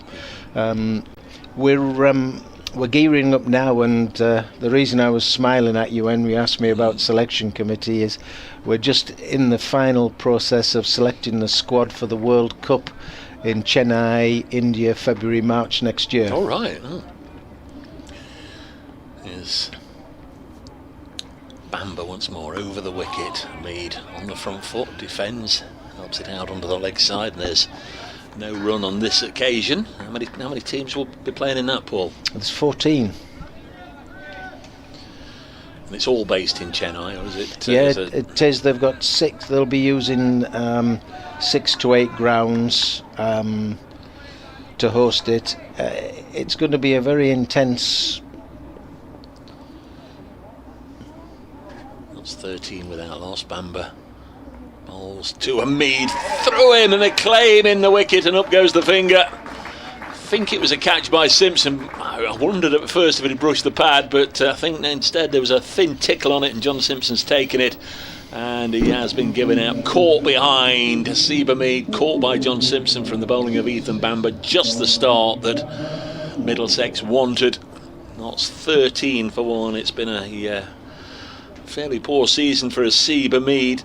With that 4, he's just scored 650 runs at an average of 29 apiece this season. Top scorer 97. He's had 2 very good seasons last couple of years, which saw him elevated back into the international ranks. But this year has been largely forgettable for Haseeb Hamid, and only have one more opportunity presumably in this match just to turn it around. Hamid caught Simpson, bowled Bamber for 4. It was a good catch actually by John Simpson, wasn't it? Very low down, which initially I thought they here comes Stephen Mullaney. So as we've seen, or as we saw at Canterbury a couple of games ago, the captain has again elevated himself up to 3 in the order. So Mullaney on his way out to join Ben Slater. How long does this tournament take place then, the World Cup? And is this every 4 years, or is this a new thing? This is every 2 years. All right. The first one was held in Australia, but it was held during our season, so England didn't send a team. It's every 2 years. Very intense in that the way they've structured it. You're playing 4 games in 5 days for 2 weeks, which, to be honest, is a lot. Yeah. Where you have a squad of 18 and you're allowed to non-travelling or travelling reserves in case of injury. That wicket came the final ball of the third over, so it means that Ben Slater is going to start on strike with Toby Rowland-Jones bowling. Bamber with the wicket then, 2 overs 1 for 9 for him. Rowland-Jones 1 over none for 4. There is Rowland-Jones in and struck bat and pad of Slater. I think it was outside the line of leg. Got Paul Bradley with us, the team manager for the England seniors over 60s cricket, for the next couple of minutes, and then after we've done the update for Radio Nottingham, Kevin Hand will be back with us. And I guess Paul, you can never have enough senior players willing and available to come out and play the game as this is pushed into the offside. And I guess there's a lot of senior players playing club cricket up and down the country who probably aren't aware there's such a thing as county over 50s and over 60s cricket, and indeed, if you do well at that level, there's a chance of international recognition. I think you're right, but I think the brand image is getting stronger and getting better. We actually had a little bit of coverage on Sky TV in the final full Ashes Test match. Rowland-Jones in again, bowls wide of the pegs through to John Simpson. Will there be any coverage in this country, do we know, of the World Cup in Chennai? Yeah, all of the games will be streamed live and people will be able to watch on YouTube. And the makeup of your squad, has that been selected now? Or it's still in the construction stage? Rowland-Jones to Slater, blocks this one into the covers, no run.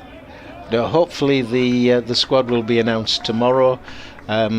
We've got a very strong pool of players to be able to choose from. Well, we wish you well. It's something to look out for. That's when, February, March time. February, March, yes. We go out on the 12th of February, come back around the 5th of March.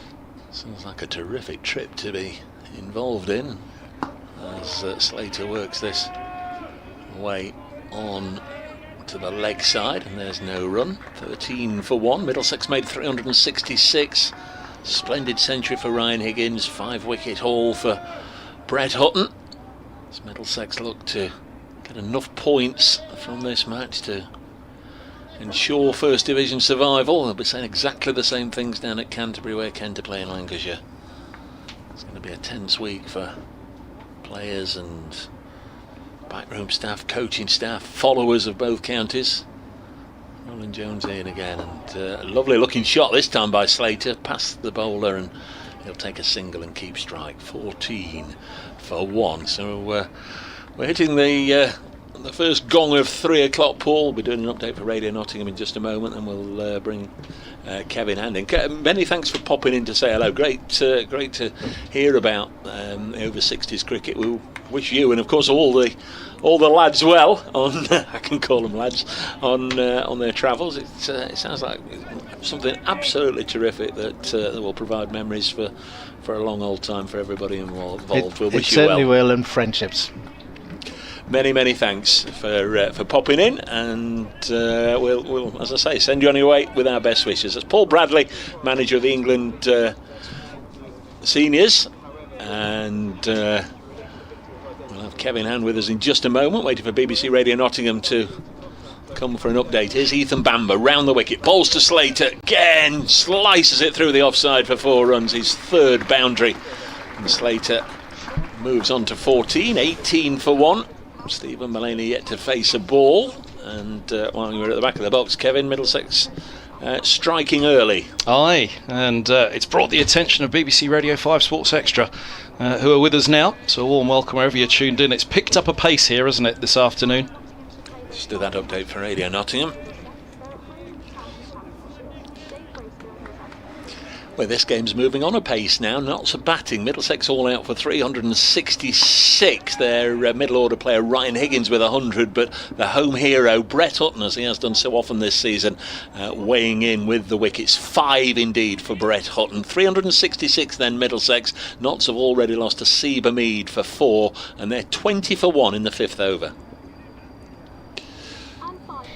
So there's that update. That was a vigorous pull away on the leg side from the one ball you missed whilst I was doing that update by Ben Slater, who's on to 16. Dave Bracegirdle and Kevin Hand in the commentary box here at an increasingly gloomy Trent Bridge. The lights are on, the clouds are grey and heavy as Slater forces this to backward point. If there's one thing Middlesex can say, it's they've had the better of the weather in this, haven't they? They won the toss in after a long delay for a wet outfield yesterday morning. Extraordinary amount of rain yesterday morning fell in a very short space of time. Delayed the match. We had 42 overs. Middlesex won the toss, and he thought, oh, is this a risk? Covers have been on, sweating, but blue skies and 33 without loss before they lost Robson and Stoneman in the space of 3 deliveries, and Holden following soon after. Eskenazi was dropped and then retired after being hit on the head, only to come back and hit his first 50 of the season today. Here's Banbury's right arm over bowls, and this is eased to backward point. There's no run, but a century for Ryan Higgins, only the second Middlesex batter to reach 3 figures this season. Sam Robson did it for a second time himself last week, carrying his bat in the defeat against Warwickshire, but Higgins an extraordinary century. And Jayant Yadav as well, hitting a half century, and Middlesex for the first time this summer reaching 3 batting points in an innings, having only amassed 2 in the entirety of the season up to this point. So yes, an extraordinary piece of timing for Middlesex, but is it too little too late? As here's Banbury, bowls outside of the off stump, through to the keeper it goes. At the moment they remain in the relegation zone, don't they? I'm not sure how many pitches as placid as this they'll have played on this year, though. It not taking anything away from their performance. We'll see how Notts get on with the bat, but it does look a fairly... I think we had Paul Johnson with us, the former Notts skipper, earlier on, so it's a very tired looking surface. Well, I was about to say, what a cast we've had today. Your guest just a moment ago, former England's Middlesex batter Roland Butcher. Paul was up here as well. There's only 2 odd ones out here, Samit really. Patel. Samit Patel, excuse me, Samit Patel. Can't forget Samit. Here's Bamba, bowls, and this ball's onto the pads. It falls away into the onside, and there's a quick single take and leg by, 21 for 1. Well, there's 2 odd ones out in this entire list, Braces. You know who they are, don't you? Well, there's you. Well, there's me and Paul. We've never played international cricket. All the rest of you have. Italian international, Dave Bracegirdle alongside me. Yes, long time ago. 21 for 1. Sorry, Paul, throwing you under the bus with myself there, or dragging you under the bus, dragging you down with me. Paul didn't play international cricket. I didn't miss a cap slipped in there somewhere, did I? No, he didn't. No. 21 for 1. But did I pick up that you're dusting off the whites for the Notts over 60s? No. England recall? No. You're not switching allegiances? Roland Jones bowls to Ben Slater. Drives into the offside. There's no run. Slater this season, 636 runs before this innings at 27.5 apiece, just the 1 century. That was here against Kent in July. Got 87 in the second innings as well. Looked nailed on for a ton in each innings in that match. Roland Jones, tall man, bowls again, and Slater hits it crisply to mid-on, no run. 21 for 1. I'm going to say not a deal of breeze out there, but it has just picked up a little bit. The flags at the other end are just starting to gently ripple, and the scorecards that we've got on the desk here have just gone for a little bit of a dance in the breeze. Sawdust. There's not enough sawdust out there, Kev. Well, it was damp yesterday. I mean, they've done really well, haven't they, the ground star? Because it was flooded here yesterday morning, really, wasn't it? It was some really pronounced marks for the run-ups at both ends, dragging a few big footholds onto the pitch as well. Roland Jones bowls to Ben Slater. This one hurries on to him and he defends on the offside. Tea today is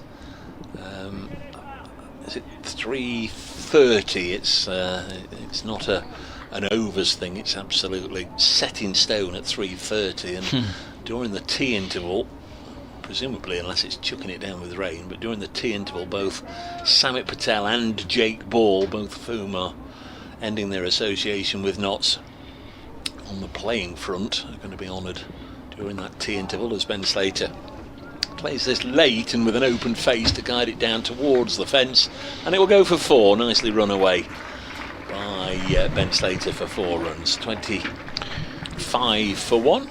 Second most famous Italian international retired from cricket this week. Gareth Berg. Yeah.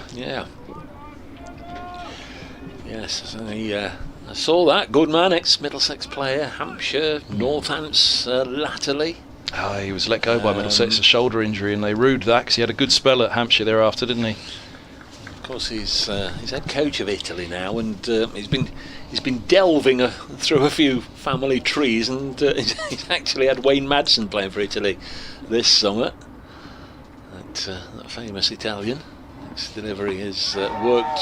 Well, it goes to work it on the leg side. I think it's left him hobbling a little bit there, Ben Slater, but it's a muted appeal. 25 for 1.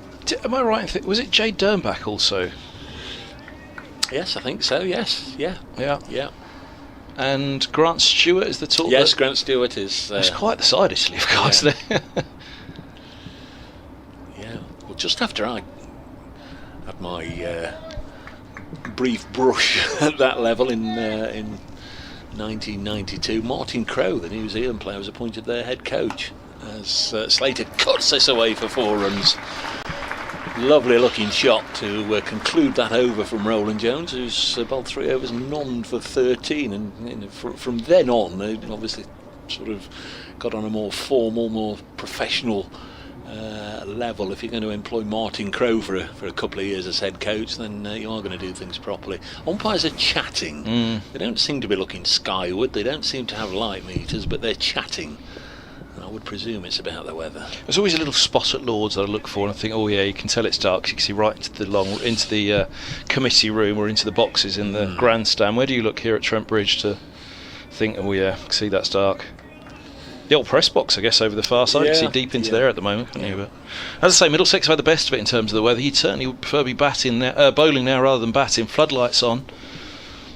Cloud cover all the way around. It's not very heavy at the moment, is it? But it might quickly become so. With they're off for rain in Birmingham. I think it missed us through Yorkshire earlier, didn't it? See, if we do get it, we don't know if this is Agnes or if it's just an ordinary rain shower, do we? They said Agnes was going up to the left-hand side of the country. Bamber, 3 slips and a short mid-wicket, and they full ball to Mullaney. Indeed, was that his first? It was. He's waited a while. Yeah. That's a meteorological term, of course, the left-hand side of the country. I mean the west, didn't they? They say it was Wales and the north west, the West Midlands, and sweeping up into Yorkshire and then up into Scotland, and seem to be skirting around us. So I don't know if this stuff is related to Agnes or it's just dark, threatening clouds that we've got. Bamber hits the crease now, he bowls just full of length, and solid defence from Mullaney back into the onside. No run again, 29 for 1. Kent 214 for 3. Ooh, they're ticking along there. So the equation for Kent is reach 350 and Middlesex have to win here. That's pretty much it, as simple as we can put it at this stage. Probably unless Kent lost and well, that's true, yeah. Here's Bamber bowls and a thick inside edge, goes down to long leg. Mullaney pushed a long way across to that one indeed, to get that inside edge, and he's off the mark with a single. But if they were to get to 350 time-wise, now I suppose there's still 2 full days to go, isn't there? So yeah, it's possible. But from a Middlesex perspective, let's put it that way, if Middlesex having reached 350, if Kent in turn reached 350, then Middlesex would fancy they're going to need to win this one. Whereas if Kent were to fall for 349 all outs, then Middlesex could almost bank on the draw here unless Kent were able to beat Lancashire down at Canterbury. Oh, umpire's arm goes out. What's up? Mr. Mallender puts out his arm and signals a dead ball. There's something upset Slater, 24 from 25. He's going about his business in there. Must have been somebody chatting, I think. Going about his business in an efficient manner, isn't he, Slater? As Bamber is in, he bowls full and it's bumped into the offside where Holden takes it on the bounce. That cover, holding on as a sub-4. I was going to guess Stephen Eskenazi, who left the field having been hit on the head. It's not Eskenazi, he's at slip. Let's go around the field. We've got Eskenazi at slip, Robson's at second, Higgins is at gully, Yadav's backward point, Holden at cover, mid-off. Oh, hold on a minute, Holden's back inside. What am I saying? He was dropped, wasn't he? He's back in for this one, but he had a brief innings yesterday, didn't he? Davies and Cratnell are the two who've dropped out. Here's a full ball, the thick inside edge for Slater, falls away into the onside, and have one more, 31 for 1. Yeah, it was a fair old talking point, that Eskenazi and Holden being dropped by Middlesex for young Jack Davies and Joe Cratnell, both of whom have made names for each other in recent years. Cratnell was a wildcard call up by Owen Morgan for London Spirit a couple of years ago in the 100, and Davies ramped that 6 at the Oval in the incredible run chase to end Middlesex's 10-match losing streak to beat Surrey in a record chase. Speaking of ramps, there goes Mark, club president at the moment, isn't he? Here's Banbury's in, bowls, and forward goes Mulaney, pushing back into the offside. There's no run they could have done with him this season, couldn't they? Mark Ramprakash, he's the batting consultant as well as the club's president this season. End of the over, 31 for 1. Yeah, we just spotted him, haven't we, wandering round the boundary edge on the Bridgeford Road side of the ground. A number of games are either at tea or just going to tea. In Division 1, tea at the Ageas Bowl, Hampshire 219 all out. Champions-elect Surrey in reply 158 for 6. At Northants 369 all out, Essex 95 for 4 in reply. What's happened to Essex there? Kevin Howell's telling me there's bad light there at Northants, so they might not get back on after tea for a wee while. At Edgbaston, Warwickshire 101 for 2, replying to Somerset's 215 all out. The other Division 1 scores, Kent 215 for 3, replying to Lancashire's 327 all out. As we await Toby Rowland-Jones beginning his 4th over. 13 have come from his first 3 overs. In Division 2, raining up at Chesterley Street, where Durham racked up 457 for 8 declared, Leicestershire 96 for 6 in reply. Playing at the other 3 venues, tell you about in a second, as Rowland-Jones bowls to Slater, and that's an absolute peach of a ball that from over the wicket just goes across the left-hander and very, very close to kissing the outside edge. At Cardiff, Derbyshire have just declared 450 for 8. Terrific performance with the bat for Derbyshire there, with a century from Lewis Rees yesterday. Brooke Guest made 96, 78 for young Mitch Wagstaff today, and they've pulled the plug at 450 for 8 as Slater will get a single into the offside here at Trent Bridge, 32 for 1. At Hove, where they're into the 3rd innings of that match, Sussex 150 for 2 in their second dig. Sussex lead Gloucestershire by 157, and in fact they've finished for the day at Headingley. They've obviously borne the full brunt of Storm Agnes and all her relatives. Yorkshire 24 without loss, replying to Worcestershire's 389. Earlier confirmed that Worcestershire would be promoted behind Durham to Division 1. 32 for 1. How much are you relishing that trip to Chesterley Street next year, Braces?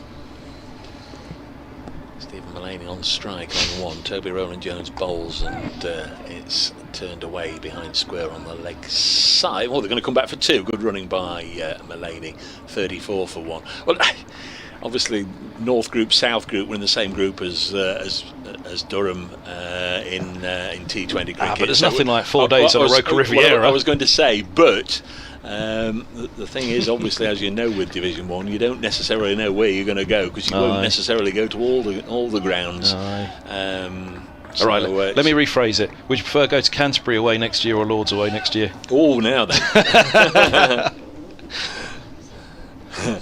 Next delivery is pushed into the offside, and there's no run. I could throw that round and say, would you rather be going to Hove, to beautiful Hove, or would you be going to Chesterley Street? Oh, I tell you what, that's a tough one, isn't it? Division 1 and a trip to Chesterley Street, or Division 2 and a trip to Hove. That's my favourite away day, Braces. You know that. Mine as well. You've done me there. Yeah, mine as well. You can't. There's not a single. When the sun's out on the south coast, there's not a single away trip that comes close. No.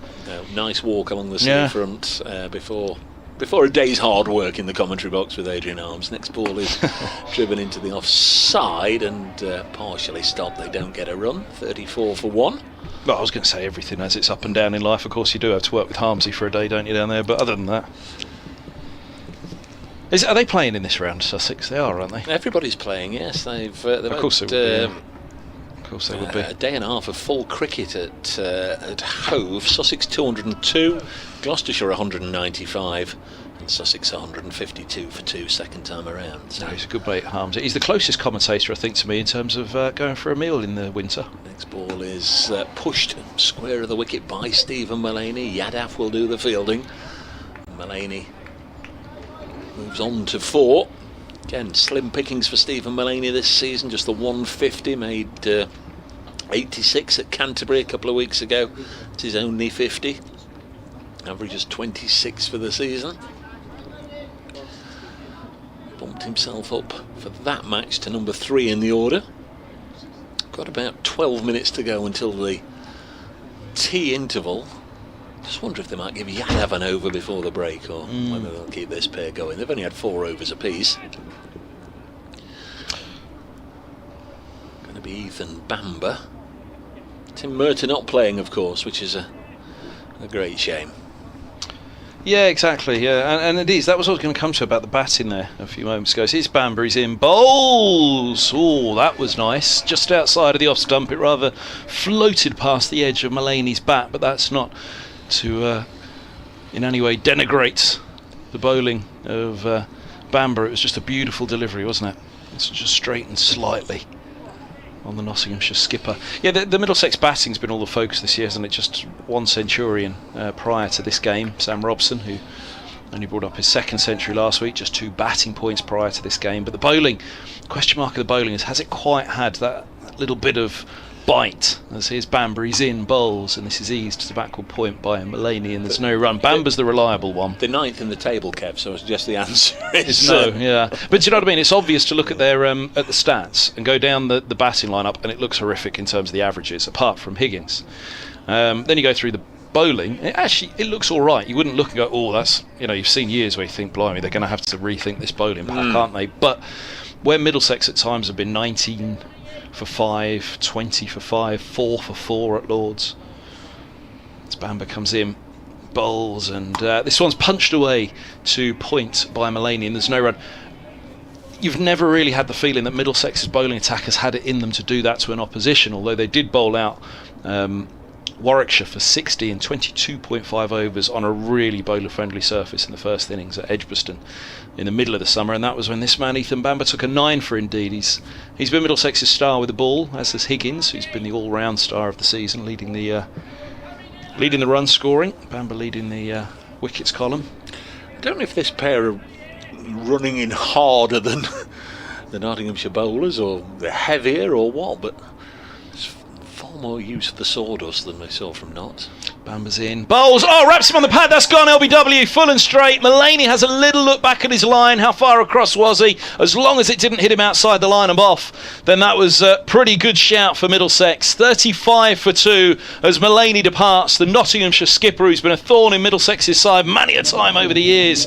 Indeed, last year he had a fabulous season in Division 2 against Middlesex. They've got past Hamid. They've got past Mullaney. They're 2 big wickets for Middlesex in this little spell just before tea on the 2nd day. Yeah, that was the only one. We're not in line, are we? It was a case of was he outside the line or not? Umpire Malinder had a good look. Ooh. And, just maybe coming in on the angle. Umpire's call if they went upstairs. Yeah, maybe. Yeah, he was a long way across there, wasn't he, Mullaney? Yeah, I'm sure it's one of those where the bowler would say, yeah, it was hitting, and the batter, you're saying, I did enough to get outside the line. It was one of those, and as Kev said, once the finger had been, well, obviously in this format, once the finger's raised, you're out. But just being hypothetical, had it been a match where you could refer it, I suspect it would have been all down onto the umpire and what he'd initially thought, and umpire Malinder thought he was out. Here's Joe Clark. Now Joe Clark needs 39 runs for 1,000 for the season, and Joe Clark knows he needs 39 runs for the season, as he's laid out to me a couple of times this week. Couldn't get out at Old Trafford last week with the rain falling. Didn't bat at all on any of the 4 days. Such was the small amount of cricket we had. Wonder if that is just walking around the boundary edge there, the Samit Patel's family, I think it is. Samit Patel's family on the ground, just taking their place down near the Batman board, because there is going to be a presentation to Samit during the tea interval. So that's very, very nice indeed to see them all there. Joe Clark's the new batter. 2 slips, a gully, backward points. Covers quite fine. Mark Stoneman just looking for anything driven on the up there. Mid off, mid on, mid wicket short, long leg, and Bamba's in. He bowls and Clark is forward to a full straight delivery, which he defends into the offside. Tails up here. Middlesex don't want tea right now. Floodlights on, cloud cover, new ball, 2 wickets down. One of my regulars, T, says that's a very, very harsh call. Kevin Marriott, another regular. Agnes has arrived in Cornwall, Dave. Keith Havers, very well deserved 5-wicket haul for Brett Hutton, and the blighter of Blighty on the same theme. What a season, what a guy Brett Hutton is. Another Michelle today for the hitman. Bamba, right arm over, bowls, Clark defends with an edge along the floor to Simpson. Now, did it actually take the edge? What we have seen a number of times today is that's the end of the over, 35 for 2.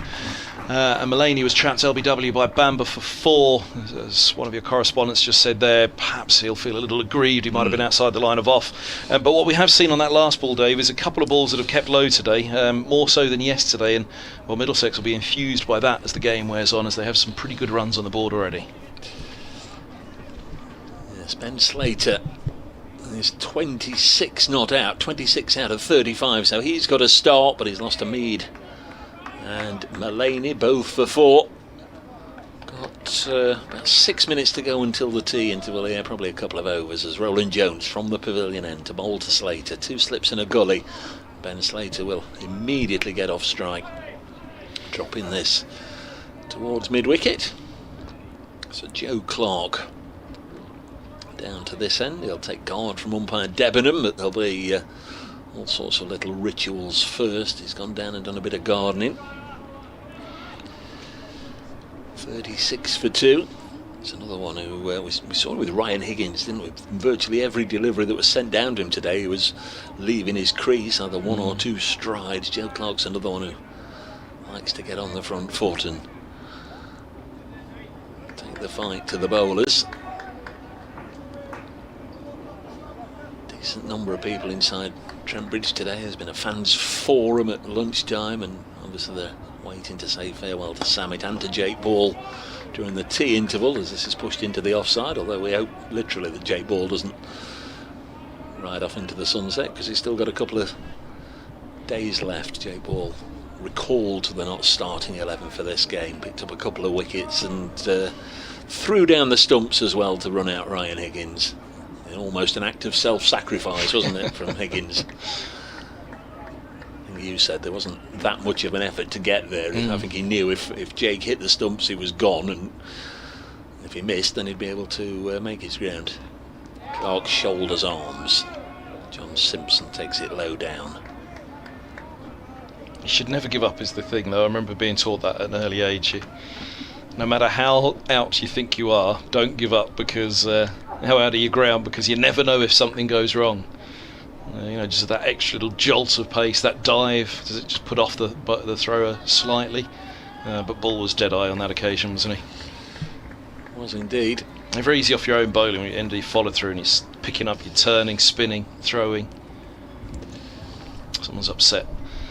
Clark behind the arm of Roland Jones. Big spell for Roland Jones. He's not. He's a brilliant player. He's got another year in his contract. But Murtagh, you were asking earlier in the game about Middlesex leaving out Murtagh. 10 for against Kent earlier this year, 8 for last week against Warwickshire. Yet Roland Jones returns for this one, and Murtagh sits out, having announced his retirement, so he's done. They need Roland Jones at his best here right now, don't they? It's bowling to Joe Clark after eventually they got the pavilion doors closed. Clark short sleeve shirt. I'd imagine it's quite chilly out there actually. Most of the Middlesex players have got the Wally pulleys on. What do you reckon of that umbrella to our right? Premature? Or is it starting to spit? Got any other? Oh, there's one in the no longer newsstand. Well, that's not good, is it really? Whereas we're moments away from the tea interval and they want to make an on-pitch or a couple of on-pitch presentations. So hope the rain doesn't come. Next ball is driven by Clark. He'll get maybe a couple here. Don't think it's going to go all the way to the advertising boards in front of the pavilion. Dragged back. Joe Clark's away. His first 2 runs, 38 for 2 Nottinghamshire. Middlesex 366 all out.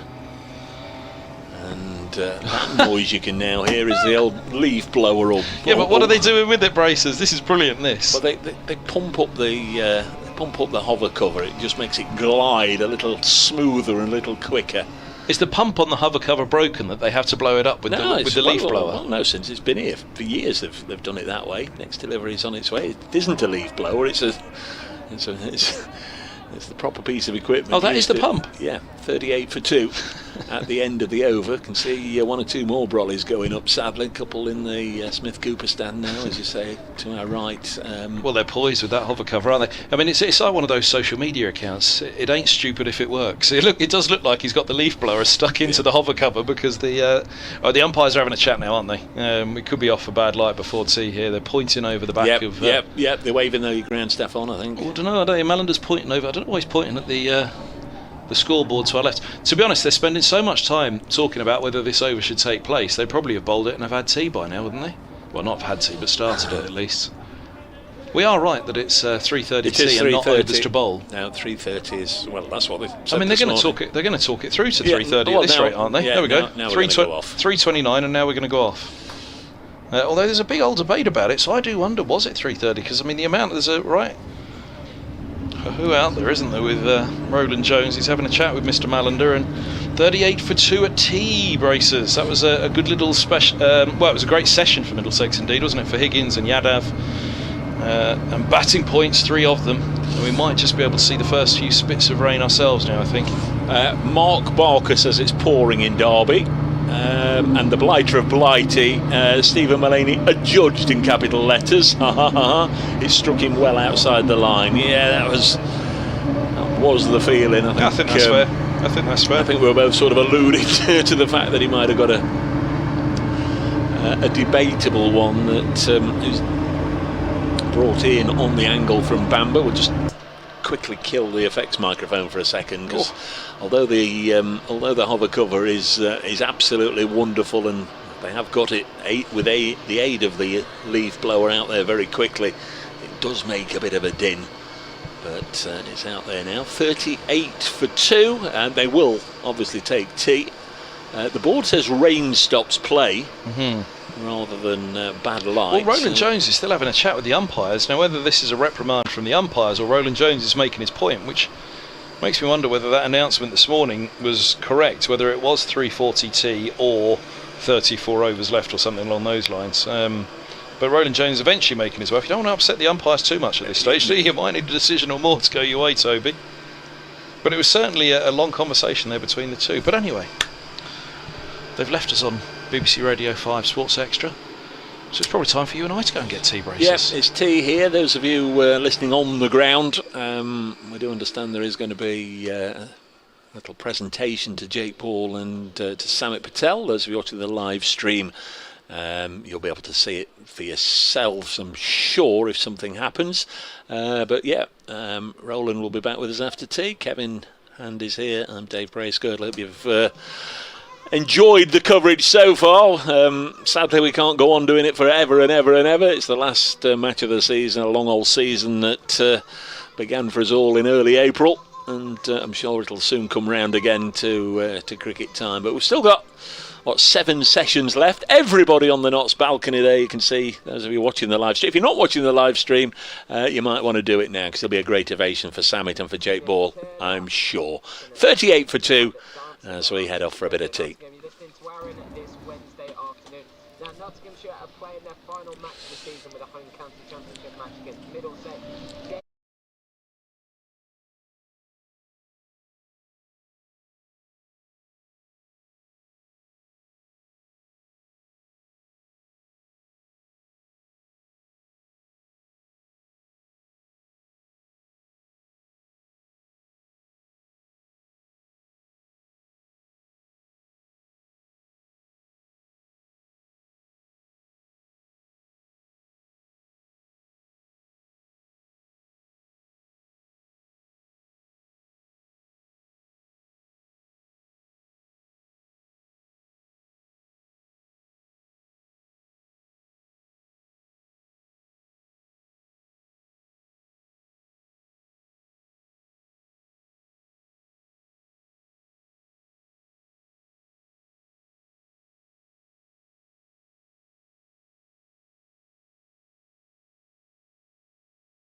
few and far between. So we wish them both well. Samet was earlier with us in the commentary box, that he's got one or two offers, going to continue his career. The same with Jake Ball as well, so it may be that next season we're commentating on Ball and Patel playing against Notts, which will be a strange old thing, but if they do come back in the colours of other counties, I would imagine they'll get a great ovation, as they are at the moment, as they're both being presented right now with giant picture frames. I think they're both crammed full of highlights of their magnificent careers. Of course, Samit Patel has been here for over 20 years, Jake Ball 15 years with the club, two real long servants that are moving on, and there's not too many outside because it is now raining quite heavily here at Trent Bridge, but those that are, including all the Nottinghamshire players, are really giving them a good ovation at the far end of the ground.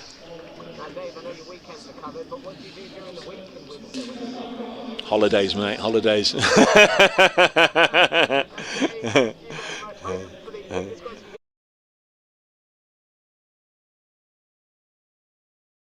26 minutes.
Well, hello everybody, welcome back to Trent Bridge. We are going to get some more cricket, or it seems as if we're going to get some more cricket, because the covers are off, the skies are much lighter, the rain has stopped, and the umpires are striding out to the middle. Although as we have a look, you can see strong shadows around the umpires and the players. But we are going to at least try to get this resumed, with Nottinghamshire 38 for 2 after 10 overs.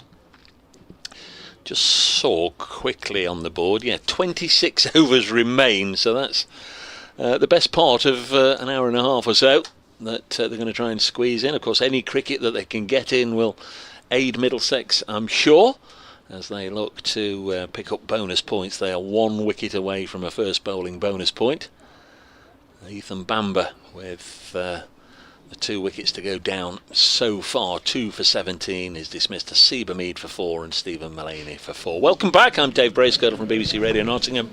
Kevin Hand is here from BBC London, and also with us this week, absolute delight, former Middlesex and England batter Roland Butcher, who's been quietly watching the rain fall over the last hour or so, and like all of us, just wondering if we'll get back on, but it's all good right now. Yeah, Dave, we don't have to wonder anymore, and the light is actually quite good now, as the sun is setting over the Dave Bracegirdle retirement home. You say that, I mean, look at Ben Slater down there doing a bit of gardening. Those shadows are from the floodlights, aren't they? The shadows all around the players. We'll have to see. We'll have to see how much cricket we get. Anyway, Notts 38 for 2. Joe Clark has 2. Ben Slater's 27. Here's Ethan Bamber to bowl, and here's Roland Butcher. Yes, he's got 2 slips in the gully. He's in to bowl to the left-handed Slater. Bamber in and bowls, and he's forward and solidly defends a pitch that delivery up to mid-off, and there is no run. Bit of excitement there from the Middlesex fielders. I suspect it's because they're probably a little bit chilly and just want to get their bodies moving. They're pumped up. And all but the bowler in a sweater. Slater is on 27. He's played some good shots so far, as Bamber in and bowls, and Slater drives fluently, but he won't beat it off. Who moves to his right and does the fielding, and once again all the Middlesex fielders rush around. I think it's more of trying to get their bodies back into rhythm of playing, having sat in the pavilion for quite a while. Clark's on 2. Slater 27. It's 38 for 2. As Bamber once more passes the umpire now and bowls, and that's good delivery, just comes back. That's Slater, who comes forward, comes off the inner half of the bat, goes to mid wicket in the run.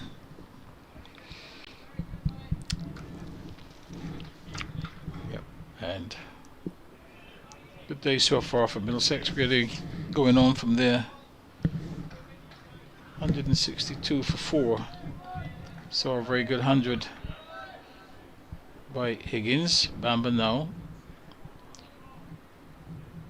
in and bowls, and that one straightens a little again, and he has to defend, and it plays up to mid on, and again can't score. He stays on 27. Still trailed by some 328 runs. Yeah, they'll have the work cut out, Notts, won't they, with 2 wickets already down. Don't want to lose another couple this evening and find themselves a long way behind in this contest. Yep, fine. This delivery beats him outside the off stump as he stretches forward, keeps a little bit low, but just going across the left-hander. So a bit of success there for Bamber, going past the outside edge. He now has 2 for 17. 1 ball remaining in his 6th over. And just really gentle medium pace Bamber, really is not Change in the field. Gully comes out, comes to short mid wicket for this final delivery. As Bamber comes in now, bowls to Slater and he's forward. And that ball goes out to cover point. Over completed, 38 for 2. Yeah, maiden to begin with for Ethan Bamber, right on the money. Good start for him. Remember, the players went off just a minute or so before the scheduled tea interval at 3:30, and during the interval, with light rain falling, there was presentations on the outfield. The families of Jake Ball and Sami Patel here, those two players ending their lengthy playing association with Nottinghamshire, and very nice to see the ovation and the presentations made out on the pitch there, despite the drizzle falling and threatening to spoil it all. But a nice day for the two families and the friends. 38 for 2. Toby Rowland-Jones, who bowled 5 overs, none for 20 before we went off for tea and rain, is going to bowl the 12th over of the innings.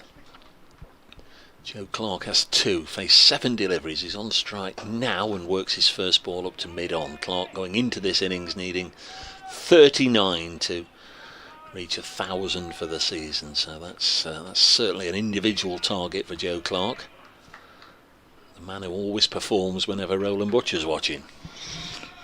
Yeah, he's certainly done that this season, 2 big ones. I'm sure he'll be hoping and looking to get another one here.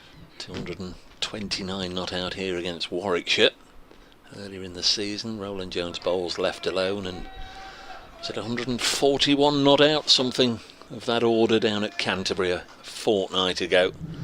It's a terrific not, because Kent were odds on to win that in 3 days, really, weren't they? And then him and Brett Hutton just went on and on and on. Brett Hutton a career best 86, and splendid century for Clark, and absolutely transformed that game, which seemed to be going Kent's way for 3 days. There's Rowland-Jones in again and bowls, and this is pushed into the offside. Rowland-Jones and Roland Butcher. Yeah, he certainly saved that game for Notts. They were very much behind the 8 ball. Yeah, 141 not out it was. So you've seen his 2 big innings, and in that he's scored 372 runs. Without being out. So still no runs scored since the resumption here, and again Joe Clark just happy to get in line. Rowland-Jones angling it in and played out onto the leg side, no run. 38 for 2. Middlesex have very varied bowling attack. Do have a couple of spinners they could use, but you'd imagine in these conditions it will be pretty much seam dominated till the close of the day.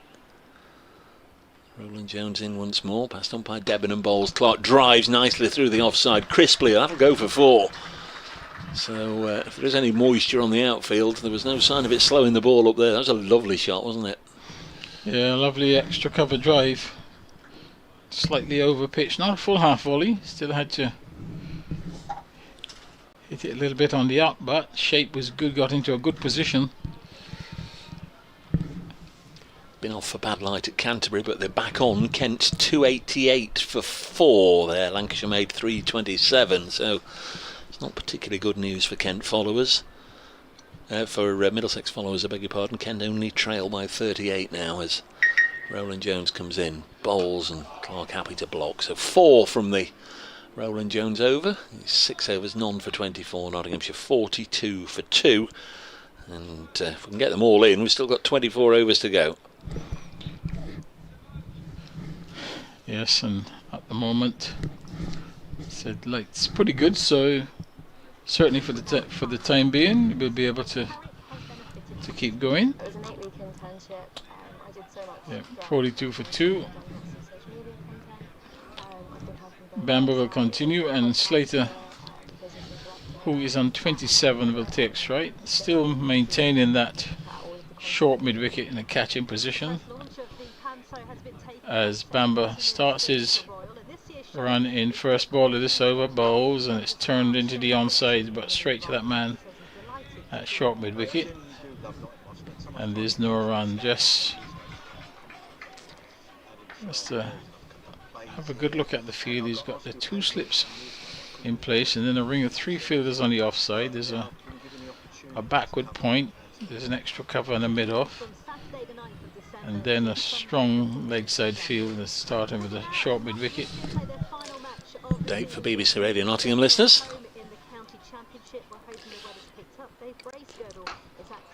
Yes, we're back on again.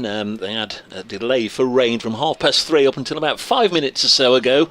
Nottinghamshire were 38 for 2. They've added 4 runs since the restart. Earlier in the day, Middlesex extended their first innings to 366 all out. Brett Hutton taking 5 of those wickets. And Notts early on lost to Seba Mead and Stephen Mullaney, both for 4. 42 for 2 is the score. Still got 23 overs to go in the day if light permits. So Bamba will continue in bowls to Slater, and Slater's turning this one on the onside, probably coming off the pad. We'll have to wait and see.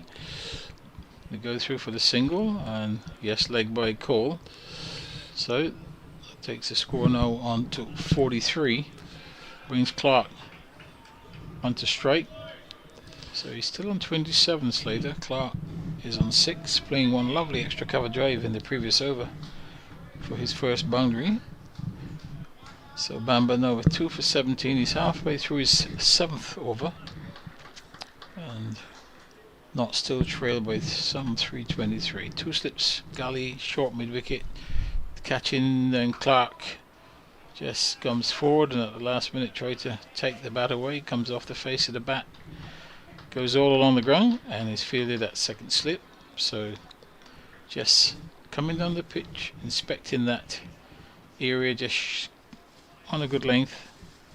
That's a Bamba, not particularly quick, but just looking to hit good areas and try and do a little bit with the ball. 54 on his back now as he bows to Clark, and Clark is beaten by one that shapes away from him. Just playing at that delivery, the ball goes through to the wicketkeeper, and he stays on 6. 43 for 2. Eric Peterson's been in touch from Florida. I think it's Fort Lauderdale that Eric is now based. He used to work here in Nottingham for the Post. Not sure what all the Dave Bracegirdle retirement home talk is about. We've got a soft spot for you, Dave, here in Florida. I've also got spots here for Samet and Stewart, but they'll have to share a bungalow. Thank you, Eric. Hope all is well. Dolphins have got off to a fine start to the season. He's a fellow Miami Dolphins supporter. Hope all is well, Eric. Pete Hamer says, been watching all day. Lovely to see the sun shining in Nottingham at 5 o'clock. Thanks very much, Pete. What are we waiting for? A helmet being brought out? No, I think the keeper's going to stand up. John Simpson decided to stand up to Bamba just to keep Clark in his crease. Field still remains the same, the 2 slips in the gully. And Simpson up under the stumps, and the gully's now gone to a 3rd slip. Backward point moves a little bit finer as Bamba starts his run in now and bows to Clark, and Clark's working this one into the onside. It goes to a wideish mid-on and it's fielded, no run, over completed. It's 43 for 2. Yeah, John Simpson's standing up, one of the best wicket keepers around. Just to say, over the last hour or so, whilst we've been off for rain, I've been nattering to one of the greats. Chris Reed's on the ground. Nice of Chris to pop along to join in with the celebrations and the farewell speeches and whatever for Samit Patel and Jake Ball, his 2 former teammates. So good to catch up with Chris over the last hour or so. Downstairs watching with the families and friends of Jake and Samit. Luke Fletcher down there as well. Big lad is happily on the way back to full fitness after his ankle surgery. Played a couple of matches for the Seconds over the last week or two. 43 for 2. Next delivery on its way now and past the outside edge and through to the keeper. Knots on their bowling duties, +1 on their over 8. So no concerns there. Well, Dave, I'm sure the next time we come here, your retirement villas will be completed. And noisy this morning. Don't seem to have done too much that we can see as this is pushed back towards the bowler. In fact, it's pushed by Slater straight back to Joe Clark, who picks it up. How's that? So the flat's completely surrounded with. Don't know what it is. Is it some sort of plastic or? Plastic, see-through plastic. Yeah, just I guess to keep. 43 for 2. Roland Jones bowls. Again, Ben Slater happy to defend. I don't think he hasn't. He's not scored a run, has he, since they went back out there. There's only been 5 runs added, a Clark boundary and a leg bite. Yeah, I would think it's there to contain the dust and to stop the prying eyes from. Yeah, that's probably more likely. Kent 297 for 4. Closing in on that Lancashire total. 43 for 2 the score here. Roland Jones passed on by Debenham. Gets a good ball there to Slater, but doesn't get a nick on it as it goes through to the keeper. So a lot of time lost in this game. We had 42 overs yesterday. Today should have been a 104 over day. Just to have a work out at the end of the day how many overs were lost with the stoppage. Still had quite a lot of cricket though today. The game moved on nicely as Roland Jones bowls, and again Ben Slater. Is he Ben Slater? Is he Ben Compton? Roland has been block since tea. 43 for 2. Yeah, he hasn't had many scoring opportunities. They bowled pretty well at him, kept it quite straight, and he's quite prepared at this moment to be defensive. That is sunshine, isn't it? That's not from the floodlights. The ground is suddenly bathed in bright sunshine. That's perhaps the brightest of the day. It's lovely. Roland Jones to conclude another tight over bowls, and Slater can't get him away, so it's a maiden. 7 overs, 1 maiden now for Roland Jones, none for 24. At the other end, Ethan Bamber, 7 overs. He's bowled 3 maidens, 2 for 17. And Nottinghamshire 43 for 2. Still 22 overs left in the day. Yes, and Middlesex keeping it nice and tight at this moment. Slater started very aggressively, the number of boundaries, but since then I've had to consolidate as the Middlesex seamers have been quite tidy in the lines and the length that they've been bowling. So Clark, who's on 6, will now take straight, and Bamber will continue. He's got 3 slips in place and a short mid-wicket catching as Bamber in bowls to Clark, and he's forward. Just defends on the offside. There's no run. Let's say welcome back to you, Kevin. Thanks, Butch. What a scene this is, eh? Look at that sunshine. Glorious. Best we've had of the day, isn't it? It is, but in terms of brightness, it's right at the end of the day here. Will we get 21 overs tonight? It'd be great if we do, because the game, what we don't want is to get to day 4, the evening, just running out of time on the game because of weather. Bamber to Clark bowls, and he's running this one down to third man. I think he's going to get 4 there. Yes, that chase is going to be a futile one. Just making the adjustment and running it down to the vacant third man position. So he gets his second boundary, Clark, and with that he goes into double figures. He goes to 10. The score moves to 47 for 2. Simpson standing up tells a tale, doesn't it? I mean, look, he's an outstanding keeper and he stands up often to Murtagh and to Bamber, but as we said all along, pitch just slightly on the slower side. It's not one of those pitches where you fancy you'll go through a team. Middlesex would dearly love for that to happen in this match situation. Advance matters for them.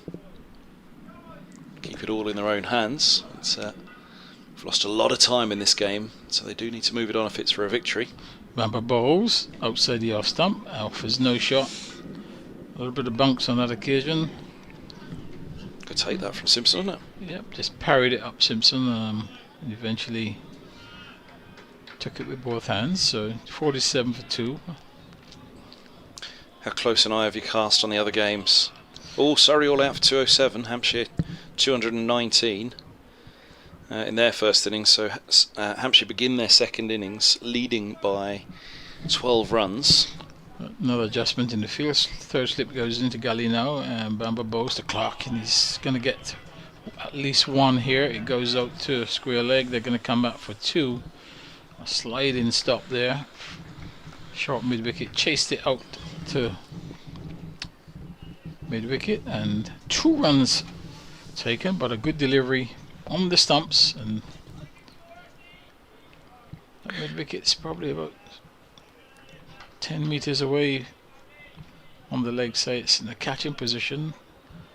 Previous ball went all along the ground. There was no chance of a wicket, but just in that position for a miscued shot. Bamber bowls to Clark, and then again that comes off the inner half of the bat. This time it goes straight along the ground to the short mid wicket who does the field in. So 49 for 2.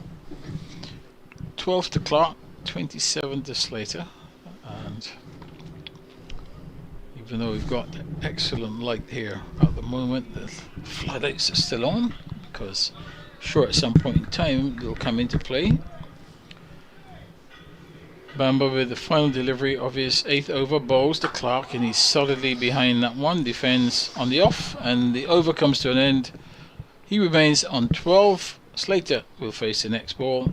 Score 49 for 2. It felt like that was and you can correct me on this, Butch, it felt like that line and length, that was a ball that should have rushed him, but he seemed to play it on the back foot or deep within the crease with all the time in the world. It took an eternity to reach the bat, that one, it felt like. Yeah, I mean, obviously Bamber's not particularly quick, so no, but that's the kind of length he operates on, though, Bamber. Yeah. This surface is slightly on the slower side. I thought that was a good example of it. Yeah, there's very few balls who have actually leapt. I mean, Simpson took 1 in the previous over. Roland Jones, if there's anyone that can find bounce, it's him. He bowls just full of length, and it's eased away through point, and there's no run, just a fraction too full, angled across Slater. So single taken and 50 up for Nottinghamshire in their first innings, 50 for 2, trailing by 316. Essex 118 for 4, so they require another 282 runs with 6 wickets standing in 66.1 overs to keep the title race alive. Otherwise it's all done and dusted and Surrey are champions. Kent are making it very interesting at the bottom. Here's Roland Jones, he bowls, and straight line, which is turned towards mid-on by the right-handed Clark, and there's no run. The Kent are 306 for 4. So in 44 runs time, it's pretty much going to be a case of Middlesex have to win this match here at Trent Bridge. They're doing an incredible job down there. Joe Denley is unbeaten on 90, former Middlesex batter. Roland Jones is in, bowls, and an inside edge onto the hip, which rolls safely between the legs of Clark. And if you think a couple of games ago, Denley had been dropped. Yeah. 128 balls for his 90, 10 fours and 1 6. Lancashire do have to be careful in that game, though, because, look, Kent, 21 runs behind now, aren't they? But Lancashire won't want to lose 5th spot on prize money. If they drop to 6th, they don't get any prize money. So they've got work to do. Roland Jones bowls, and right behind this, Clark defends back up the track, no run. So Middlesex need Kent to lose that game, or Middlesex to win this game here. If Kent's game ends in a draw, of course, if Kent go on and win that game, then nothing Middlesex can do. So mustn't forget that. Finch has 11 at the other end to Denley, and Lancashire 80 overs bowled. You presume they've gone to the new ball now. Roland Jones bowls outside the off stump. There he goes to Simpson, 50 for 2. Of course, Middlesex must as well take maximum bowling points here to try and keep up with Kent. But yeah, as soon as Kent gets through 50 in matching Middlesex's batting points return, assuming Middlesex get the 3 bowling points as well, then Middlesex will have to better the result, not just the bonus points. So a draw here and a draw at Canterbury would see Middlesex relegated if they find those next few runs, which it looks as though they will at Kent, as Roland Jones in the sunshine runs in, bowls, and forward goes Clark, pushing into the onside. So it's all shaping up, moving day as we called it on day 2, and for day 3 it's going to become pretty apparent at Canterbury and at here what needs to be done. I mean, if you're Kent in that position now, you're really thinking about winning the match, aren't you? 311 for 4. They've crashed through those runs. Compton's 95 set it up brilliantly. He was going at a strike rate of 18 at one point, but up to 45, which is very respectable, really, opening the innings. Mie, strike rate of 75 for his 46. 50 for 2, and Bamba now will bowl to the left-handed Slater. Got 2 slips and that short mid-wicket as his right arm over the wicket now and bowls to Slater, and he's forward and just pushing that ball gently out to extra cover, and there is no run. Still maintaining this strong leg side feel. So there's a short mid-wicket and then there's a deeper mid-wicket mid-on. He's got a long leg, big area between second slip and backward point as Bamba now bowls to Slater, and he's turning this one fine. It's gone down to long leg. They should get 2 here. Let's wait and see whether he did actually get some bat on that as well, or whether it's a leg bye, and a leg bye is called. So 2 leg byes to the total. Takes the not score on now to 52 for 2. He was trying to turn that down to fine leg. There's a long run from that long leg position. Because it came off the pad, it actually slowed the ball up, so fielder was able to get around in time. Bamba once more. Bowls to Slater, and he's forward, and that ball runs off the face of the bat to Yadav there at backward point, and there is no run. Slater, he's on 28. Slowed up somewhat since the beginning of his innings, where he was timing the ball quite nicely, but to be fair, the ball pretty well at him. They haven't given him any opportunities to score really. It's been pretty tight as Bambo once more to Slater and bowls, and this time he's fortunate. He comes forward to defend. The ball comes off the inner portion of the bat, runs to that short fine leg position, and Clark calls him through for a single. He moves to 29. Score now moves to 53. Is it 53 or 54? It's 53 the board is showing. So it's 53 for the loss of 2. Brings Clark now to face Bamba. As I'm learning with the very fast-fingered scoreboard operator, always assume it's ahead of you, the scoreboard, and you're the one behind. It's done me a few times. Yep. Clark on 12 as Bamba bowls, and he struck on the pad there. Is it doing too much? And I think that's the opinion of the umpire, doing a little bit too much, but everybody went up for that one. But the umpire who matters says not out. The replay will give us an exact. As we're about to see this delivery now. He was falling over it, wasn't he? Yeah. I think it'd be fair to say that's, if the Mulaney one needed evening up, then that was not out. Bamba bowls. Clark drives up to mid-on. Full length delivery. Can't score, almost a Yorker length, but the over completed. Another good over from Bamba, who has now 2 for 24. And he's completed 9 overs, so Nottinghamshire, there are now 53 for 2. You hope these things even themselves out across the season, don't you? For Middlesex there, if they having picked up Mulaney, where I think they probably got one in their favour on that occasion, even though I think Mulaney was outside the line of off probably, then they can't grumble too much about not getting that one. But it was a good appeal, wholehearted appeal, and he was certainly falling over it, wasn't he, Clark? Pinned and falling to the offside. And 53 for 2. It is, as Roland Jones begins to knee over to Slater, who eases this one to backward point, and there's no run. Slater on 29. Replaying that one yourself there, Butch. Rolling back the years. Well, it's a distant memory now. It's ancient memory.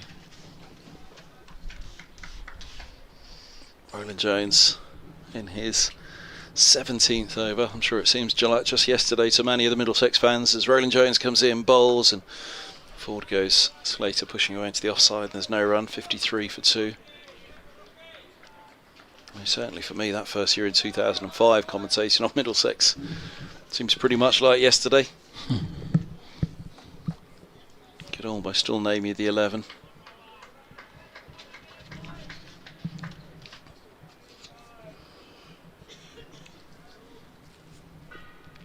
There goes Roland Jones, turning away from sparsely occupied end at the pavilion end. As forward goes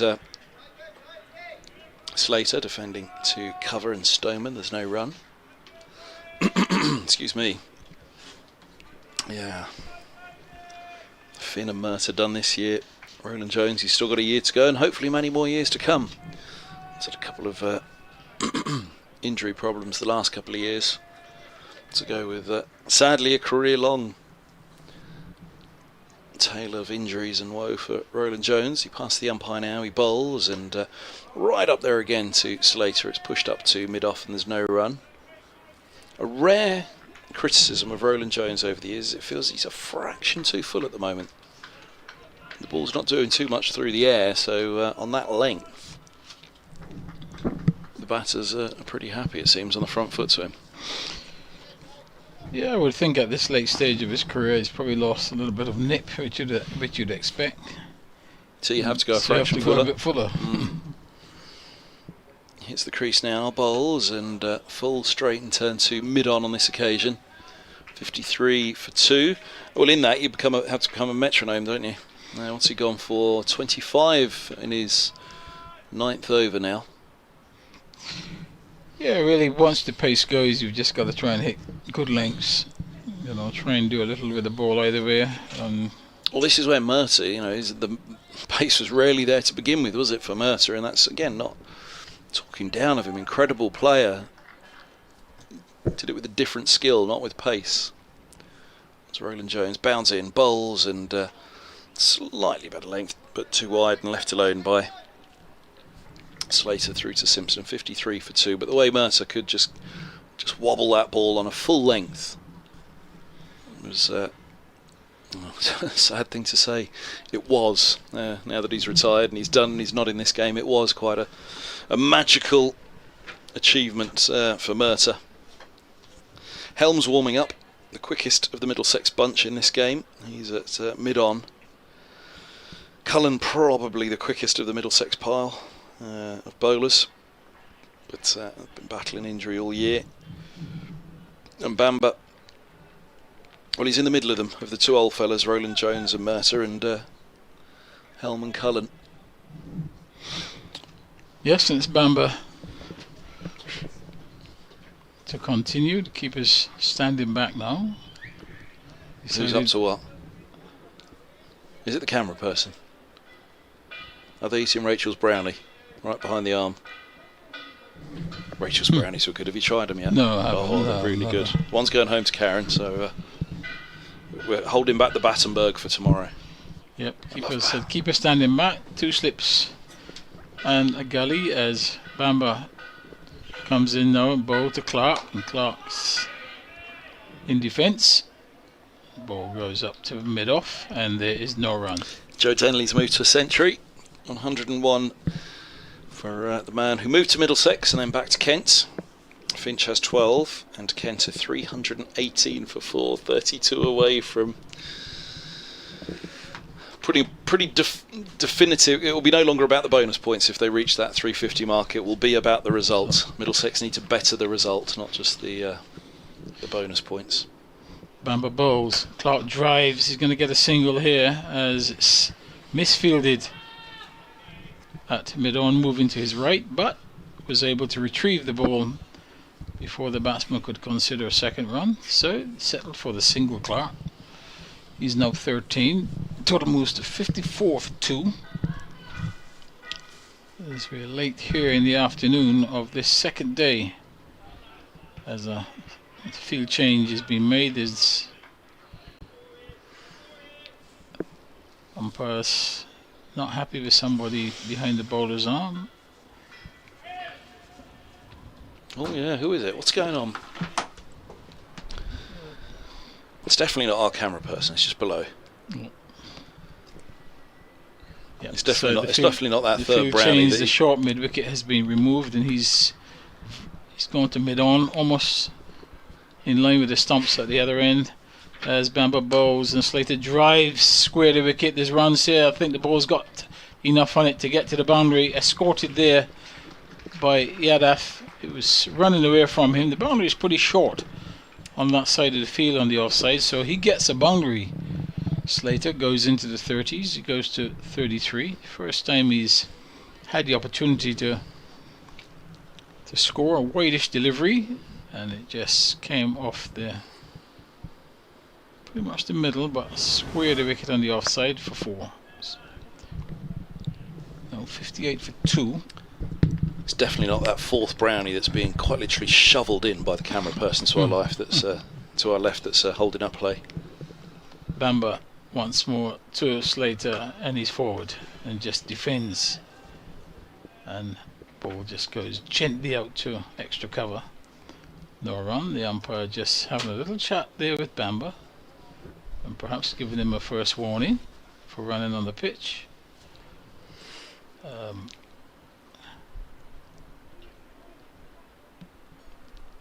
Yep. Thinking of Yadav.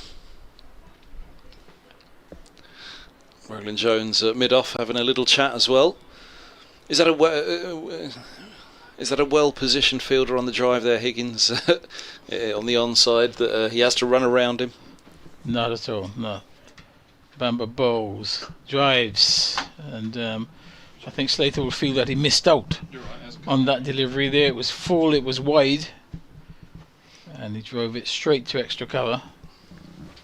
I think another time in the innings he would have laced into that one, but just being watchful, pushed it. Change of attack for Bamber. He's going to go around the wicket.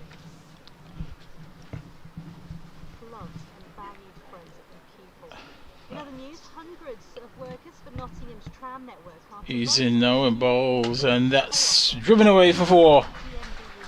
Almost identical to the boundary earlier in the over. Full and wide, and stroked away by Slater into the boundary for 4. So Slater finished the over with the boundary. The total moves on to 62 for the loss of 2. He has moved his personal score onto 37, and Joe Clark, he is the other end, he's on 13. That was the final delivery of that Bamber over. Probably will be the final ball of his spell. And Middlesex bringing the changes again. It looks like Tom Helm's going to come into the attack.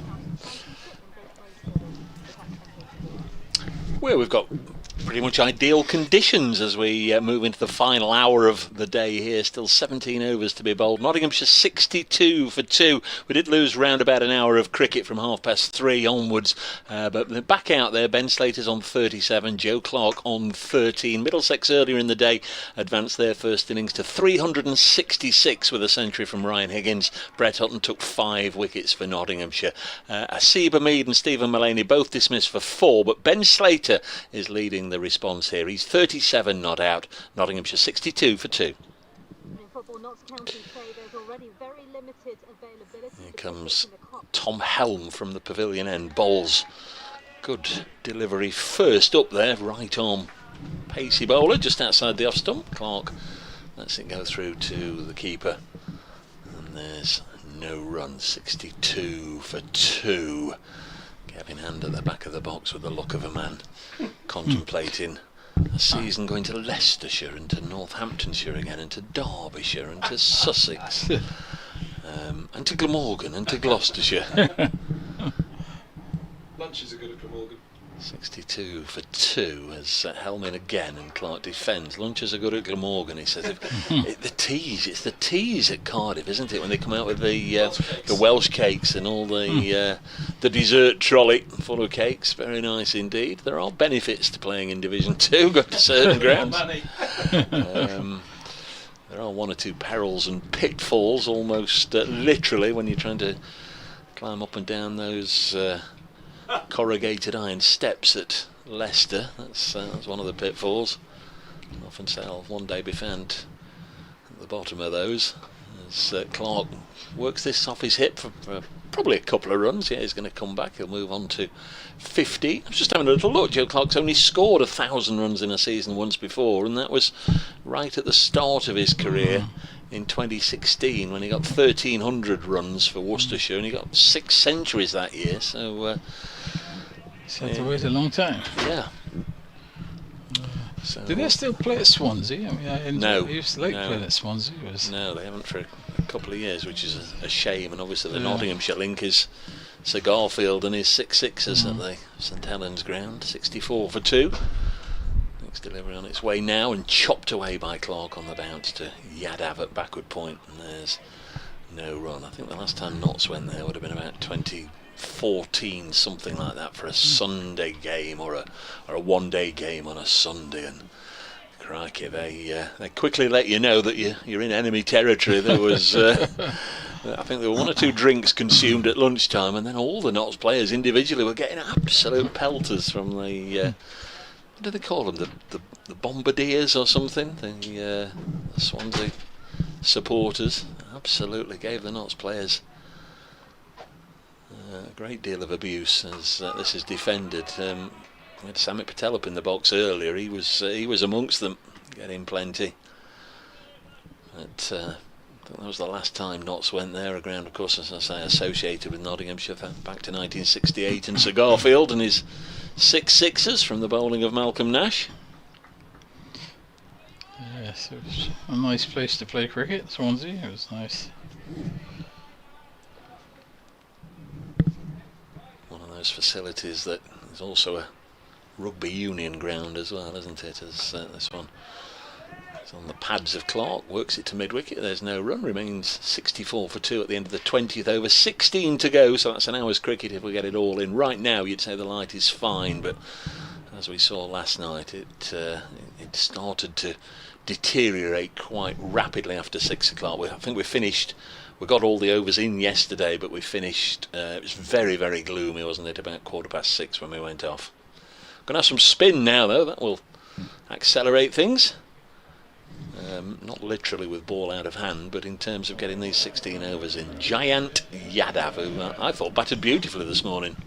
Yes, he did. He played a very good innings. He was involved in an excellent partnership, which helped Middlesex to get a pretty good first innings total.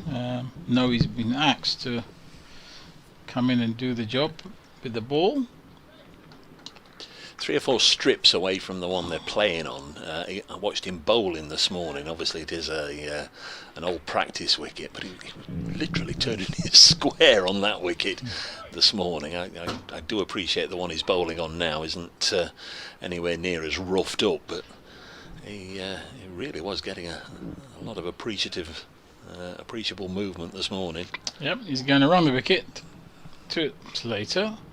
And that first delivery is full, and Slater missed out on that one. He punches it back along the ground, and Yadav does the fielding of his own bowling. He's got a slip and forward short leg. Extra cover on the drive as Yadav round the wicket and bowls to Slater, and that's a tossed up delivery, and he comes watchfully forward and just pushes the ball gently into the offside. Once again fielded there at extra cover. There's no runs. 66 for 2. I think it was a no ball, was it? 2 runs have gone up against his name. Yep. This one is full again, and he plays it back along the pitch. Straight to the bowler. Shouldn't come in off 3 paces and overstep, should you really? So Slater 37, Clark 15. As Yadav, the off spinner, in and bowls, and that's short, and he goes onto the back foot, steers it towards cover. Can't score. Extra cover moves around to his right. So just have a look at the rest of the field. He's got a backward point. He's got a man on the point boundary. He's got that straightish extra cover mid off, quite deep. As Yadav is in and bowls, and that's driven square the wicket on the offside. It goes out to the man on the cover boundary, and it looks like another no ball call. So Yadav having a little bit of a problem here in the first over. It's now 69 for 2. Clark is on 38. Sorry, Slate is on 38. He has a chance now to bowl at Clark, so he's changed the field. He's got a slip and a forward short leg. 3 fielders on the offside, which is a short third man, extra cover in the mid off, and then his leg side field. Mid on is halfway to the fence. He's got a deep square leg and a fine leg. Yadav bowls, and Clark stands up and plays this one gently to mid wicket, and there's no run. No spin at the moment, and this is his first over of the day. Yadav, he's been asked to bowl late in the day. In now, bowl to Clark. Oh, and that looks like a little bit of spin there. Clark coming forward. Probably got a bit of bat pad on that. Ball stayed in front of him, so he was quite safe. Nothing to worry about. Yadav in. That one's tossed up, and Clark goes down the wicket and smashes this one for 6. Just 2 steps. And hit it straight over long on. No chance for the mid-on fielder, who's halfway back. That's gone quite a long way back. Excellent shot, brave shot in the circumstances. It was the final delivery of the over, but had the confidence really to get onto this one. Good use of the feet, down to the pitch of it, hitting through the line, brings himself the maximum, so he goes to 21 over completed, and at the end of the over it's 75 for 2. When I did say Yadav would be good for the over 8, I wasn't expecting him to bowl an 8 ball over and then 60 seconds wasted whilst they fetched the ball back, having belted it out of the ground. It was probably a longer over than one of the seamers. It was getting a little bit of turn to Joe Clark. There certainly didn't seem to be anything going to the left-handed Slater. Certainly the first ball didn't pitch, but an 8 ball over is not a great way to start. He's gone for 11 runs there. Going to have Tom Helm. He's going to try his luck round the wicket to Ben Slater. Not 75 for 2. Clark on 21. Needs 18 more then for 1,000 for the season. 15 overs remain. Here comes Tom Helm. Aggressive approach. Tall, slender man. Bowls with a whippy arm action, and Slater nudges it out on the leg side, and there's no run. Called them dreamy skies this morning over Trent Bridge. It's similar as we step into the final passage of the day. It's supposed to be okay tomorrow and Friday, so there is every chance that this game can get some sort of conclusion, and Middlesex with a healthy lead at the moment of 291. They're very much going to be trying to apply some pressure to Nottinghamshire. Want to get into a position where they can go out there knowing, well, if we bowl Notts out here, we're going to stay in Division 1. That would be their ideal start to Friday morning. Next ball is short, and Ben Slater's gone to pull it away, and he's worn one on his left hip, and that's going to be sore, and it is sore. He's hobbling like I do in the morning. Yeah, he'll feel that he missed out on that one. It was a nice height for him to play that pull shot. Yeah, further evidence what Kevin Hand was saying, that Helm is the quickest of the Middlesex players on show. He's got him right on the point of the bone on the hip. This is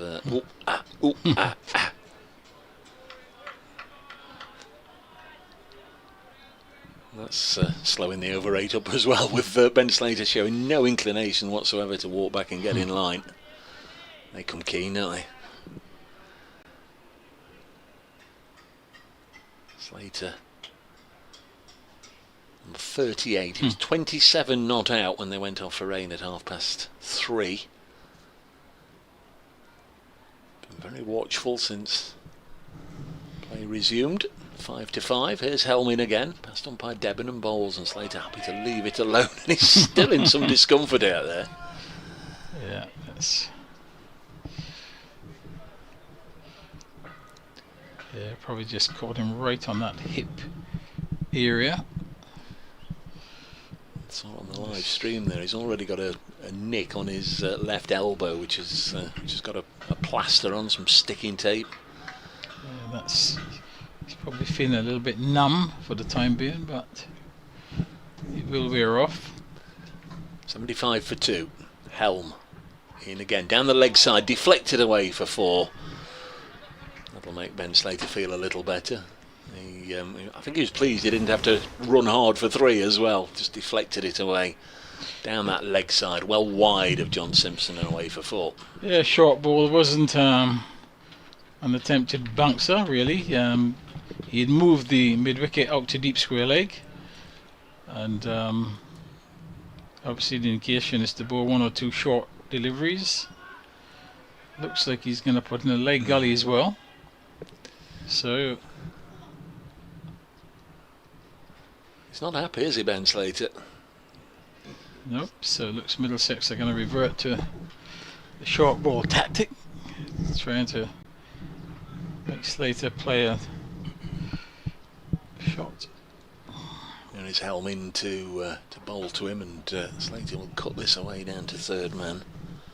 Don't know if your wire is.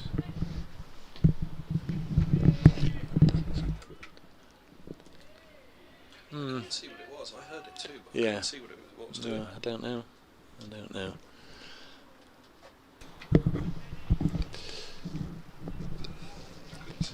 $80 for 2. There's the score. Just a little bit of noise from the headphones, as sometimes happens. It brings Joe Clark back onto strike on 21. His last ball faced here for 6. He's hit on the pad here. They're asking. Helm is confident, leapt into the air, both arms pointing towards the sky, but might have been drifting down. Umpire Debenham straight away said not out, and Joe Clark wasn't left hanging and wondering for long. Immediate decision at 80 for 2. Possibly a bit high as well, as we'll see now. Yeah, going down. So more of Yadav, which is good fun for everybody. 1 over, none for 11. Maybe just catching that. I don't know whether it was. I couldn't see. I tried to have a look because I heard it too. But 80 for 2 after 22 overs. More from Roland before too long. Kevin Hand back with us. he was quite wide on the crease delivering that one, Helm, as well, wasn't he?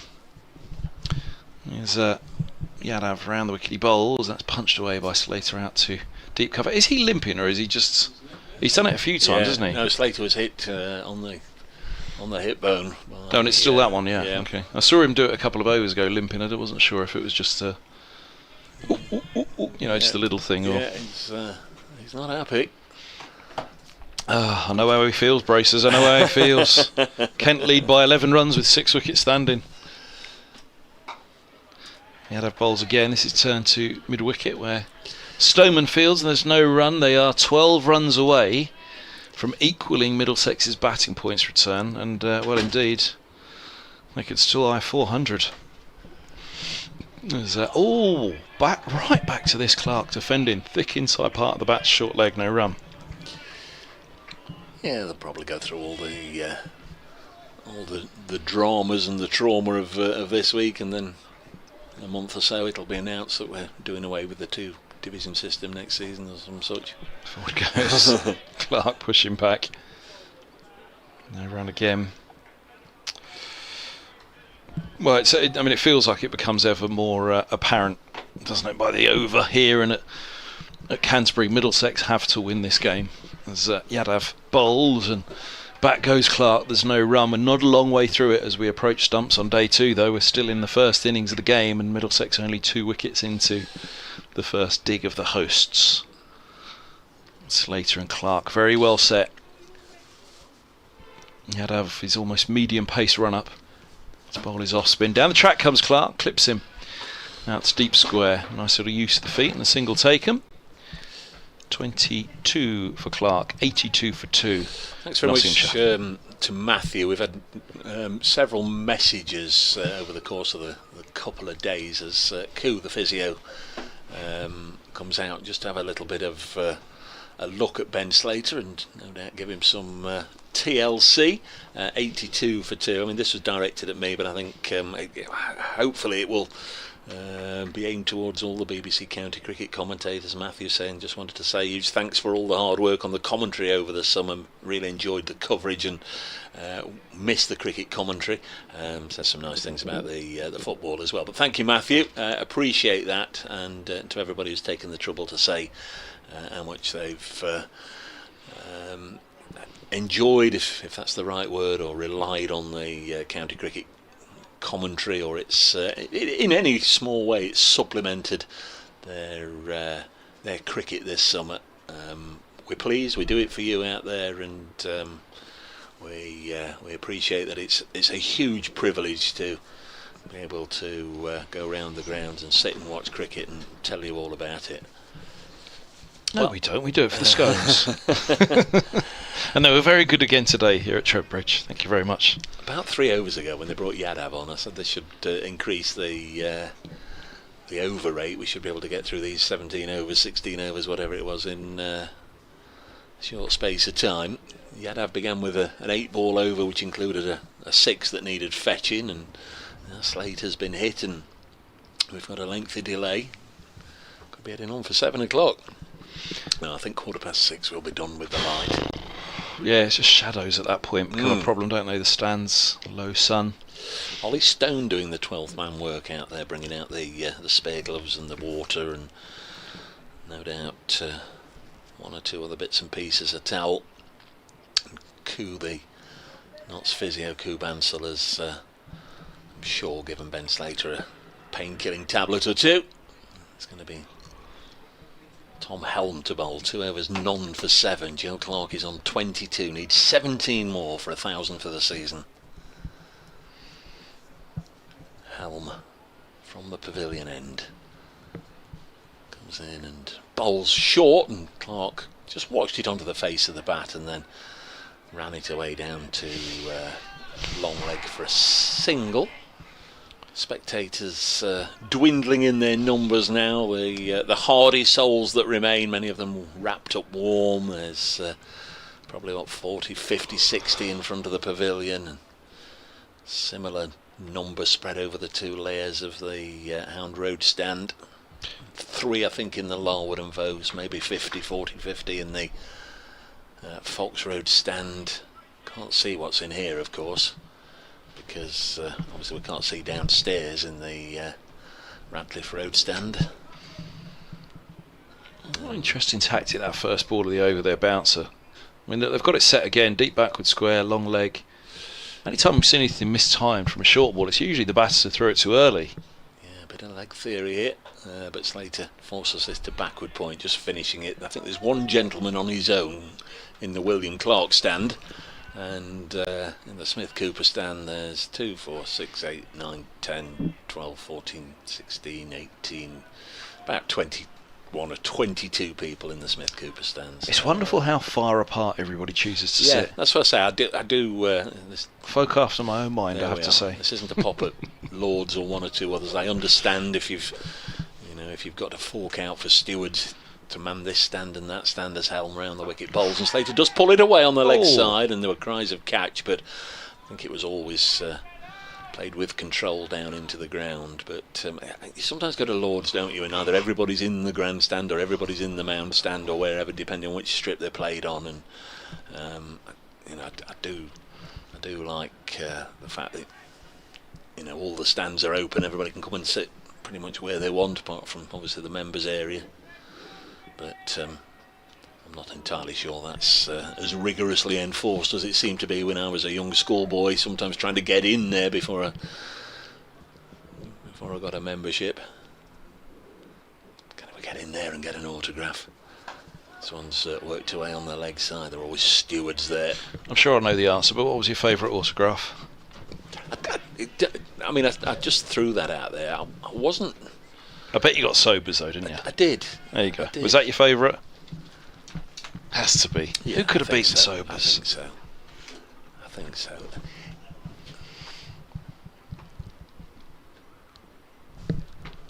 Yeah.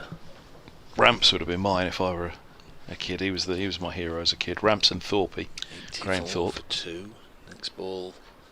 Clark beats him all ends up. Really good delivery there from Tom Helm. Well, that's it, and that's what you want Helm to leave it. I mean, Helm, you know, if he could leave 6 balls and over on that spot, he'd be very close to the England side, wouldn't he? Pace, bounce, height. He's got it all, Helm. He's got such a wonderful, natural delivery stride. His release, everything. It's an effortless run-up and delivery. He, though, has suffered injuries over the years similarly, which have held him up. But look, it's also seamless. Nice little gentle set-off. Clark's on 23, on strike. Helm to bowl to him, and he'll turn this to mid-wicket, or wide-ish mid-on, and there's no run. End of the 24th over. We're 2/3 of the way through the allocation in this innings today. 12 overs remain. 84 for 2 is the score. Helm threw 3 overs, none for 9. Yadav 2 overs, none for 13, and it will be the spinner to continue. The bumper's become very popular this summer, hasn't it? Yeah. Short ball theory. I mean, Helm's into his 3rd over. He's had 3 overs now. We've seen 2 bouncers in that over, and all right, one of them did nearly bring a wicket. It wasn't far off Yadav, you know. I think if he'd have picked it up early enough, he'd have had a chance of diving forward and it not being a dentist job. But by the time he didn't pick it up and didn't get forward, then it was a dentist job if he went for it. The sole occupant of the William Clark stand is heading off home. There is nobody left in the William Clark stand. Yadav's around the wicket, he bowls. Lovely bit of flight on that, over the top of it.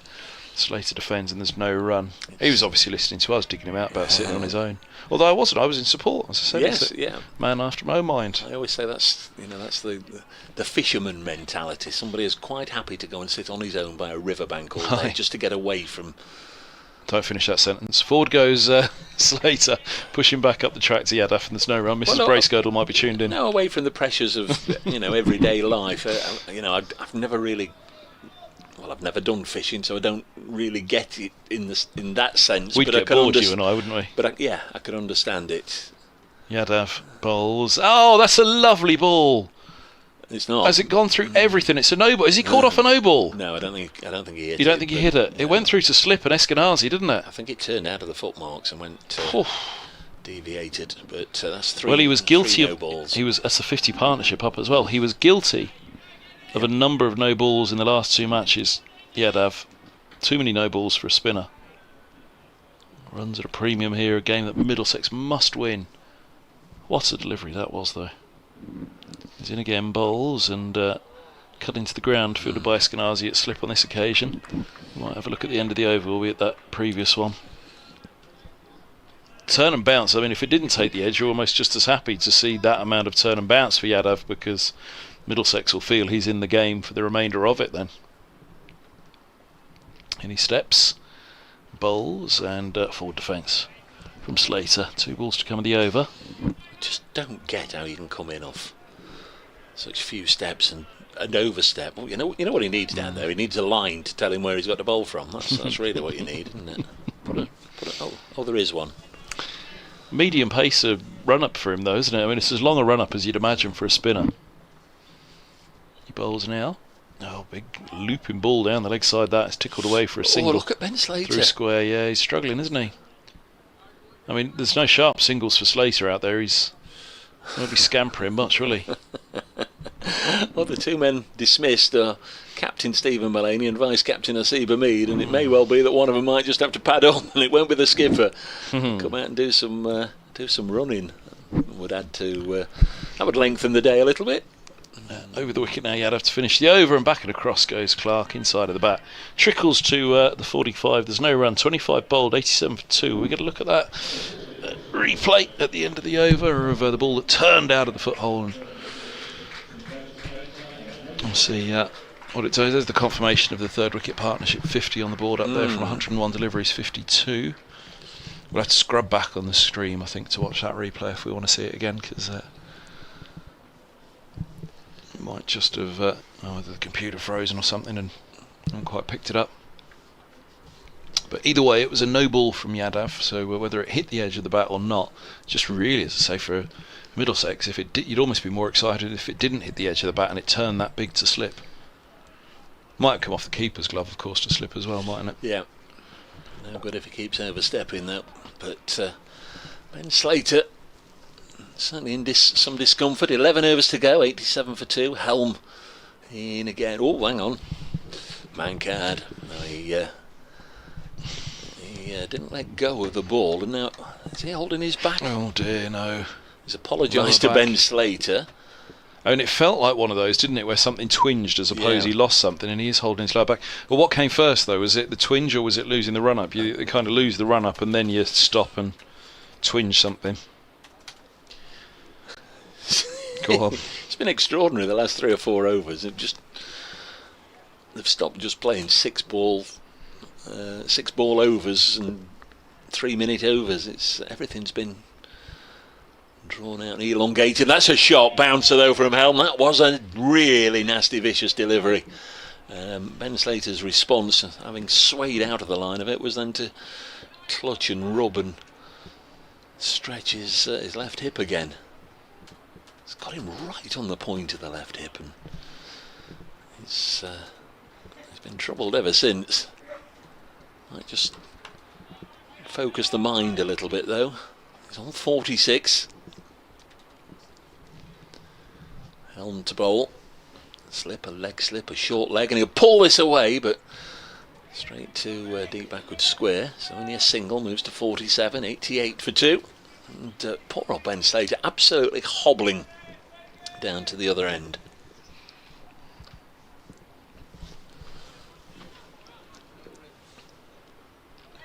Brings Clark back onto strike on 23. Listening to live county championship cricket, the last round of matches, of course, of the season. Nottinghamshire versus Middlesex, not 7th, Middlesex 9th going into this round of matches. Not safe. Middlesex in danger, in peril, as Clark works it to mid-wicket for a single. Kent 345 for 4, and that is the close now at Canterbury. 345 for 4. So 6 wickets and 4 runs in the morning, right? Runs, yeah. Finished at Wantage Road there, Essex 125 for 4. Northampton made 369. Finished at Edgbaston. I'm not sure how much play they've had there actually. Somerset 215, Warwickshire 112 for 3. In fact, they finished all the Division 2 games. And in fact, they finished everywhere bar here. There we go. 89 for 2. Next delivery on its way, a bouncer, and Ben Slater, he's gone to pull it, then bailed out of playing the shot, but he was pirouetting on one leg, and again in a whole heap of discomfort. We've hit 6 o'clock, so no real surprise that the other games have finished, I suppose. Stumps everywhere else. It's not stumps, I should clarify, at the Aegeus Bowl, but they are off for bad light, so they may yet return there. Here comes Helm. Kevin's managed to find, I think, that delivery from Yadav as Slater pushes it into the offside when you're in out the footmarks. I mean, if you have a look at where Eskenazi takes that and where it pitches, I'm not sure it did take any of the bat. I think it's definitely taken a bit of the keeper's glove, but even still, that's a massive turn for him there. If you look at where it pitches there and then taken by Simpson, Eskenazi, it's certainly taken a bit of the keeper's glove, I think, for sure. Whether it took a little bit of the bat, can't quite tell. Didn't take the bat, otherwise they'd have been whooping and hollering. 89 for 2. Nottinghamshire 89 for 2 here. We've still got 10 overs to go, although the floodlights are on. The clouds are getting dark again. I'm very surprised if we get them all in. Middlesex made 366 before being bowled out. Brett Hutton with 5 of the wickets. What a season he's had. Nottinghamshire lost Mulaney and Hamid early on, but they're 89 for 2 with 10 overs left. Nottinghamshire's weather, a mostly dry night with some clear spells, lows of 13 degrees Celsius. Funny spells. There's a thing in the business called a late queue. Virtually posthumous, that one. Racers, virtually posthumous. Yeah. Just a J. So I presume it was Trent Bridge. Dave Bracegirdle at Trent Bridge. But, we J, didn't we? Yep. We're just waiting to hear if it was J. Is Dave Bracegirdle? Had they already said Dave Bracegirdle at Trent Bridge? Just looking here. Physio's out there. I don't think. No, it's the physio. I don't think. What's the umpire doing? Is he just over there thinking they're taking too long with all these physio stops or something? Oh, it's certainly not that. You can hardly, he can hardly run. I wonder if the physio's now rushing off to tell. It's have to be a Seaver Mead, wouldn't it? To best get padded up, ass, and get yourself out there as a runner. Debenham was right next to them, though. I was wondering, having come all the way across from square leg, why? What was so interesting? Middlesex now delaying matters as they set the fields. You wonder why Ben Debenham hasn't moved to the other side, because it must be difficult to see there with the short Sam leg. Robson. Surely in his line of sight. Yadav over the wicket, he bowls, and down the track comes Clark and pushes a single down to long on. So you fancy that they want Yadav bowling to Slater, offering him that single down to long on there. Around the wicket to the right hander, long on set back. Singles all yours. 5 balls to Slater. I'm sure Slater was thinking, oh goody, I've got to run again. Yeah. Goodness me, the field changes. Yep. Everybody's everywhere. You just thought Middlesex had all the time in the world. They're short on time in this game. They've got a second slip in place now, 2 slips and a short leg. And here's Yadav. He's right arm around, bowls, and that does turn again, doesn't it? And off the back foot, Slater backs away and cuts out to deep cover, rejecting the single, because he's not going to be able to run a quick single, is he? He'll be able to run a slow single down to long on as the previous was. So it was quite a well set ploy by Middlesex. As Yadav bowls, and this one's short and wide and cut out to that deep point again for a dot ball, because he's hampered, so he can't run. Yeah, when you're on 48, I'm sure it's a feeling of having missed out there. It was short and wide, and he got plenty of bat on it.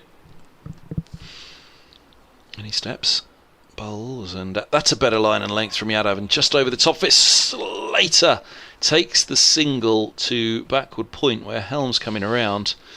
And Slater's on to 48, 91 for 2. Clark 25 back onto strike. That was a gentler single for Slater to contemplate. It was a better line and length, that one from Yadav, that's for sure. Oh, back over the field again.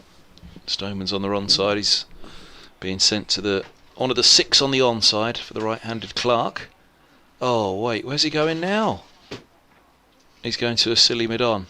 Faffing, I think, is one of the technical words for what's going on at the moment. There's a lot of faffing about. You'd have thought Middlesex would want to get through the overs right now, wouldn't you? Crack on. Yadav bowls, and this is shortened down the leg side through to the gloves of Simpson, and that's it. And really, Yadav, there's been one good ball in this over, hasn't there? Yeah. How long's it taken to bowl these 5 deliveries? And he comes again, slipping a short leg. Bowls, and that's a better ball again. Asking questions of Clark. A long way forward and across to defend, looking for that inside edge onto the pad to bring short leg into play. It's a dot ball though, as it falls harmlessly in front of Robson.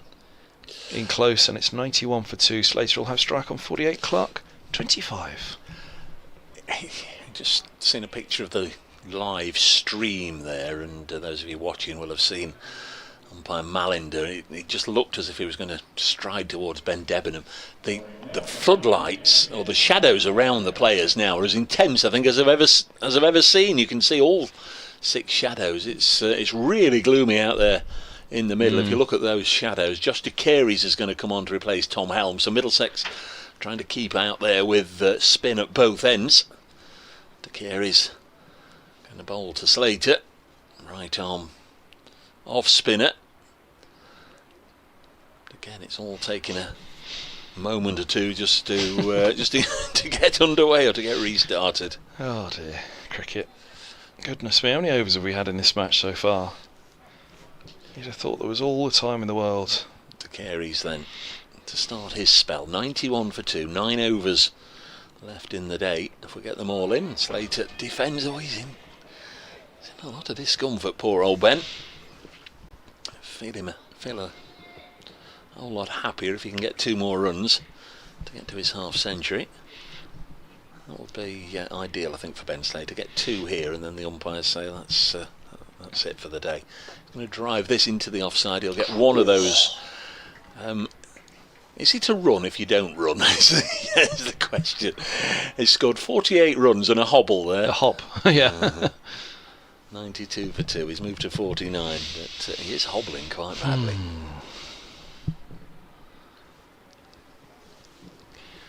Orchestration of the field again. Roland Jones at mid-off. I mean, to be fair, they're in a desperate situation here, Middlesex, aren't they? And they're desperately thinking of what can they do. So Joe Clark on 25, and to face De Carey's. There's a man out on the long-on fence. Clark defends. I mean, that really is hoping and hoping, isn't it? If he takes a catch off Joe Clark there, one man almost on the front row of the Hound Road stand. If Clark hits it straight down his throat, it really is your day. De Carey's in, and Clark was trying to drive through the offside, mistimed it. That was a nice length, though, wasn't it, from De Carey's, that? He's got something about him, this lad, Braces. I reckon he's one to keep an eye on, De Carey's. 92 for 2. Comes in again and bowls. Clark defends. He was the victim of a very rare Luke Fletcher moment of drama at Lord's last year, when Fletcher threw the stumps down and ran him out, and then ran off running around Lord's in celebration with his teammates in hot pursuit. There's Slater again trying to pull this one, but mistimes it, and De Carey's has got through his first over for just 1 run. What do you call him? The Bulwell bomber. That's it. That's what he was like. He was like one of the dam busters flying around, wasn't he, at Lord's? Arms out on either side, celebrating that throwdown. It was a sharp single called by Stoneman, and anybody that opens or bats with Stoneman, they'll know you have got to be quick on your singles. I'm not sure it was quite there. It was pushed to the right hand of to Fletcher, and a one-hand pick up and throw. Umpires are chatting. That might be it, folks. That might be it. Let's have a look. I think we're off, aren't we? Yes, we are. Lucky Middlesex have been rushing through these overs. Well, 8 overs lost. Yep. So that might be it. The bails have been taken off. Stumps haven't been uprooted as yet, but 92 for 2. Fancy that might well be it, actually. Oh, yes. Kev, 8 overs to go. We're after 10 past 6, yeah. I mean, I've obviously had a little rant at them there for being slow on their over 8, slow between the overs, slow between the deliveries, setting the field. But as Angus Fraser said when he was on mic a week or 2 ago, when things are going well, the over 8's looking good. When things aren't going so well, the over 8 doesn't look so good. And Middlesex are in a desperate situation where I think they know full well they've got to win this game here at Trent Bridge now. There's no 2 ways about that. But what there's against them, runs, but also time. It's the end of the second day. We've lost a considerable amount of time in this game, and we're only 12 wickets into the match. So Middlesex need to go out there, bat again at some point. You'd imagine they'd be setting something quite generous for Nottinghamshire at the end of this one, Braces, which might get a little bit of revenge for Nottinghamshire from Lord's, but it might just keep Middlesex's chances of staying in Division 1 alive. Well, we'll know more tomorrow, of course. Ben Slater 49 not out. We will guess in the fullness of time get the full news from the middle that players been called off. I don't envisage that we'll get back out there. Middlesex 366, Ryan Higgins 137, and Brett Hutton with 5 for 94 for the home side when Notts came to bat just before tea. Seba Mead was out for 4, and Stephen Mullaney also for 4, both to Ethan Bamber. But Ben Slater has survived. He's 49 not out. Joe Clark 25 not out. They've added 57. It's 92 for 2. Notts trailing by 2-7-4.